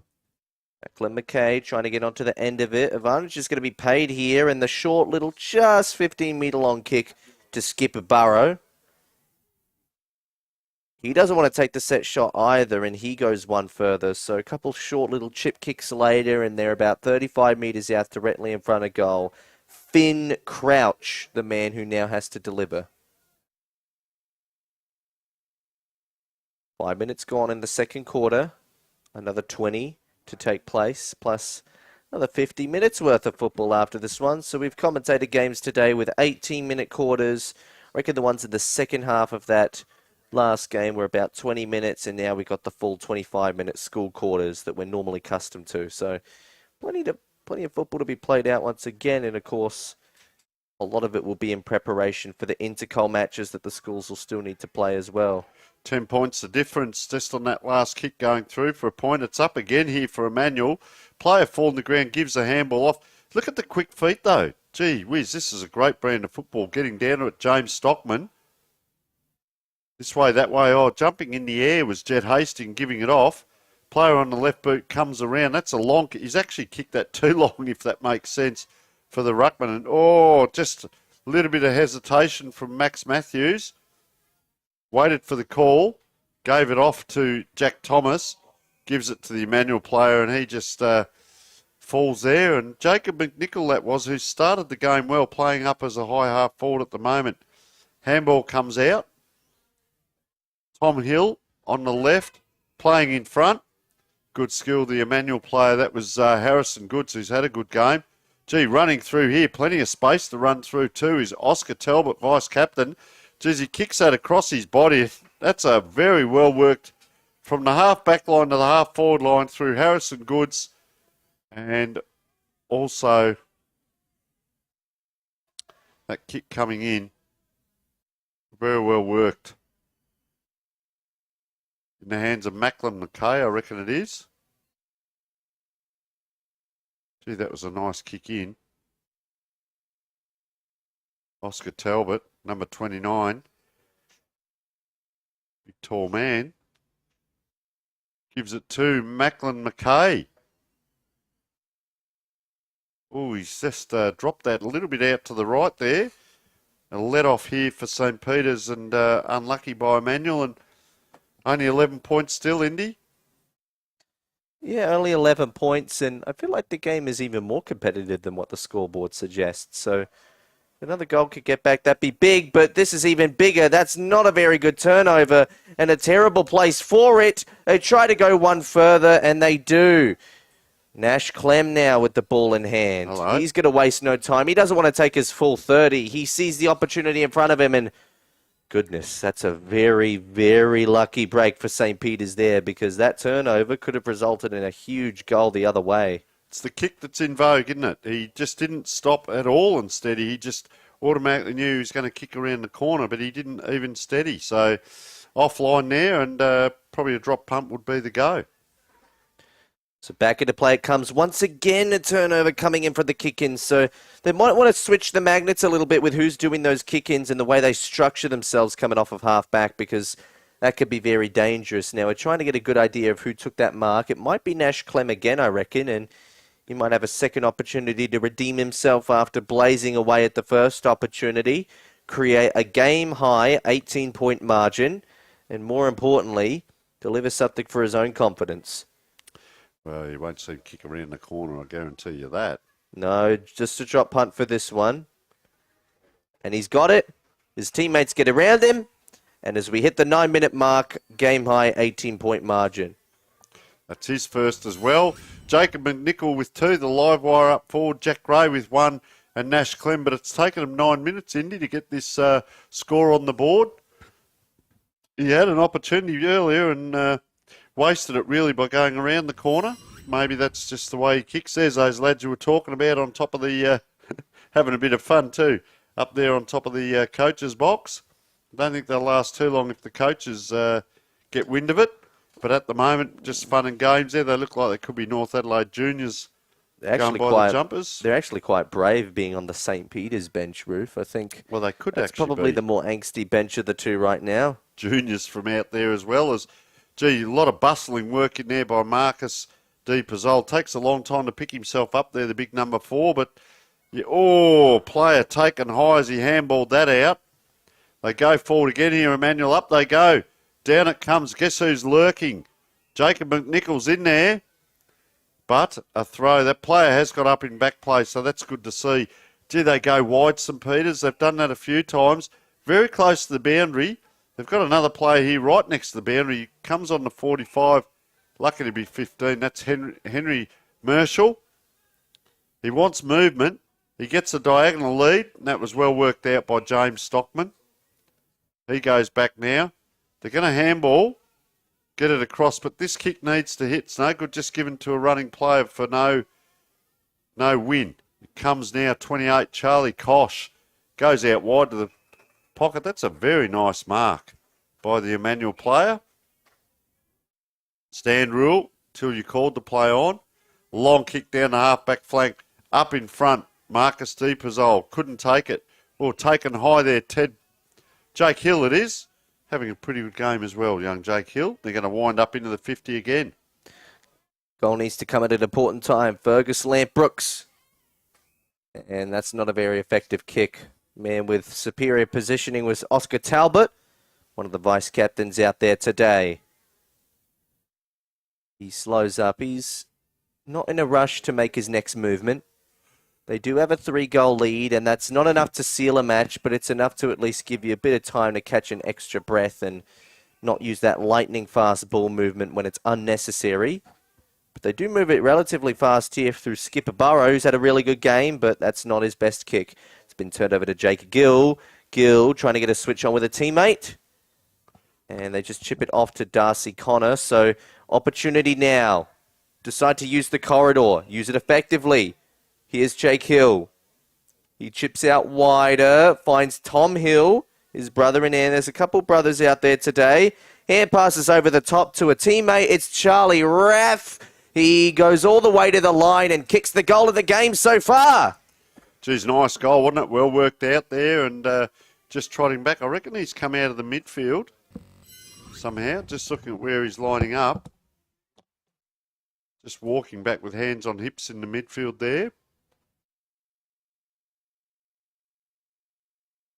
Charlie Raff with a nice goal, Indy, as he ran through there. And we talk about manufacturing a goal when it needs to happen, and they have done that. And I'd just suggest they've got themselves back in the game here. They're winning the quarter. 2 goals, 4-16, 4 goals, 4-28. And just stem the tide a little bit from Emmanuel. If they can get another one here, that's a nice high leap and a good tap out to the wingman here. Trouble is now he's looking to give it off out towards this side and had to wait on Ned Bowman really to run out here. So there's no one on this wing out here for St. Peter's, but there is for Emmanuel. But it goes the other way. As that player flung, another player taken high. And, gee, Jake Hill's getting a lot of possessions in a small amount of time here. And that's a penetrating kick forward. Oh, the big fella. This way, that way. Around he goes, very elusive. Gives to the runner coming past. He's swung in the tackle. Comes out. Ted Bond taking the ground quite vigorously. And Jack Thomas it is. Switches the play. Nice left foot kick and getting plenty of it as well. Oscar Talbot. Intended target needs to mop up a bit of a mess here. The mess that Jonty Clem made, that is. And he's got teammates to help him. Although Oscar Talbot once again has to get involved. Under a bit of pressure there. Darcy Connor's bump was a little late, so it didn't work to great effect. It'll be a throw-in on the grandstand side wing instead, as not too many spectators out the far end of the ground. We don't have the same cheer squads like we did in some of those school matches from a couple weeks ago at the same venue, but I think most of the fans are pretty comfortable and content with the way they're positioned now, and where shelters nearby is probably the safest option on a day like this, although I'll be fair, we haven't had too much rain recently. Maybe also being Saturday, some players would be playing at their local club, if not their Sandford clubs, if they're not playing here. So streaming away now, George Wicks gets it across, and also parents and so on, probably at local games, different commitments. Other family members may have sporting commitments. As St. Peter's player, kicks it wide there. Ooh, big push there by Ted Newman. He's able to pick it up. He's done that a couple of times, been quite elusive. Couldn't quite get the ball to boot. Quick hack out of the pack. Where's this going to bounce? It's going to bounce straight towards player for Emmanuel now. He puts the Jets on. The only thing is, it's a high kick, and that player was actually pushed into that. St. Peter's player, Jake Gill, was given a nudge on the way through. He now elects to come straight to the lead, and that's a beautiful lead and also a beautiful kick, and too much space given to Ted Bond as he'll go back, but he'll kick from, it's not going to be easy. He's going to be 45, almost 50 out as big Marcus D. Pazol just works his way off the ground. So Ted Bond on the end of a nice kick. Gave a great lead as well. Kick from 45. 45-degree angle. Very slow and deliberate. Plenty of height. I'll tell you what, looks good too. Looks very good. Ted Bond with his first on the end of a great lead, and that's what you call forward line structure. And as I alluded to a moment ago, they're right back in it now. 3 goals, 4 plays, 4 goals, 4. And it's just dried up for Emmanuel. 1 goal, 3 for the quarter. St. Peter's 3 goals straight. So, believe it or not, Emmanuel have had 4 scoring shots. There it is, our beautiful Sportal scoreboard. Or scores are bought to us via Sportal down here at Thebarton. Sports Interactive, Dartfish and Filming Footy, bringing you the huge day of football down here. 10:30, we saw Sacred Heart and PAC. PAC come out on top by 3 points. Then we saw Westminster versus St. Peter's in a friendly, with St. Peter's having a quite large win. And St. Peter's Emmanuel, we have a game on our hands here. 6 points the difference. 16, almost 17 minutes in to our third quarter. In they go, and taking the mark down deep. I reckon that might be Charlie Kosh. I reckon you might be right, Indy. So he's got an opportunity now at the 17-minute mark to tie back the scores. They've been trailing all games, St. Peter's, outside of getting, I think, the first minor score of the game, and even then I might not be 100% correct about that. Nevertheless, this is a very important kick. We didn't like it off the boot. Oh, no, he did not at all, and his reaction really told it all. So, could be an important point. I mean, they kick a goal now and they actually have the lead rather than just drawing the title. But obviously, friendly game is starting to look a lot more interesting and intense by the standards of what you'd come to expect. I don't think these teams are experimenting. They're putting their best out there, and maybe they're just naturally this good. Bailey Fraser, geez, out of bounds a long way there, having to kick that ball, and tried to get it towards Jesse Royans. Got the socks up too big. Jesse may have the shin guards in. Might just be the look. A couple of them got the, don't mind that, the bumblebee, the socks up. Oh, player taken again, didn't have control of it, so the umpire said let it go, and Big Royan's got the handball out. That's a kick back over his head there by the Emmanuel player. There's another one. Tit for tat. So Ted Newman it was. Put that ball up in the air. Reckon that was Isaac Evans. No, we have a number 6 for Emmanuel, which is Zach Atkin. And we have number 28 here, Charlie Kosh, coming in. Gee, that was a little bit funny there. The 2 high balls went up, which you can mark, but it's not paid to mark. So it's what happens when it hits the ground or gets near to the ground. This time off the boot. And just offline for another point. So could be costly, these couple of points late in the quarter for St. Peter's where they could have scored goals. As Emmanuel now get it out to Jack Thomas. Thomas goes out to Goods. Goods keeps it alive. Gets it back to a teammate, but his teammate is beaten out in one-on-one. And then the next forward 50 entry goes too wayward for St. Peter's anyway. So Emmanuel, now an opportunity to reset. I reckon they need a late goal now just to settle the nerves a bit. And Mark Bickley would probably still feel a bit unimpressed with the way that they've lost this quarter so far. There was a bit of a shove out there, although maybe it was just an early fly. Umpire didn't call it that way, but he has cited out a holding the ball call going St. Peter's way now. The opportunity. Long kick. Maybe not the longest of kicks, but Ned Bauman is at the end of it, and he's taken a mark for a set shot opportunity. So Charlie Koch has had one of those almost games so far where he's had the presence but just hasn't had the execution that you need from the big match winners. So where one player doesn't step up, another player can, though. Here's Ned Bauman's opportunity to get goal number 1 for the game, and Tony's already calculating a checklist of his planes that have flown over Thebarton Oval today, the ones that have landed in Adelaide.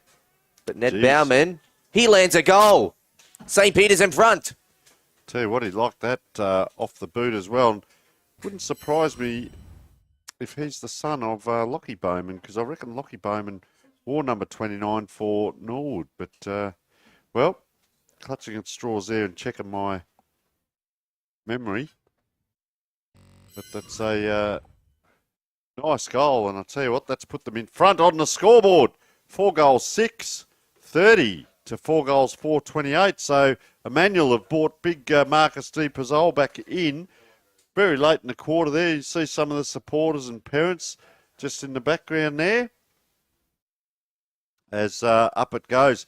Not too many behind this punch there, but doesn't matter because Emmanuel win it. Just the St. Peter's centre line there. There weren't too many in case their ruckman had won that. And Darcy Connor gets a nice kick out of it. I've liked Jack Thomas out there.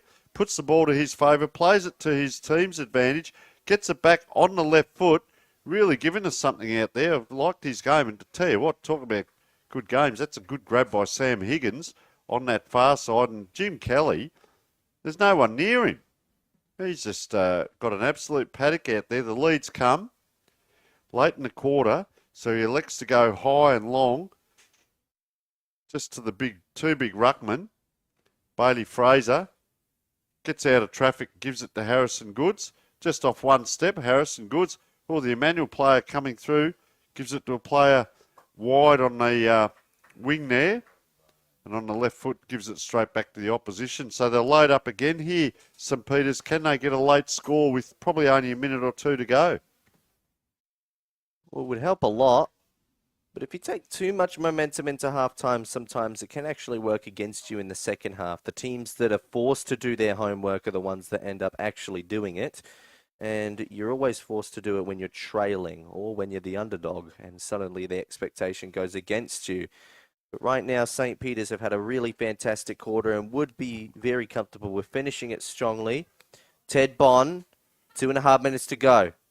Long entry, but didn't pick out a particular man. And Jack Gray, who's gotten back into the defence, kicked one of the first goals of the game. And he's got a 25-metre penalty for what looks like infringement of the standing rule, if I'm correct.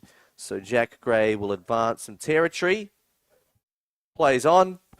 Chips it to a teammate. Maybe another goal could go out the other end instead. In the one-on-one, no, reigns supreme. Look at that. Tom Edwards. That's a fantastic one-on-one ever, and his height obviously helped him a lot. But George Wicks now.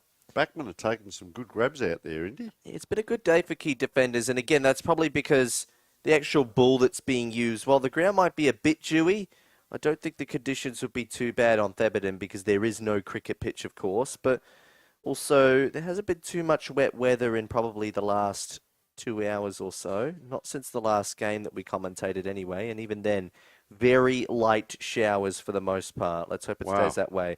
Look at that. Jack Cook gets it to a teammate. They want to keep going here. Big thumping hand pass. Gets it back. Another one over the top.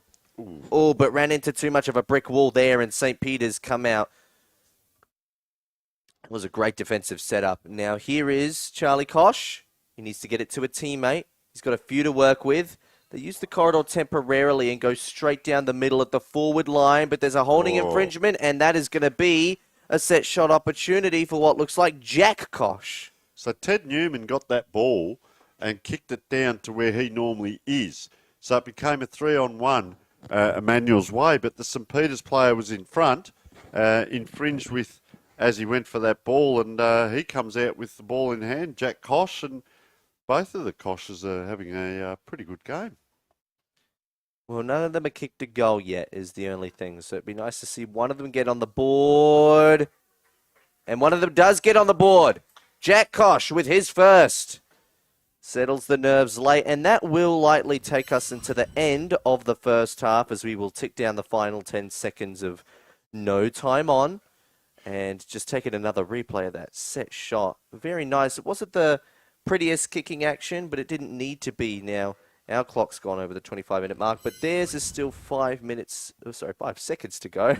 Another 5 minutes would have been a bit disastrous. It really would have tied out these players, but the halftime break has come at a good time, and the halftime siren sounds. A huge quarter from St. Peter's first college team. They kicked 4 goals in that quarter. No, 5 goals in the quarter because they were goalless in the first. So they're actually leading by 8 points now. A very impressive display, and suddenly Mark Bickley's men are behind. Josh Franco's men are up. And there's a bit to ponder going into halftime. But we're going to take an ad break and be back with you for what should be a really exciting second half. Stay tuned.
Welcome back to Thebarton Oval. It's half-time of our final game of the day. Another quote-unquote friendly match between St. Peter's College and Emmanuel College, although it wasn't such a friendly quarter for Emmanuel. Let's talk about some of our best players, though. Of course, all the goal kickers from each of the teams.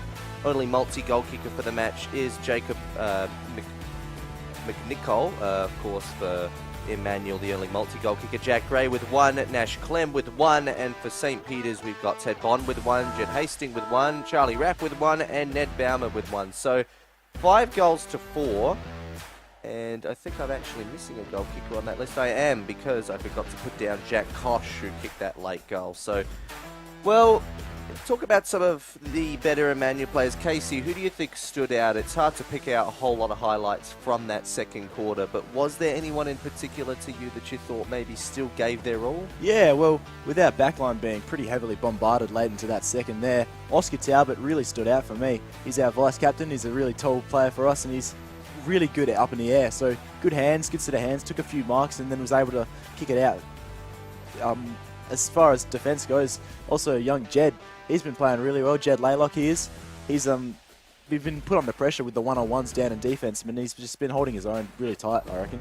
Been looking good, but he can only do so much.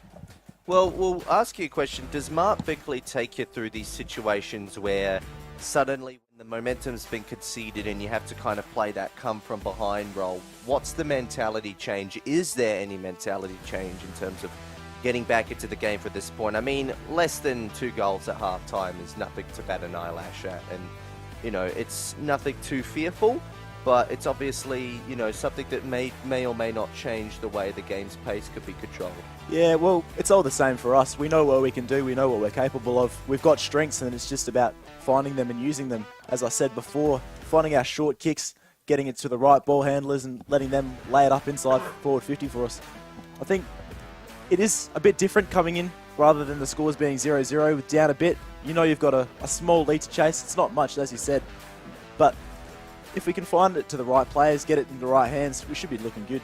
They gave up the 15-point lead it was, and you know that quarter outscored 5-2. They scored St. Peter's to Emmanuel 1-3, so pretty comprehensively outscored. But Emmanuel have showed enough in their scoring early in that first quarter, but also in patches of play, because Casey, we often talk about you don't have to win 4 quarters, you don't even have to win 2 quarters, but win a quarter and then build on it. So at this stage it's 1 quarter each, but then winning moments within the game. So we saw big Marcus Di Pizzol just start to put his body in a few more times out on that far side. He caused an out of bounds, and then over here, of course, he came off for an interchange, went back on, and you know, a few players, if he can inspire and lift, you know, we often talk about teams having an igniter. That could be a smaller man in the midfield, or it could be a taller guy just doing a couple of things like that. So a couple more players pick up.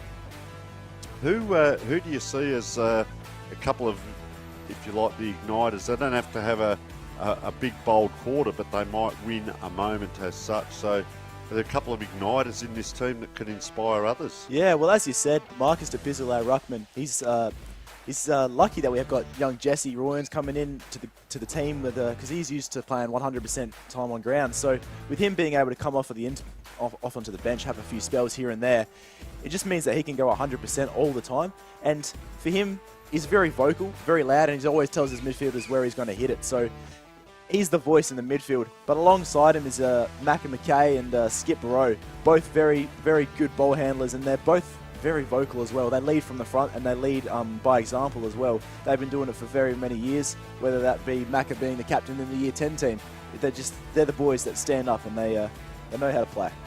So ball is in the air. You're with Indy Rogers for the start of the third quarter.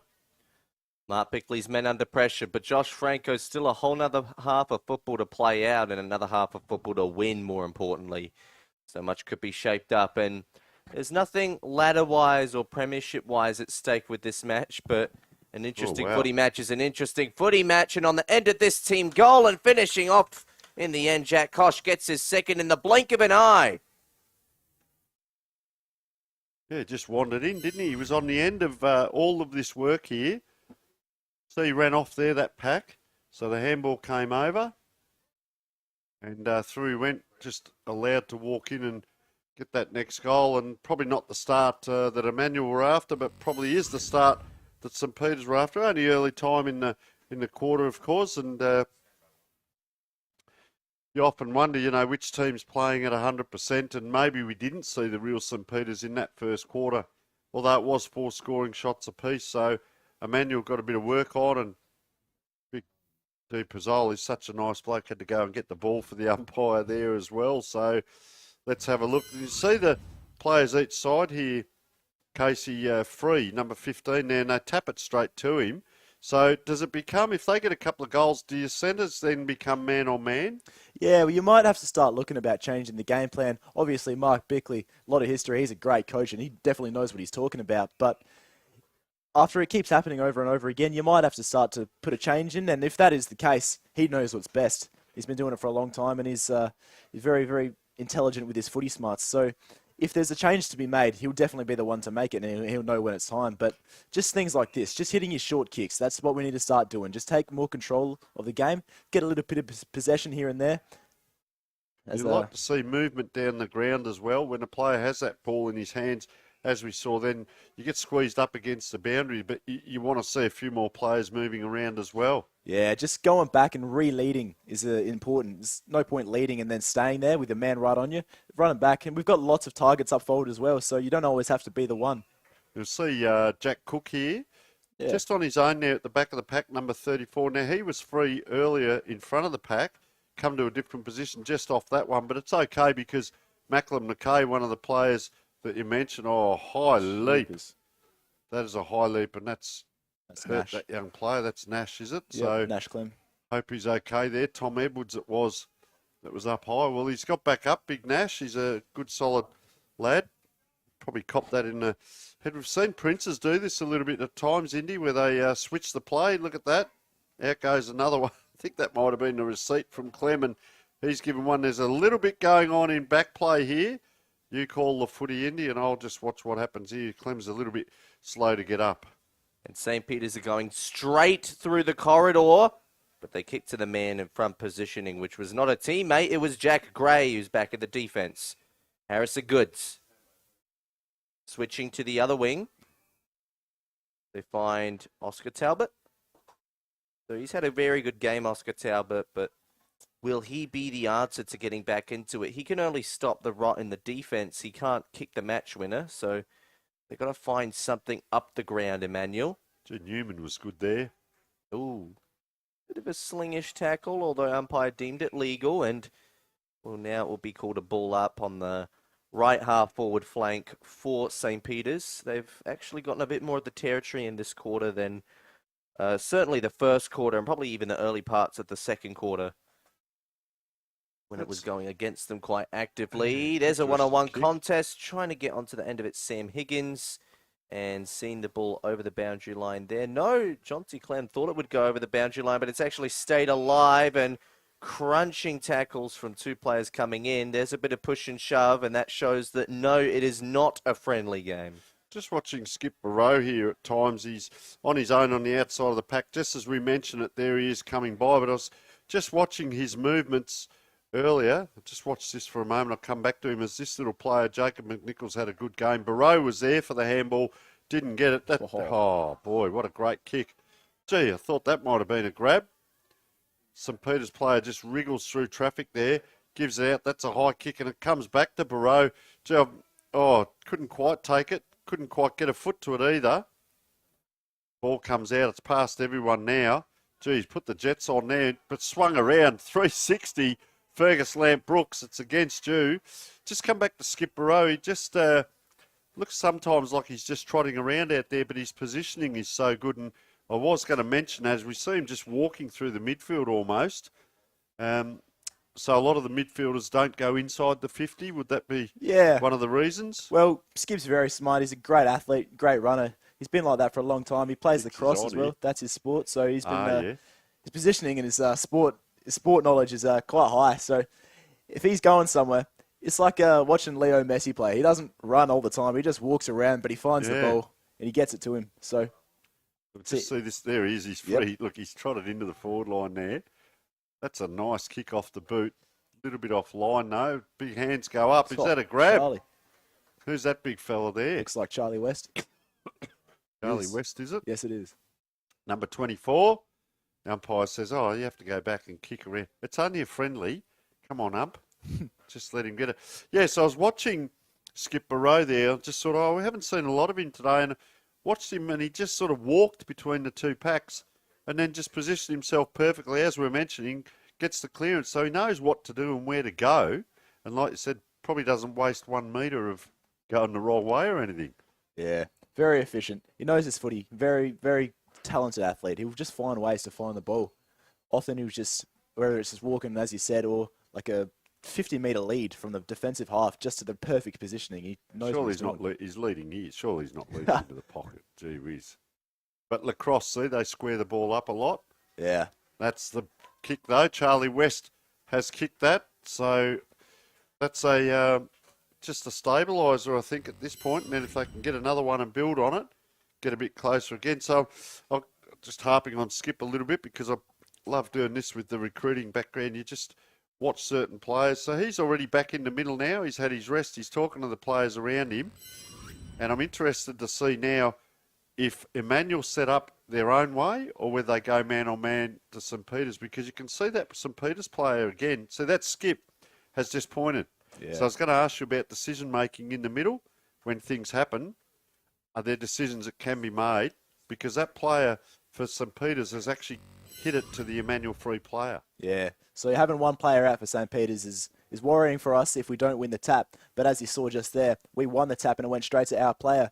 It wasn't necessarily Marcus who got the tap, but went to him nonetheless. So the thing with having one man out for St. Peter's is that we also have one man out as well. Yeah, exactly. And there you go, the smarts. We talk about clearance. Is this Jack Cook, is it, by the looks of it? It's Charlie again. Charlie again, the big fella. Charlie West, 24, not 34. So we'll have a look at what he can do here. Righto, commentators curse Casey. You reckon he'll kick it? He's a pretty good kick. I'll tell you what. There he goes. Yeah,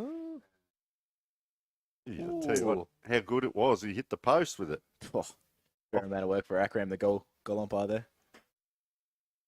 So the scoreboard on our stream is different to the one at the ground. The one at the ground reads 6 goals, 642, 5 goals, 636. One in our stream reads 7 goals, 648 to 4 goals, 428. So it's either a 6-point game or a 20-point game. But I believe 6-point game is... No, ours is correct apparently. So it is a 4-goal game. So if that's the case, then it's a 20-point game, I suppose. I kind of wonder if that is or isn't correct. I think there might be a bit of confusion over the scores here at the Oval. Two different, very different games that some people asked to be watching. Anyway, in the meantime, off of half back, Oliver Franco finds a man and just plays it safe by doing a little short chip. Jet Hastings down the line. Hand pass over the top. Looked really good. There's a bit of build towards this play. Here's what looks like Charlie Kosh. Around to the pocket and taking the mark after contesting his man, Charlie Raff. So coast-to-coast play. We haven't seen too many coast-to-coast players like that today, but it's probably the first time that it's worked really effectively, and St. Peter's are the one to do it.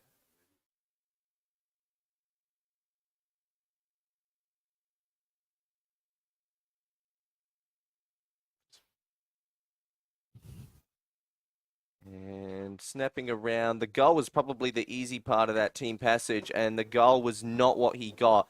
It chipped the right post, and a little bit of a let off there for Emmanuel. Can they replicate the same type of play and get it to their end of the ground? Oh, what about that? That was a pretty big leap, and completing it, Oscar Talbot, once again, one of the best for Emmanuel in this match so far. He'll be important to getting them over the line. Isaac Evans now looks to the wing. It's going to get it back here, Talbot. Yeah, they save it up for a bit. Ooh. Macklin McKay turns it over. Not the best of kicks.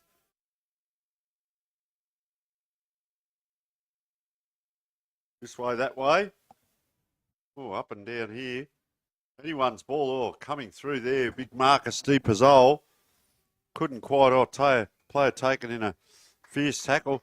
Just tell us about Oscar Talbot, bit of an athlete back there. Yeah, not wrong. I mean, he's as we see, he's a high flyer. He's won high jump at our school sports day about 4 years in a row, so he definitely can get up there. He's here he is again underneath. Oh no, maybe not. That's young Mitch. But we've got lots of good aerial combats. It's just whether we can find them or not. So sideways kicks like that, it's good little short kicks. Find the right people. But here we see Macca going up in the flight. We'll see what happens. Yep, not quite. Comes to ground. Oh, that's just... well, it was in the tackle. This player tried to take them all on, Patrick Higgins, and you can't get away with that. And the tackling... We talk about tackling in football now. You see St Peter's have got the spare back here, number 13 in Ted Newman. So that's to go short into Jonty Clem. Oh, he's dumped afterwards. A little bit going to go on. The big fella comes in and misses. So we'll go back now. And Charlie West hit a bit of a purple patch. He's getting another possession. It would have gone downfield towards him anyway. Yeah, finding a lot of footy. A lot of players of ours do that as well. Just getting in the right spots. Here's Jacob going through for a goal. Tell you what, he's got his third. You beauty. Wow, Jacob McNichol. That's a great play. He has his third because he got too early in the game and now has his third on the board. And that's brought Emmanuel right back into it. 1 point the difference on the scoreboard now. Exactly. It's just like that. Making control of the little things, you know, just that the ball went down. It was a 2-on-1 contest. Charlie getting to the right spot, taking it was downfield anyway, as umpire Haley Assey called that. But he's just kicked it to the right spot, and Jacob doing what he does best, getting low. He's a small fella, only year 9, but he's able to get low, and his ability to know where the goals are at 100% of the time. He just found the ball, found the goals, and put it through. So that sort of movement, we'll just come back because we have got the free again. So last time to St Peter, he's looked backwards this time. Tried to get it backwards to his player back there, but last time he actually hit it forward to both players hit it the one way, which was to Emmanuel's advantage. So they've gone backwards to go forwards here. Patrick Higgins pops it up and a good mark out on that far side. And Prince's player, because you've got to use the stand rule. Gee, that's a great lead. Great lead. Big collision over there. That looks like it could be... Don't think is it Ted Newman? I reckon it might be. It is indeed. Big man, isn't he? Yeah. Wow. Plays with a few of our boys as well, so there's a fair bit of rivalry between Ted and a few of our boys, so we know him well. Yeah. So, because I did see some players out there talking today. We keep saying about a friendly with tongue-in-cheek because it's not so, but some do know each other. So, in he comes now. Got a powerful kick. He's not going to make the distance. So, up with one hand. 1, 2. Oh, play it, tackle him. Tried to do the check side there, did Tom Hill. Put it out to almost to Emmanuel's favour. And we can see there 1 point the difference on the scoreboard. What can you tell us about Jack Thomas? He's very good on his left foot. So he's just run the boundary side here, though. But, yeah, he's nice play, number 7. He's just a workhorse, Jack. He always finds his way. He's one-on-one. He's not the tallest of fellas, but one-on-one, you'd back him in every time. He's just ability to just be in the right body position, get himself in the way, and just, as it comes down again, we'll see if we can get him in action. But seems to be on that far side as we got him on the switch. Oh, just hit the post there. But that was a big kick there by Oscar Talbot, which, so it's out here again. This time it's a better kick. Yeah, he's a great leg, isn't he? Harrison Goods. But just that switch of play by Oscar Talbot. But you can also see Emmanuel, more tricks in the book because you can come down the line as well. When you've got players leading up the ball like Jack Cook, now they pop it out wide. Macklin McKay's just burnt that ball a couple of times this quarter. Gee, players not able to get it there. Well done. That was down low. And gee, how quick was that? Skip Barrow puts it up. Oh, big pack. He's got to put the Jets on here. There's big Jesse Royans. Can't quite. It's forced them backwards, which is good. And now they have to square up and lift their eyes and try and find a target. So it's hard when, in this position, Casey, the opposition have the ball. You guys are coming hard and the opposition won't let the ball up. But they give you a 50-50 like this. Yeah, and that's what we want. We sit up in the zone. We know our positions and we've spread it out. So we've got our good aerial targets. So if the ball goes up, we have players to come through as we go inside to Jacob once again. Yeah, so you do get it back exactly right. It's good tactics here. Yeah, Mark Bickley, he knows his stuff. Round it comes now. Just a left-footed kick. It just sort of tumbled forwards there as the big Qatar. Oh boy, that is a huge jet coming over the top. And we'll stick with the footy. Speaking out of huge in front. jets. Now, he's come from the back line. He's a great player there, Oscar Talbot, and he's kicked the goal. And that is the team goal. We talk, Casey, about players lifting the team and inspiring. So he's come off the back line. He's done a fair bit out there. That switch of the play kick was great. He's slowly drifted down, and obviously it's the coach allows that. Yeah, that's just leadership, you know. Kick the goal. That's just trust in Bix and trust in Oscar. You just know, you know, that's leadership. You just want to die for the guy. The passion that he has to run, lead.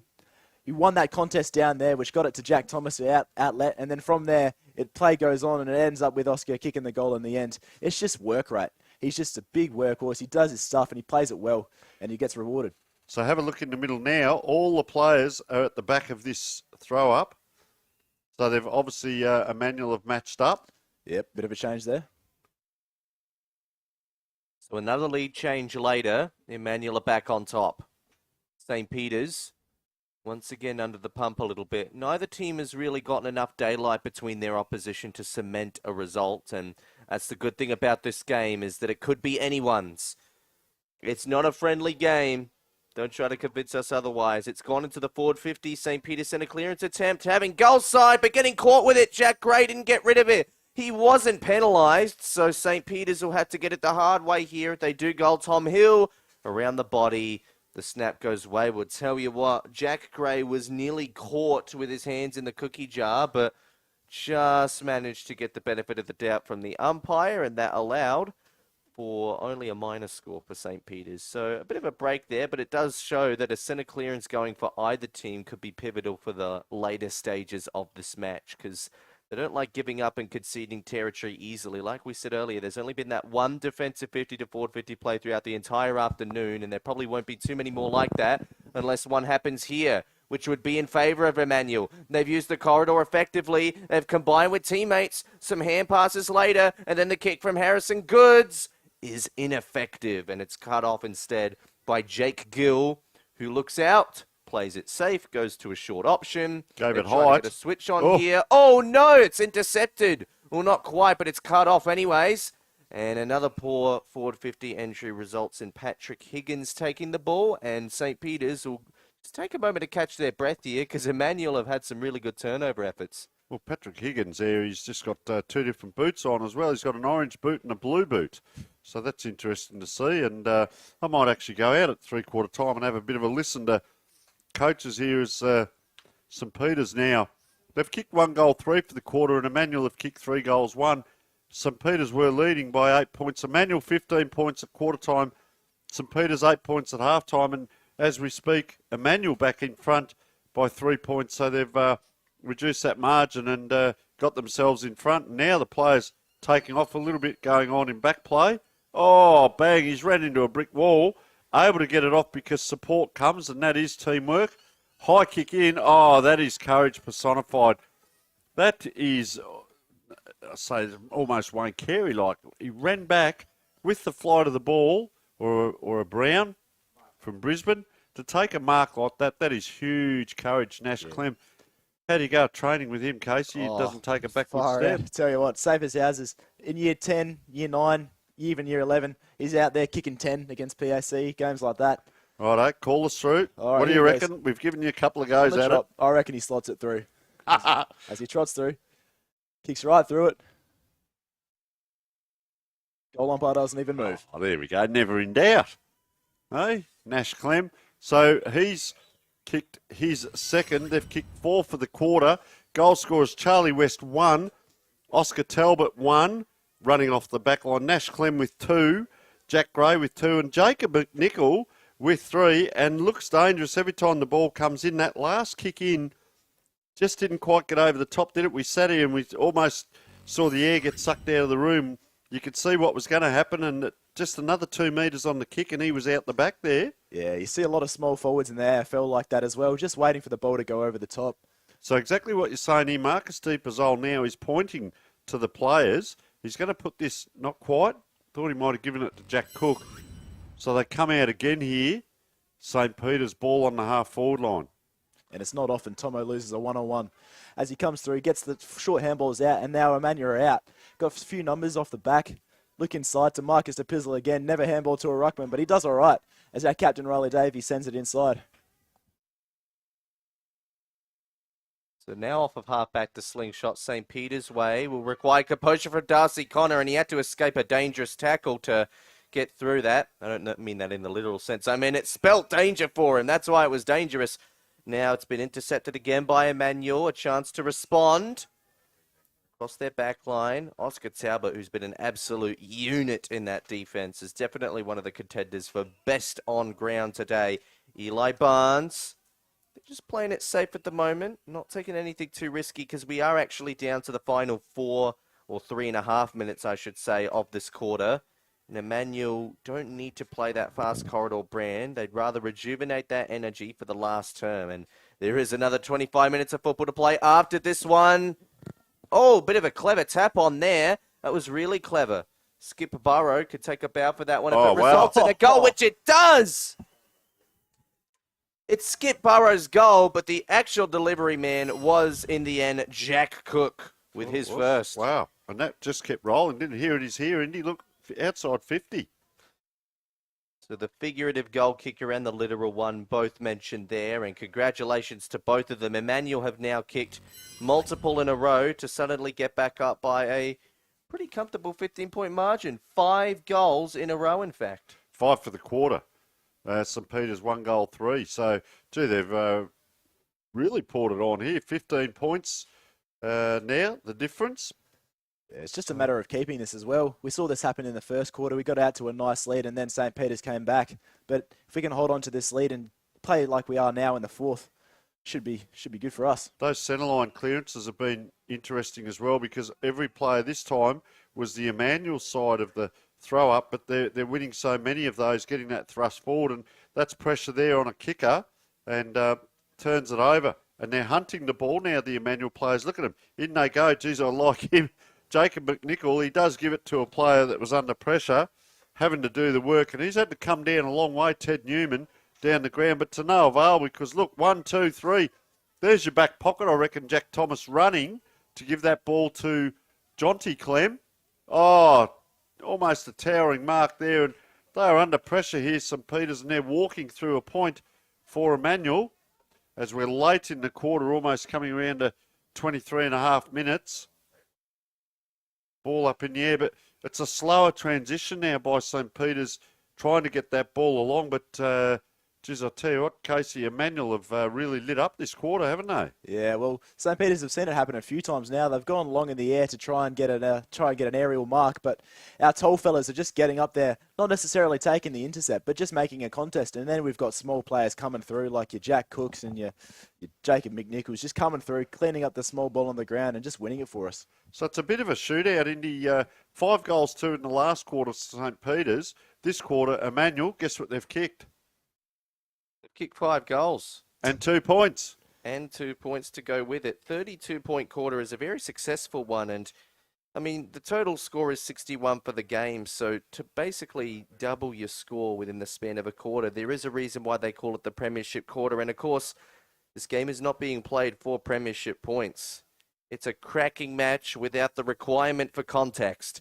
Instead, it's been tapped out, cleared momentarily by Emmanuel, and they apply the tackling pressure to boot. Now, even though it says that we've got 20 seconds left on our timer, it's actually about 2 minutes left on the main scoreboard, and that's probably what they're going to go off of, unless they're also watching our live stream as well. Well, they want to be, Indy. Yeah, they'd be missing out on it. But it looks like it will be another minute and 40 seconds until the quarter is over. And St. Peter's have...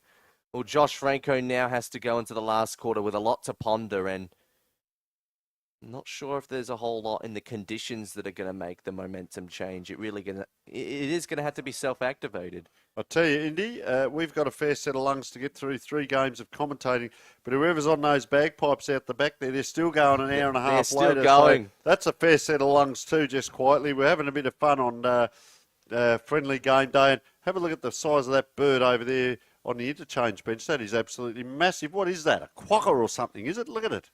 That is absolutely... I hope that doesn't attack me when I go down on the boundary. Where's James, our cameraman? Get a shot of that bird on the boundary. Like a swan. Oh, boy. Oh, he's not listening down there as Emmanuel come forward again. This is what it's like, Casey, in the commentary box, mate. Love it. This is your initiation. Anything could happen. Up it comes. Oh, big jukes there. That was a low... Oh, gee, don't give that away there. That was a low penetrating kick. But the interesting thing, St Peters have done this a couple of times. They try for the switch, but they pop the ball up in the air so long, it gives the Emmanuel players time. This is better, but they've probably only come forward 30 metres from where that initial mark was over in the back there. Yeah, long way to goal now. They're looking good. And I suppose as an Emmanuel point of view, we're just lucky it's happening so late in the quarter. If we can just hold them off from this small, short kicking player footy and just try and force them back into the long bombs down the line as they send it long inside forward 50 in the dying seconds. Not enough. Drop mark too. Henry Marshall, very good too, to be able to grab that ball and burst away. All right, we will take a short break. Score 6-9-45, 9-7-61. The lead is 16 points to Emmanuel. We will take a short break.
Welcome back to Thebarton Oval, where the stakes are not high, but the game is of high quality, and that's what ultimately matters. It's a 15-point game. Emmanuel had a 5-goal quarter to get back in front by 15 points, and suddenly Josh Franco's men has got a little bit to think about. Of course, the former showdown rivals and Josh Franco and Mark Bickley will be looking for the bragging rights, as you always do in a showdown. And well, right now he'd be having a talk with his players to get some sort of rejuvenation into them going ahead into this last quarter. It's going to be very important to find that type of form rise out of themselves. But, well, right now, Emmanuel playing a really good marking-centric brand. And Oscar Talbot, the vice-captain, is a big part of that.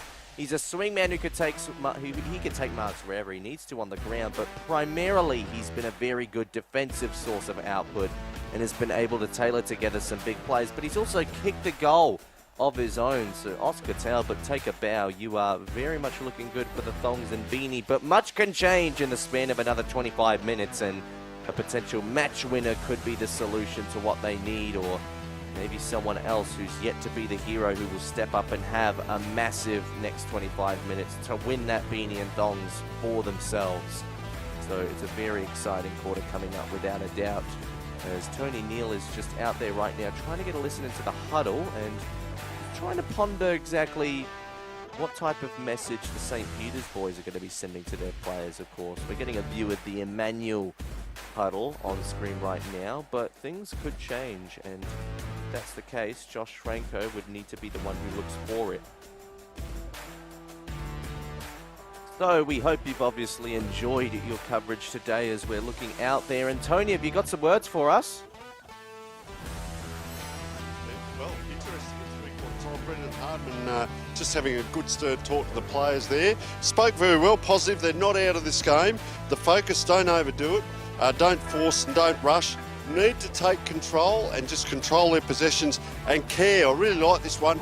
Care for the possession, and also he believes they can still go to another level. So great to hear from the coach at three-quarter time.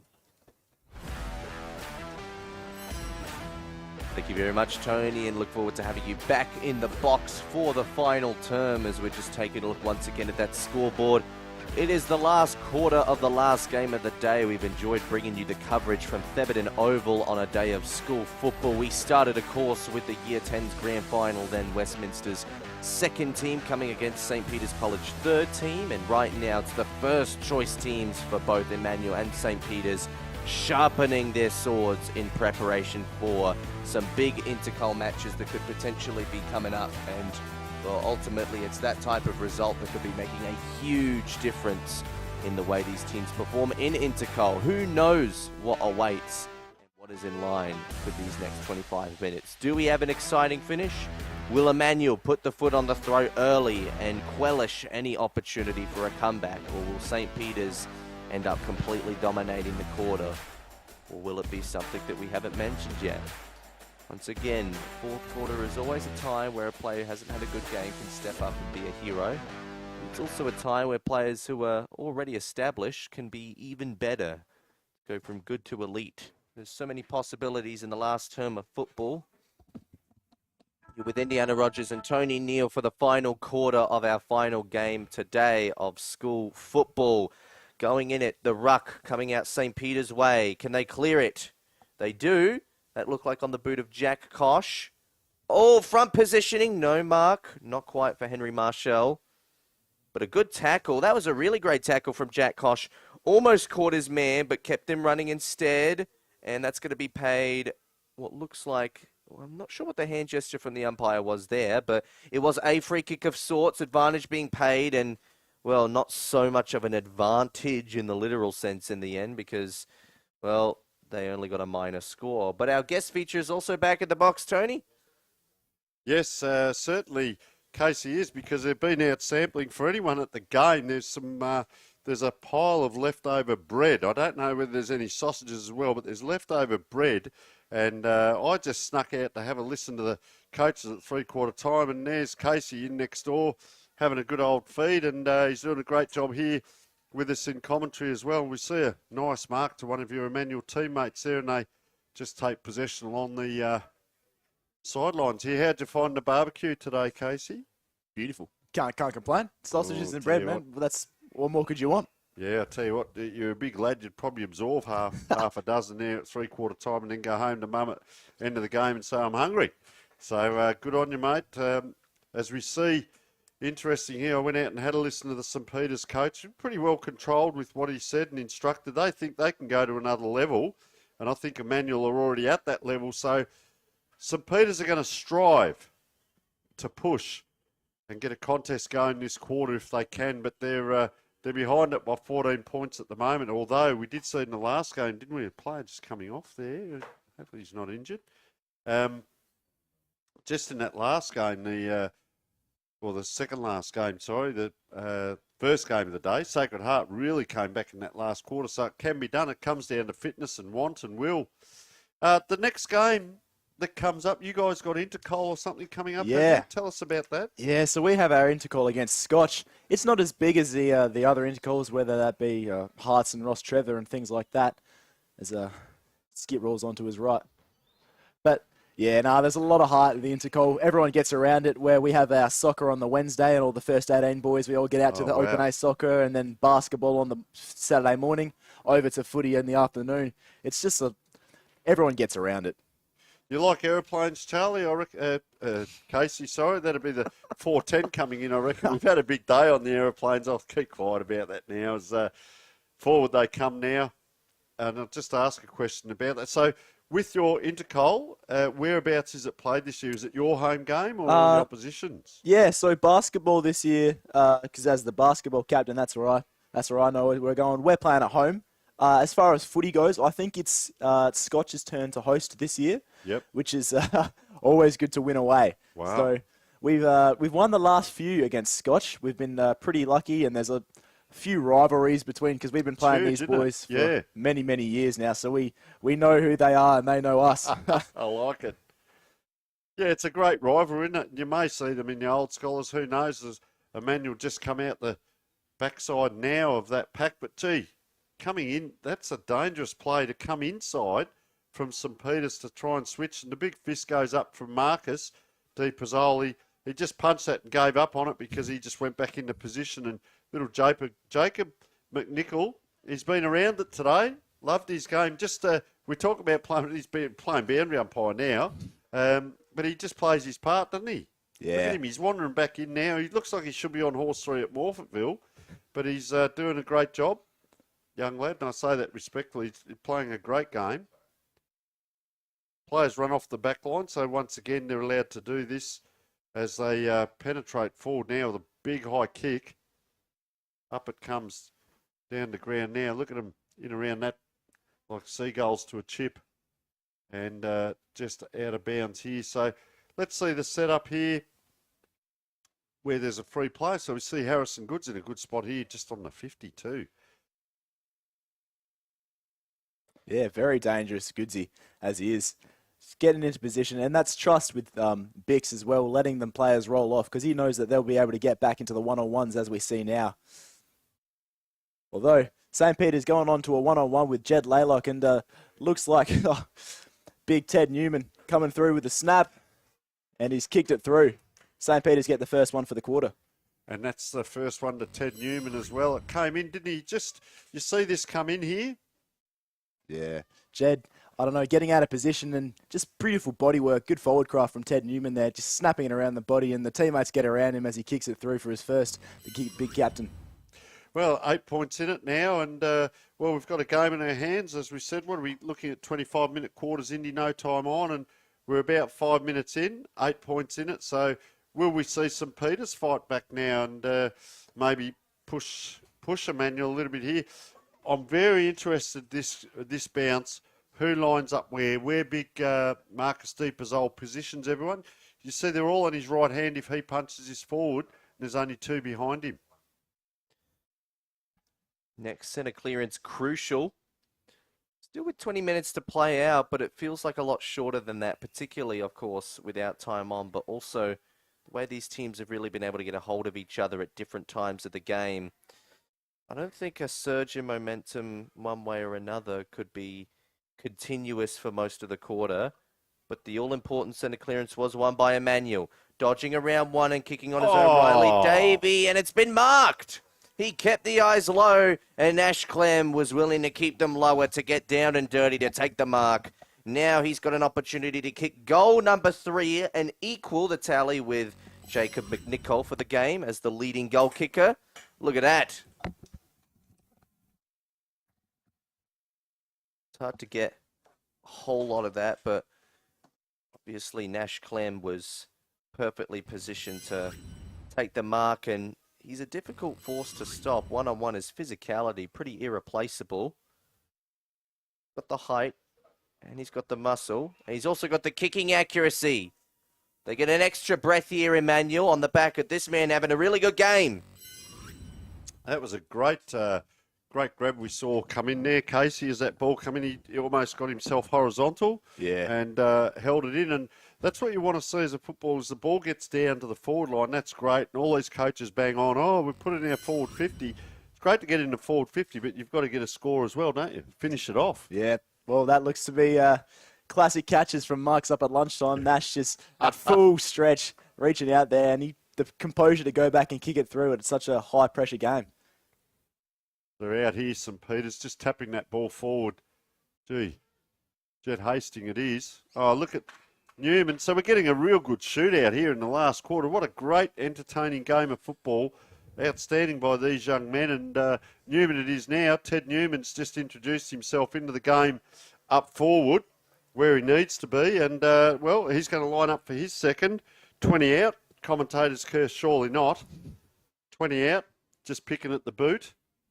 Probably got a lot of mud in there by the looks of it. Tucking the lace back in. In he wanders, Big Ted.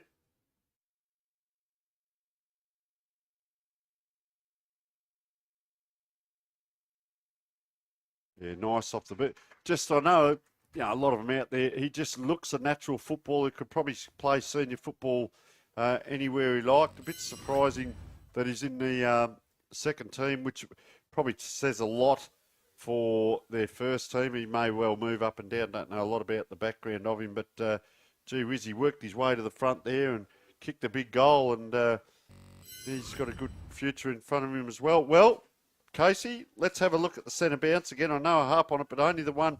And it was interesting to see Skip Barrow just introduce himself after that last goal, introduced himself in to get that centre clearance, and he's in there again now. Let's see what he can do. Just stands in front of his player, which means that the other player has to react to you. There he goes through the middle. Couldn't quite. Oh, good tackle. There he is. Just as we talk, Skip Barrow trying to get a tap on it. And probably one of those guys you like to rely on. I know I'm isolating him a little bit here as we're watching him, but just to see what he does. There he is on his own out the back, but they're onto him. Came across him and he copped one in the chops there. Third ball up in a row here, Indy. Third ball up in a row it is. The ruckman go at it. Jesse Royans has been doing a decent job in the ruck today, although wouldn't necessarily say there's any defiant winner to come out of most of the ruck battles. That's a bit of an awkward torpedo. It's gone all the way forward. There was a bit of holding off the ball and wasn't even sighted by the nearest umpire. It was sighted by the field umpire all the way back in the centre square. Well done. And, oh, nice nudge mark there. Just egged on a little bit, but keeping his composure was Zach Atkin. Of course, initially listed as 62, but he is in fact just 6. And another mark taken, this time going the other way by the looks. No, must have been over the boundary line because players are making their way back down into the forward line. So that would suggest it wasn't going to go to St. Peter's. Struggled to pick it up quickly enough. Fergus Lampbrooks found himself under a lot more pressure. Have a look who did the tackling. Skip Barrow. Back in the middle. Ooh, high. Ooh, almost high, but I reckon just shy. I think he knew just in time before really solidifying that higher arm, because sometimes when it does brush lightly and it doesn't really cause the actual momentum at the tackle to go that way. So I don't disagree with that call from the umpire, whereas we come into the middle here. Max Matthews goes on his right. Riley found a man on his own. Yeah, Riley got that ball because they let him go. Isaac Evans now. Hand passes to Cook. Cook goes into the forward line. Where's Clem? He's not down there. And St. Peter's have got the numbers to work with. That's a good hand pass. Oliver Franco. They go down further. Here's Jim Kelly. Hand passes to the outer wing. They continue.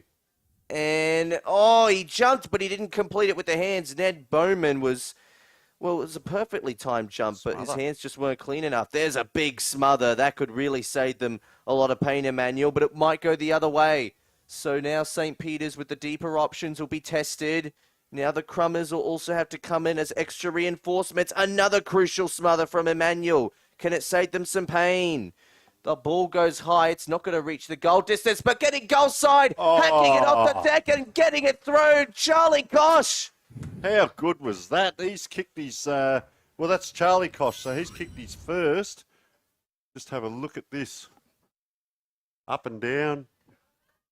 Once again, he timed his jump well, and he just had to hack it off the left foot. But he did it perfectly. And Charlie Kosh, well, he's missed a couple today, but that's a big confidence booster. That was Jack, actually. That was Jack, so never mind. So Charlie third. doesn't have one on the board yet, but Jack has got 3. So he's equal with McNichol as well as Nash Clem as the leading goal kicker at the game, all with 3 goals apiece. And it's a 2-point game, Tony. Righto, Casey, take us through it, mate. We're back to 2 points. The first game was interesting. Yellow ball, second game red ball, third game red ball. 2 points in it, mate. What happens in the middle here? Just play our game, you know. Marcus DePizzle up in the ruck, hit it, find your players and Skip and Riley Davey. And we've got a good midfield, we've got a good ruckman, so it's just playing to our strength. There's no need to change the game plan over 1 or 2 goals, but if it starts to go the other way, we may take another look at it, but we get the clearance, so it seems to be doing okay. As a good mark there taken out in the outer wing by Finn Crouch. Finn Crouch, was it? Yeah. Year 10. Young guns connecting, I should say, as Nash Clem's in the pocket, leading up. Short kick inside. Big smother there from Ted Newman, looks like, or another 13 for Saints, that would be. As Manuel looks to be a stoppage on the outside of forward 50. Yeah, so interesting here. I don't think it is. Well, it could be Newman that's gone. No, he's actually in the middle, so they've played a few around. So ball just spun around there. It's inside 50, but it's a ground ball. It's anyone's ball, really. And look at that pack form. Have a look at them all around that. That is like a fresh chip on the beach. And you throw it into the sand, Indian. Have a look at them come for it. One comes, there's about 10 come. They all think they're going to save the game. So I like the 4-on-4, wary midfielders, and anyone else that comes into that. You haven't really planned for a 5th or 6th player to come in. So leave it up to the midfielders and stay to your, as Casey said, stay to your structures, play our game. As the ball comes out in that 50, trying to get around there, Jake Gill. A handball gets to the 50. It's a scrambly ball. Players on their hands and knees. Up and over. Emmanuel 1-2. But it was down low to Isaac Evans. Now it's a good kick. Clever. Oh, gee, I thought he was going to take off then. That was Jonty Clem.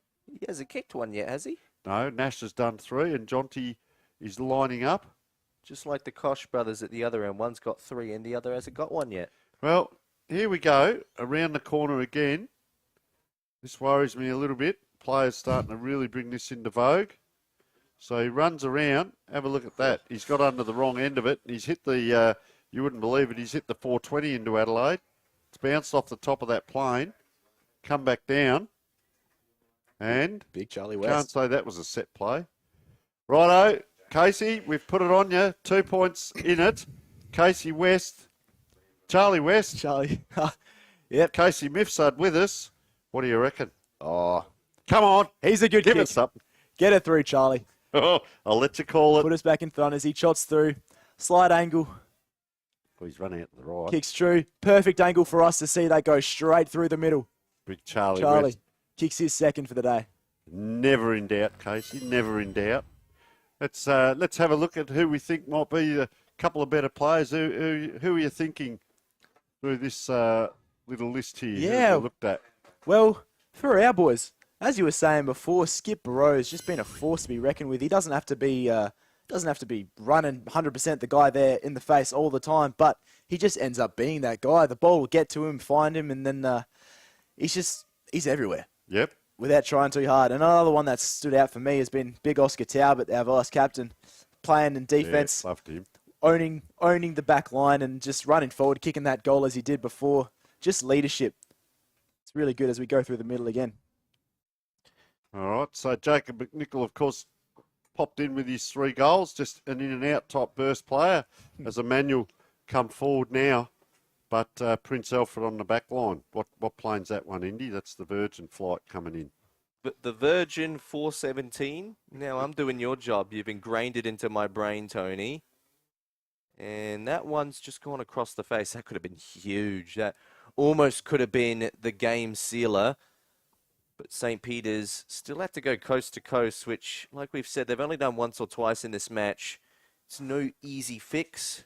And what was a 2-point margin is now a 9-point margin in the span of just a couple minutes going the other way. This ball spills out goal side, but Emmanuel straight onto it. But he's been tackled with the ball in hand. Macklin McKay did not get rid of it in time, but he must have been taken either too high or below the knees. Maybe even without it. One of the 3. He's been given a free kick. Macklin McKay. High ball. The tall players really starting to reign supreme for Emmanuel right now. They're enjoying the big packs because when you have players that could take the marks of the big packs, it saves you a lot of trouble, and it saves you the trouble at the crummers as well. That's called holding the ball and an incorrect disposal. Emmanuel will get the ball back here. they're doing a good job to really help themselves seal up this game. And while there's still plenty of time left, it's Clem getting it back. Now, he is beyond his range. Would I be correct about that? Oh, nothing's beyond Big Chief, but we'll see where he goes. I doubt he's trying to kick it from here. Oh, he allowed to do a screwy? Oh, no, he decides to center it up. It almost worked as well. His target was coming in hot, but the defense set up pretty well too. Darcy Connor gets it out. Fergus Lambrooks, he gets it out too. Tom Hill, they're spreading the ground a little bit here. They've gone to the outer wing.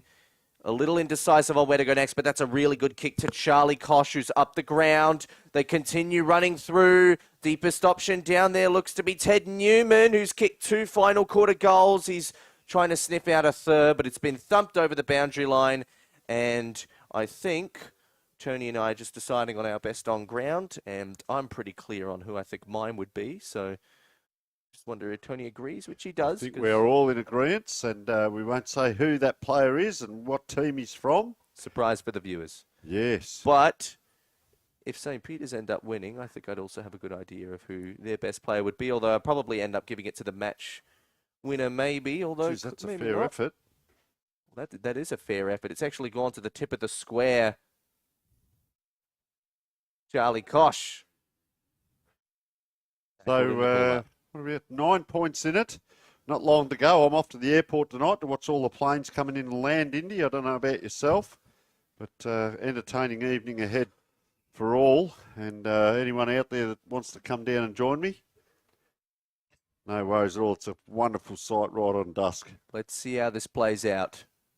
Dangerous territory. Snap around the body is going to bounce. It's going to bounce. Oh, I reckon he just got a hand on that to make sure that it wasn't last touch. So yeah, it's a funny rule, that one, isn't it? When you see that happen. Well, actually, I actually think the initial kick might have come off of a set of hands, and the field umpire must have known that. That's a long throw in. It's a bit of a dartish-like throw in.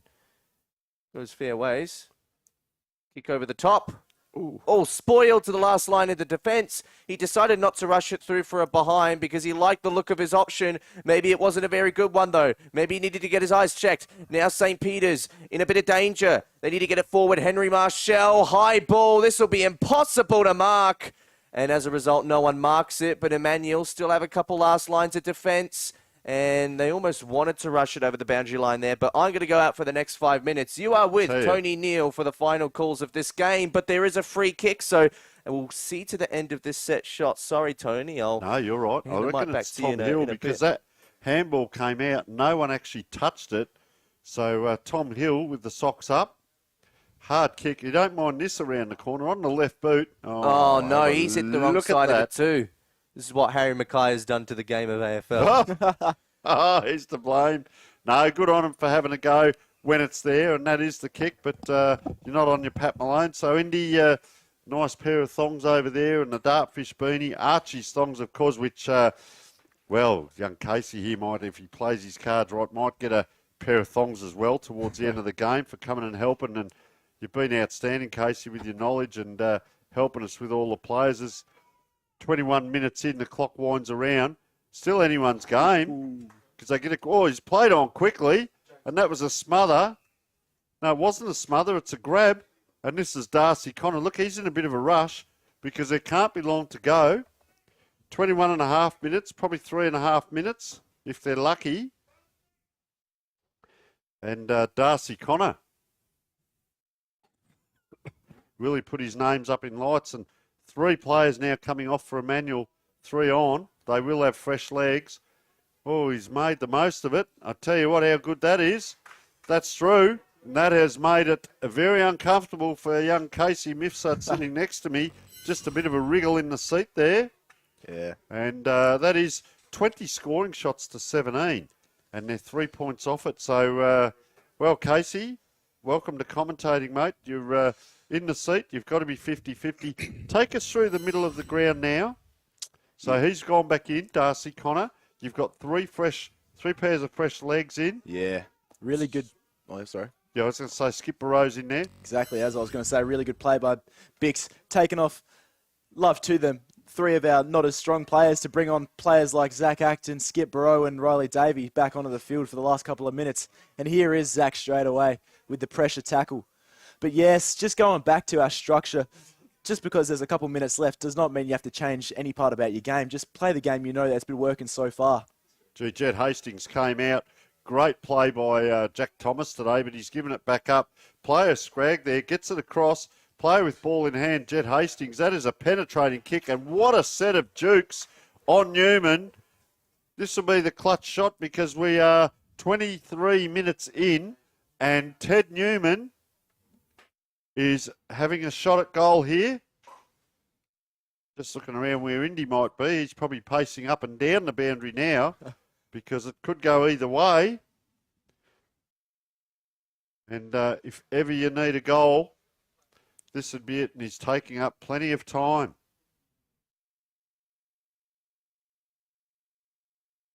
So Newman wanders in.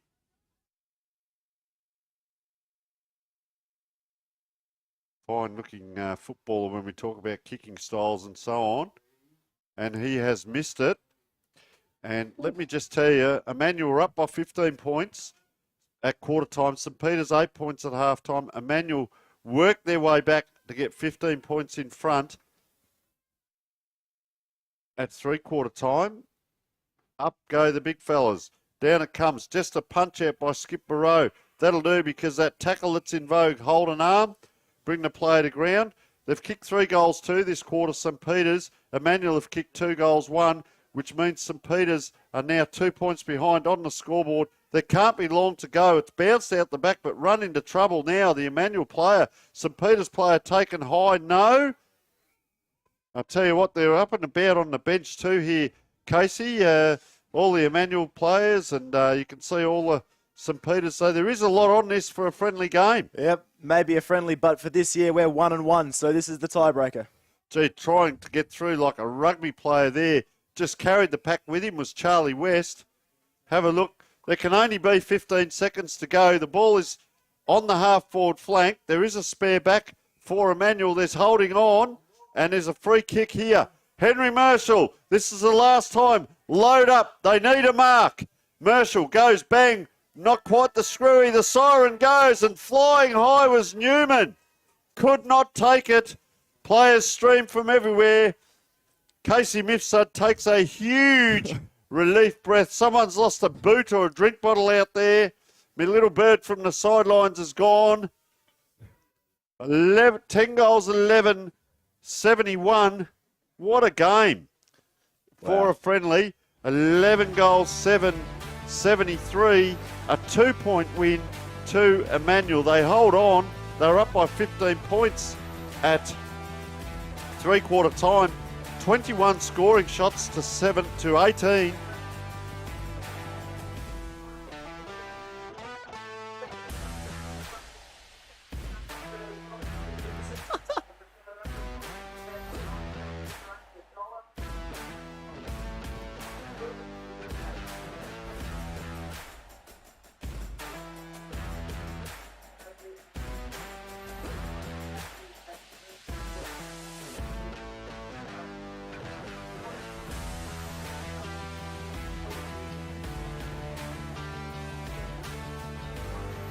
Well, there's the announcement we've been waiting for. 3 magnificent games, a grand final, 2 friendlies, and of course, 50 sausages thought out, ready to take home, as we're going to cross over to Indy now for our best on ground, and that is, well, let's wait and see.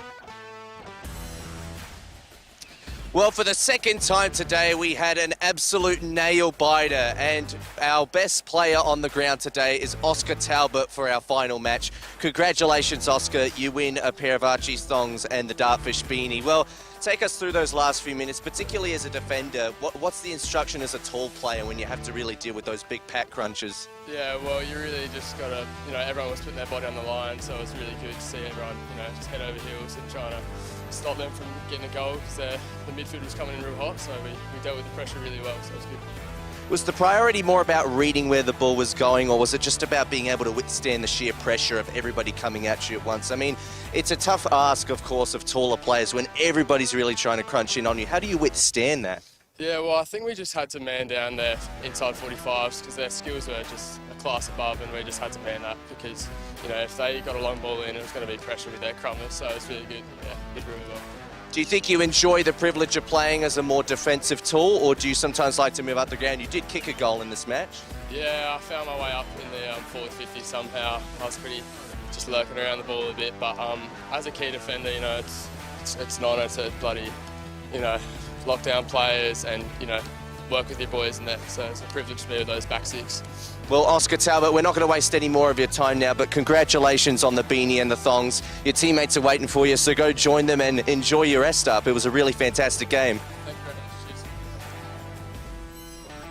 All right, very well done there, and you can see the victorious Emmanuel team, and I can tell you, Casey, to get the fish beanie and also the magnificent pair of Archie's thongs there, magnificent effort, and we give those out across Australia, WA, Adelaide Footy League, all the country leagues as well.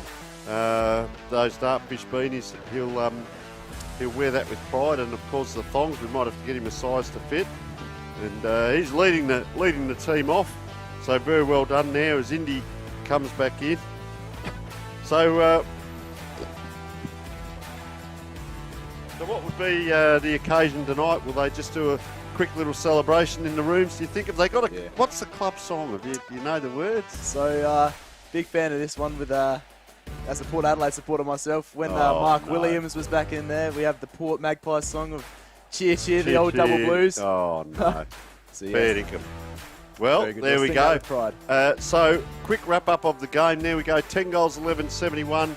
11 goals, 7-73. They scored 4 goals, 2 in that final quarter. St Peter's Emmanuel, 2 goals, 1, but hung on. Listen, Casey, it's an absolute pleasure to get a young man like yourself down here. So, folks, these are the Archie's thongs, and we would like you to have those. As we said, young Casey is going through a procedure on Monday with an operation on your knee. So in summer, mate, they've got an arch, and you'll be able to wear them around. They'll give you support all the way up through that joint, and mate, we wish you all the best. So thanks so much for coming and joining us. Thank you, Indy. Thank you. Thank you very much. Fantastic to have your input today. And Indy, that's pretty much it from us. We'd like to thank the production staff. Anything you'd like to add before we roll through the credits? Before rolling through the credits, my final word. Thank you very much for the sponsors today, Sports Interactive, Dartfish, Filming Footy, and Sportal, our official scoreboard sponsor. Thank you to our producers and our filmers. We really appreciate the amount of work that goes in. Hugo, James, we always appreciate the amount of work you put in. Once again, thank you to Tony Neal. I really enjoy commentating games with you, and it's just not the same sometimes when you're not here. I think we have very good chemistry. Of course, thanks to our guest feature, it was really nice. It always adds a bit of extra flavour to the box. And well, thank you to the Sports Association for Adelaide Schools for permitting this for us, and obviously giving us permission for Thebarton Oval as well, because otherwise we wouldn't even be here. And, you know, we also thank the fans, the people joining into our streams. We always look for ways to improve, build on the next experience to make your future ones even better. And we're very privileged that we were able to bring you coverage of 3 different games today. So thank you very much to everyone who tuned in. Permitted to copy, record, reproduce, republish, post, broadcast, transmit or make any of the service content available to yourself. You are not to authorise or assist anyone else to do so unless given express written consent by Filming Footy. Penalties apply. 2018